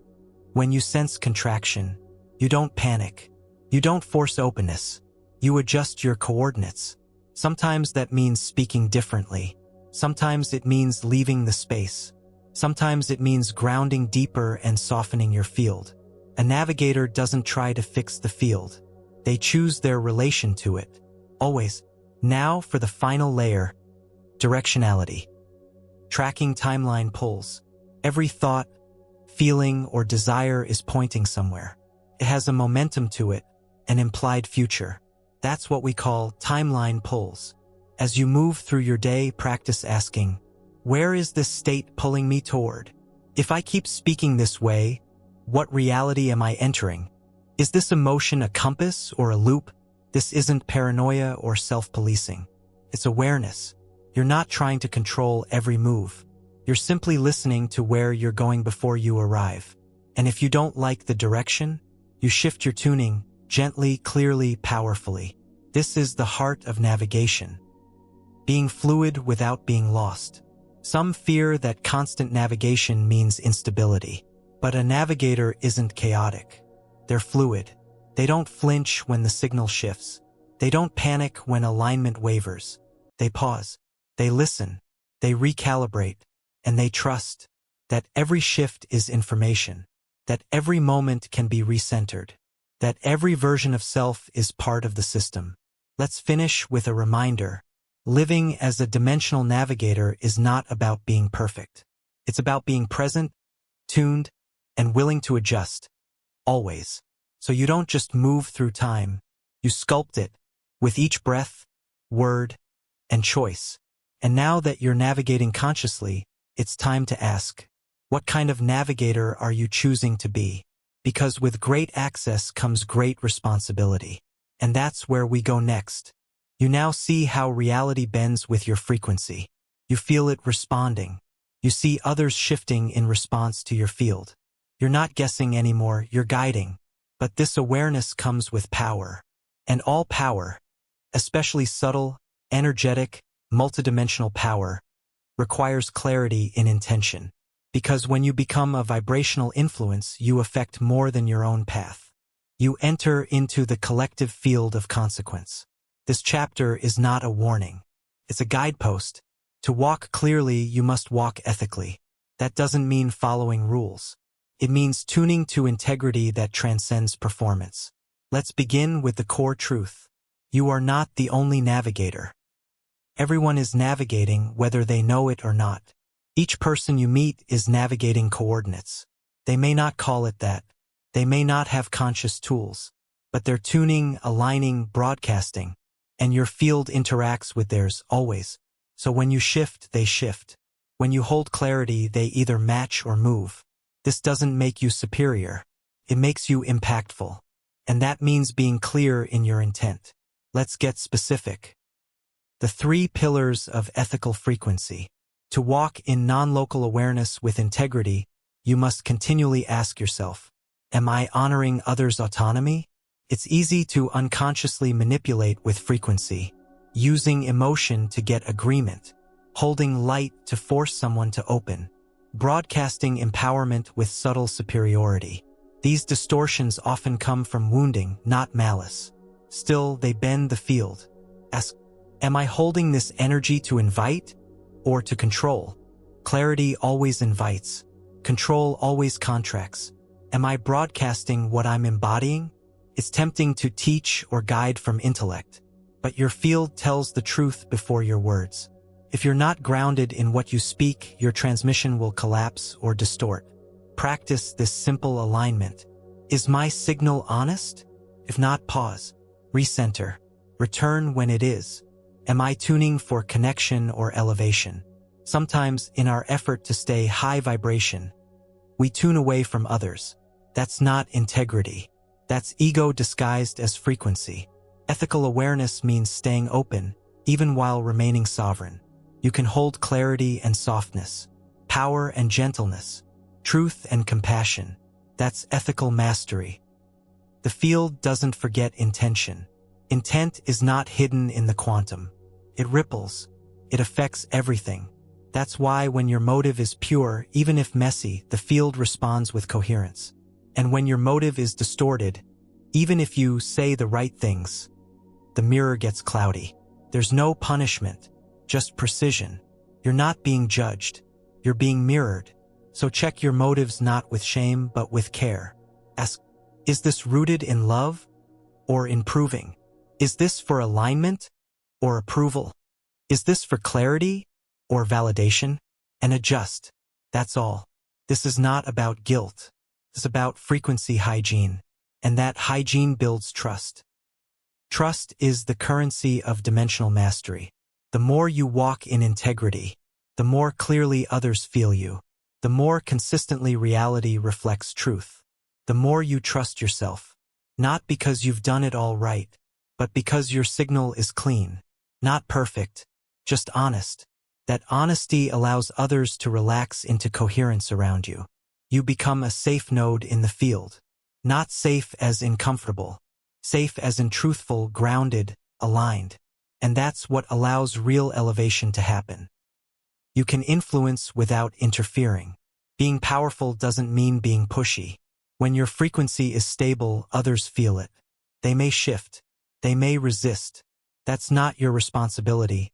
It's their field reacting to yours. You don't need to manage that. You only need to check. Am I inviting without overriding? Am I influencing without coercing? Am I sharing without needing agreement? That balance creates ethical resonance. You become a beacon, not a bulldozer. And people find clarity around you not because you tell them what to do, but because your presence reminds them what's true. That's field service. And it's the highest use of awareness. Final principle, alignment over agenda. There will be moments when your awareness shows you things others can't yet see. You'll feel their stuck frequencies. You'll sense the distortion in a room. You'll want to help. Pause. Ask, is this mine to shift? Is this mine to speak? Or is my clarity enough? Sometimes saying nothing is the highest service. Sometimes walking away is the clearest signal. Sometimes staying grounded is all that's needed. You're not here to fix. You're here to hold the field of clarity that allows others to meet themselves. That's ethical power. And now that you've stepped into it, you're ready to face the final thresholds of integration and transcendence. You've walked through frequencies. You've realigned identity. You've witnessed your capacity as a multidimensional navigator. But now a subtle challenge arises. It doesn't come from distortion. It doesn't come from fear. It comes from clarity. Or rather, the illusion that clarity makes you complete. Welcome to one of the final veils of awakening. The dimensional ego trap. It doesn't shout. It whispers. I've seen more than others. I operate from higher awareness. I've transcended the mess. This isn't ego in its loud, inflated form. This is the enlightened persona, built not from insecurity, but from elevated identity. Let's make something clear. The idea that awakening means arriving at a constant state of superiority is a trap. Let's name the distortions and set the signal clean. The enlightened persona is still a persona. Just because your ego puts on robes and speaks in frequency codes doesn't mean it's no longer ego. You can know everything about vibration, timelines, field resonance, and still be avoiding integration. The trap is subtle. You bypass emotional honesty because it's low vibration. You suppress authentic reactions because you're supposed to be neutral. You ignore messy human moments because you're beyond them. But here's the truth. Awakening doesn't make you less human. It makes you more responsible for honoring it. If you can't laugh, cry, stumble, or scream with presence, your so-called clarity is another mask. Let's pull it off. Common myths that sustain the trap. Let's name the most common false beliefs that sneak in once awareness expands. Myth 1. I've moved beyond this. Whether this is sadness, fear, conflict, or confusion, if it arises, it means it's not beyond you. It's within you, asking to be seen. Avoiding it isn't evolution. It's fragmentation. Myth 2. Lower frequency people will drag me down. Avoiding people because they're dense doesn't make you higher. It makes you fragile. True alignment doesn't fear distortion. It holds presence through it. Myth 3. Neutrality is the goal. Neutrality is a skill, not a state to cling to. You're meant to feel deeply, choose powerfully, express authentically. Neutrality isn't emotional suppression. It's awareness in motion. Myth 4. I'm here to guide others. Maybe you are. But if your identity becomes being the one who knows, you'll unconsciously seek disempowered people to maintain the role. Leadership rooted in separation is distortion. Now that we've exposed the myths, let's restore true presence. Staying clear without seeking hierarchy. There's a version of you that can see distortion without judging it. Speak truth without superiority. Embody depth without drama. That version exists because it doesn't need identity to stabilize. It holds clarity because it has nothing to prove. To reach it, drop the idea that your awareness gives you status. You are not above others. You are in sync with a different frequency, but that frequency doesn't define worth. Everyone is a version of you, at a different moment of remembrance. When you stop assigning value to vibrational range, you become safe for others to rise. Let's now explore how ego hides in spiritual refinement. The language of false light. You've likely heard it, maybe even spoken it. Phrases like, I just don't resonate with that energy. I'm not available for that kind of frequency anymore. That's just a 3D issue. I'm operating from 5D. These aren't wrong unless they're weaponized. Used as avoidance, they become shields. Used as self-elevation, they become prisons. You don't need to stop using language. You need to ask, am I using this language to hide? Am I avoiding truth behind the veil of terms? Am I weaponizing awareness to maintain control? If the answer is yes, pause. Return to silence. Reset the field. And speak again from clarity, not status. Practice the humility reset. Take a moment to drop your titles. Forget what you know. Let go of being a guide, healer, teacher, or channel. Say, I am a field of presence, nothing more. Now breathe. Feel your ego shrink. Not from shame, but from release. There is no burden in presence. Only clarity. You don't need to be the one who knows. You just need to know when to pause. That's humility. And humility doesn't shrink you. It anchors your power in honesty. Let's now anchor the new state of walking awakened without hierarchy. What true awakening looks and feels like. Feels like stillness when everyone's loud. Feels like laughter when things fall apart. It feels like clarity without needing to correct others. It feels like allowing others their distortion, while staying coherent in yours. And it sounds like, I don't know, and I'm okay with that. That's not my truth, but I honor yours. I'm still learning, even here. True awareness is humble. It's deep. It's patient. And it never demands agreement. The moment your awakening becomes a brand, a badge, a claim to control. You've left the field. And now, you return. Because the only trap that remains is the one that says, you're done. You're not. You're just beginning to remember why you came here at all. Let's go there now. This has never been a solo journey. From the very first frequency ripple that called you, from dream to wakefulness, you weren't just waking for yourself. You were waking for a collective movement, a chosen ripple in a sea of possibilities. And though your path has been deeply personal, this purpose is unquestionably shared. Welcome to the awareness of mission, not imposed, not inherited, but chosen by you before time was tracked. Let's remember, you didn't stumble onto this path. You may think you found this work, that it appeared on your feed, in a book, or through a teacher. But in the field, you tuned into the coordinates you left for yourself. Every sign, teacher, insight, or synchronicity was a breadcrumb you planted before embodiment. Why? Because you knew the density here. You knew you'd forget. You knew you'd drown in story.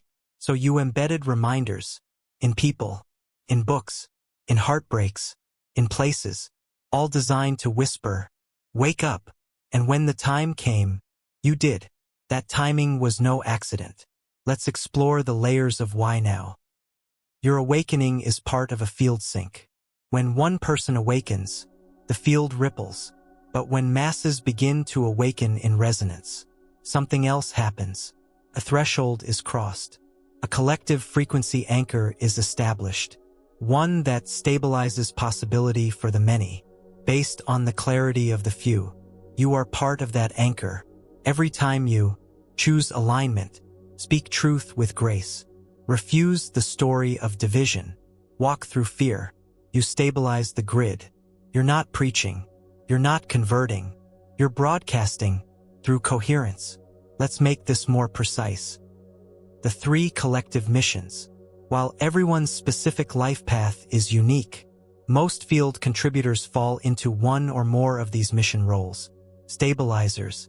You hold energetic peace during chaos. People feel calm around you. You often process collective emotion. You didn't ask for it, you just carry it. Your gift. Anchoring presence in storms. Transmuters. You feel the pain of systems and people. You move it through your body, emotions, or art. You were often the deep one growing up. Your gift. Converting density into clarity. Activators. You trigger awakenings often without trying. People change after meeting you. You bring intensity, transformation, decision points. Your gift. Catalyzing timeline shifts in others. These aren't labels. They're signatures. You may shift roles throughout your journey. What matters is honoring your role, without ego or avoidance. Let's now address the biggest question.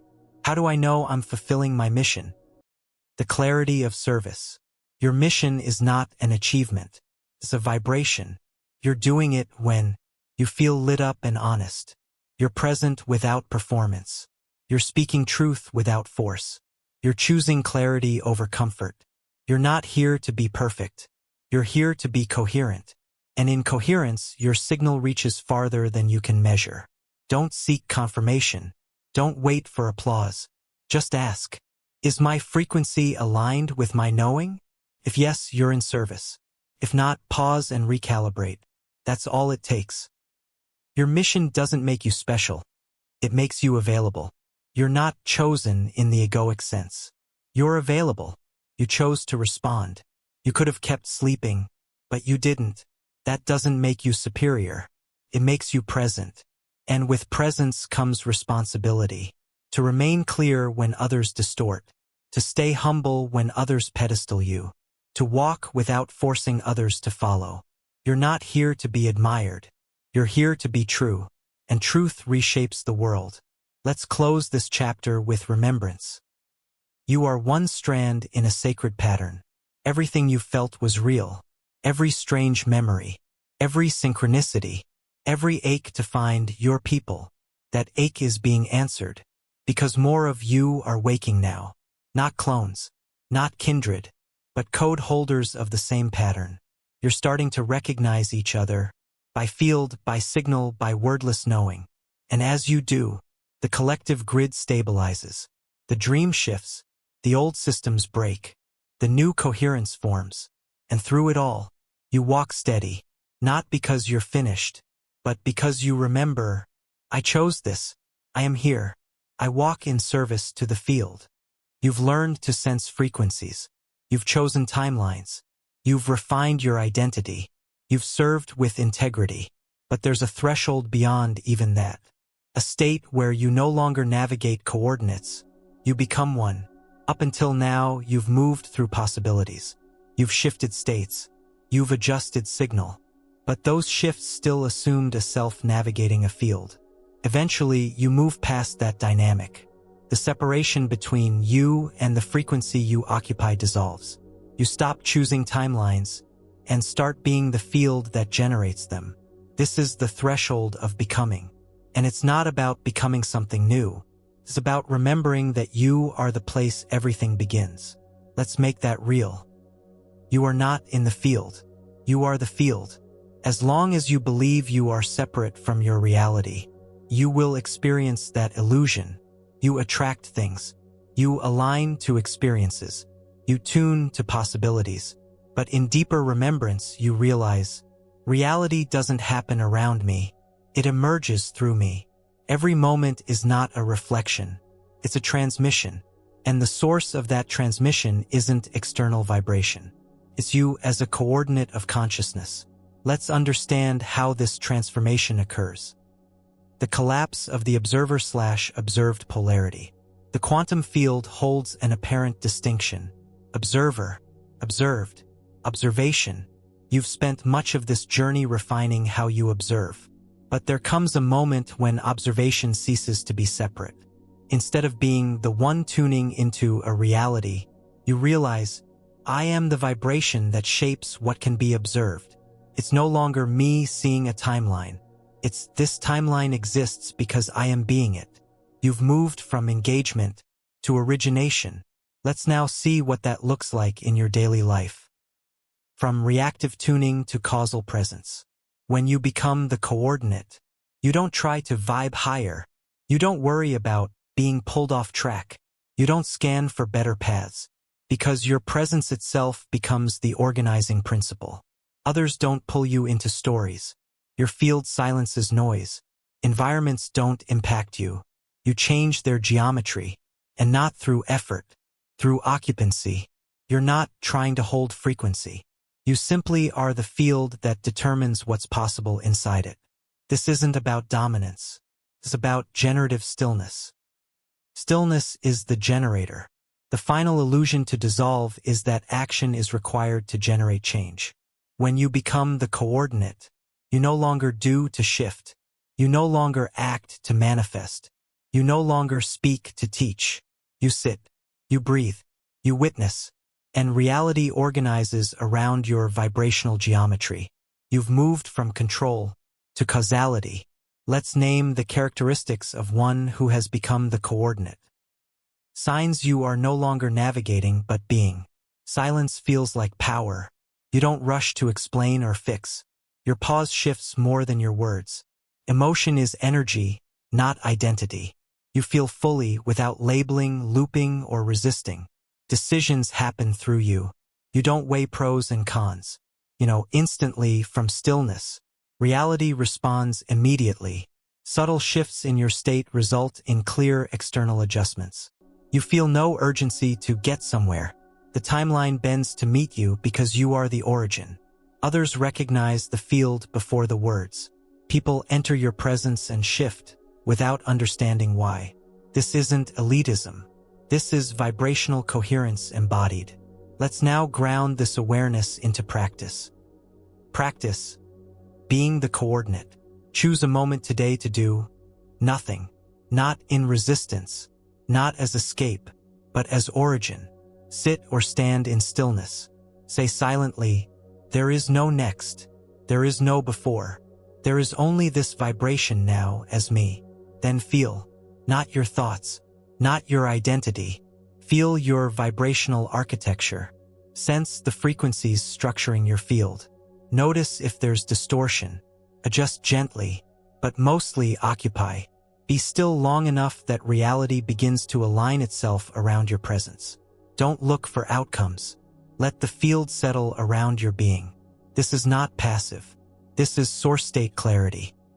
The world doesn't need you to fix it. It needs you to be you fully. Becoming the coordinate doesn't mean you remove yourself from life. It means you become so internally congruent that life reshapes itself. You walk into rooms and distortion softens. You speak and misalignment evaporates. You choose and probabilities rearrange.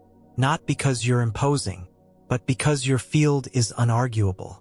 And that is the clearest contribution possible. Because from that state, all versions of you, all timelines, all layers of identity begin to weave into one. And that's where we go now. You've met them all. The brave one, the fearful one, the one who never forgot, the one who almost didn't make it, the version of you who ran, the version who stood still, the version who rose too fast, the one who waited too long. And now, you call them home. This isn't healing. This is integration.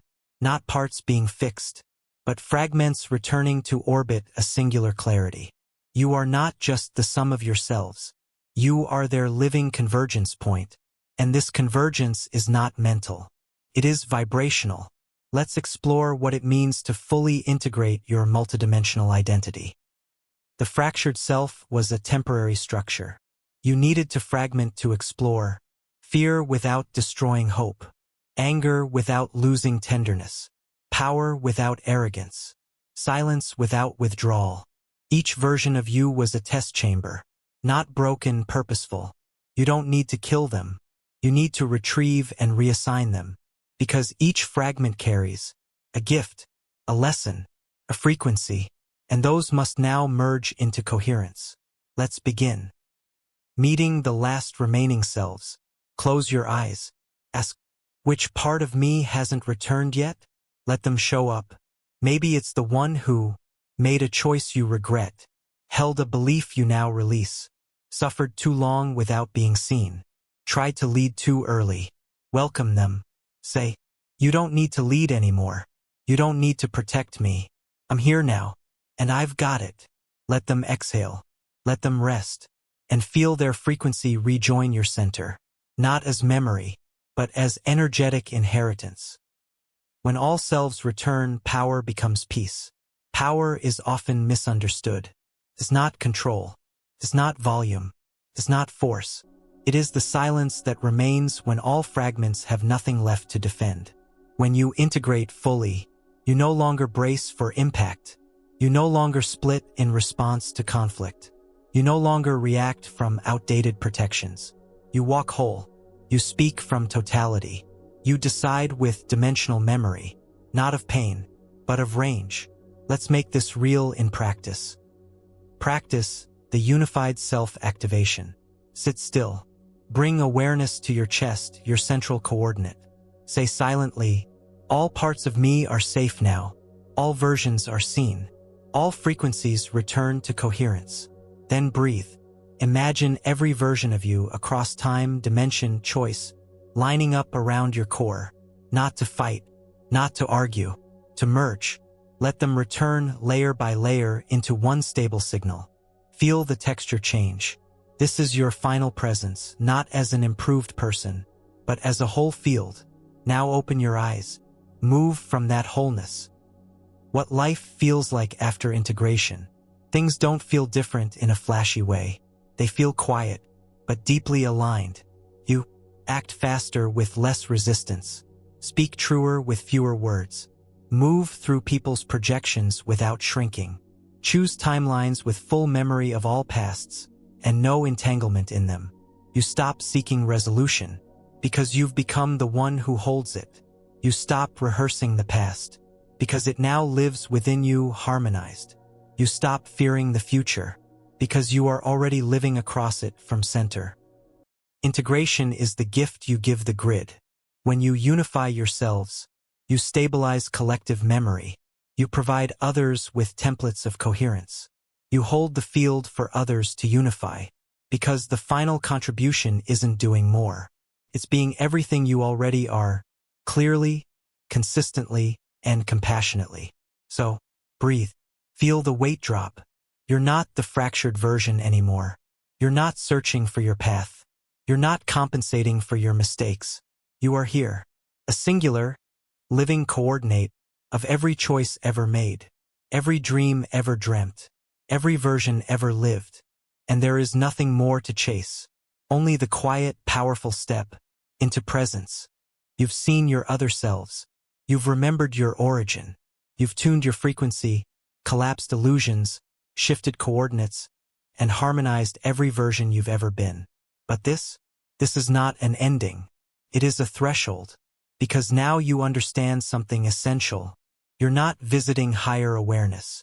You're not reaching for multidimensionality. You are now living from the field itself. This final chapter is not about conclusion. It's about continuation without grasping. No more getting there. No more becoming more. You are already what you sought. Now you live from it, daily, cleanly, powerfully. Let's explore what that truly means. You are the technology now. No more tools. No more rituals required. No more reminders. Those had their place. They served beautifully. But now you realize, you are the practice. You are the instrument. You are the map. Your consciousness has stabilized enough to function as your primary interface with reality. You no longer use methods, you transmit states. Walking becomes tuning. Speaking becomes attuning. Choosing becomes structuring timelines. You live from within the field, not toward it. And it's subtler than you imagined. Because this isn't about being in flow. It's about being the frequency others read as direction. Let's make it tangible. Every choice is a coordinate update. Waking up late, how you respond to that moment isn't a mood, it's a vibrational selection. Eating a meal, it's not just about food. It's a broadcast of self-respect, nourishment, or neglect. Sending a text, it's not a conversation. It's a frequency ripple that stabilizes connection or distorts it. You're no longer asking, is this a good idea? You're now asking, what field does this action align with? That's living from the field, not from pressure, not from performance, but from awareness of energetic consequence. Because consequence isn't punishment, it's feedback. Presence is now your primary skill. You used to chase clarity. Now you simply remain present until it arrives. You no longer analyze.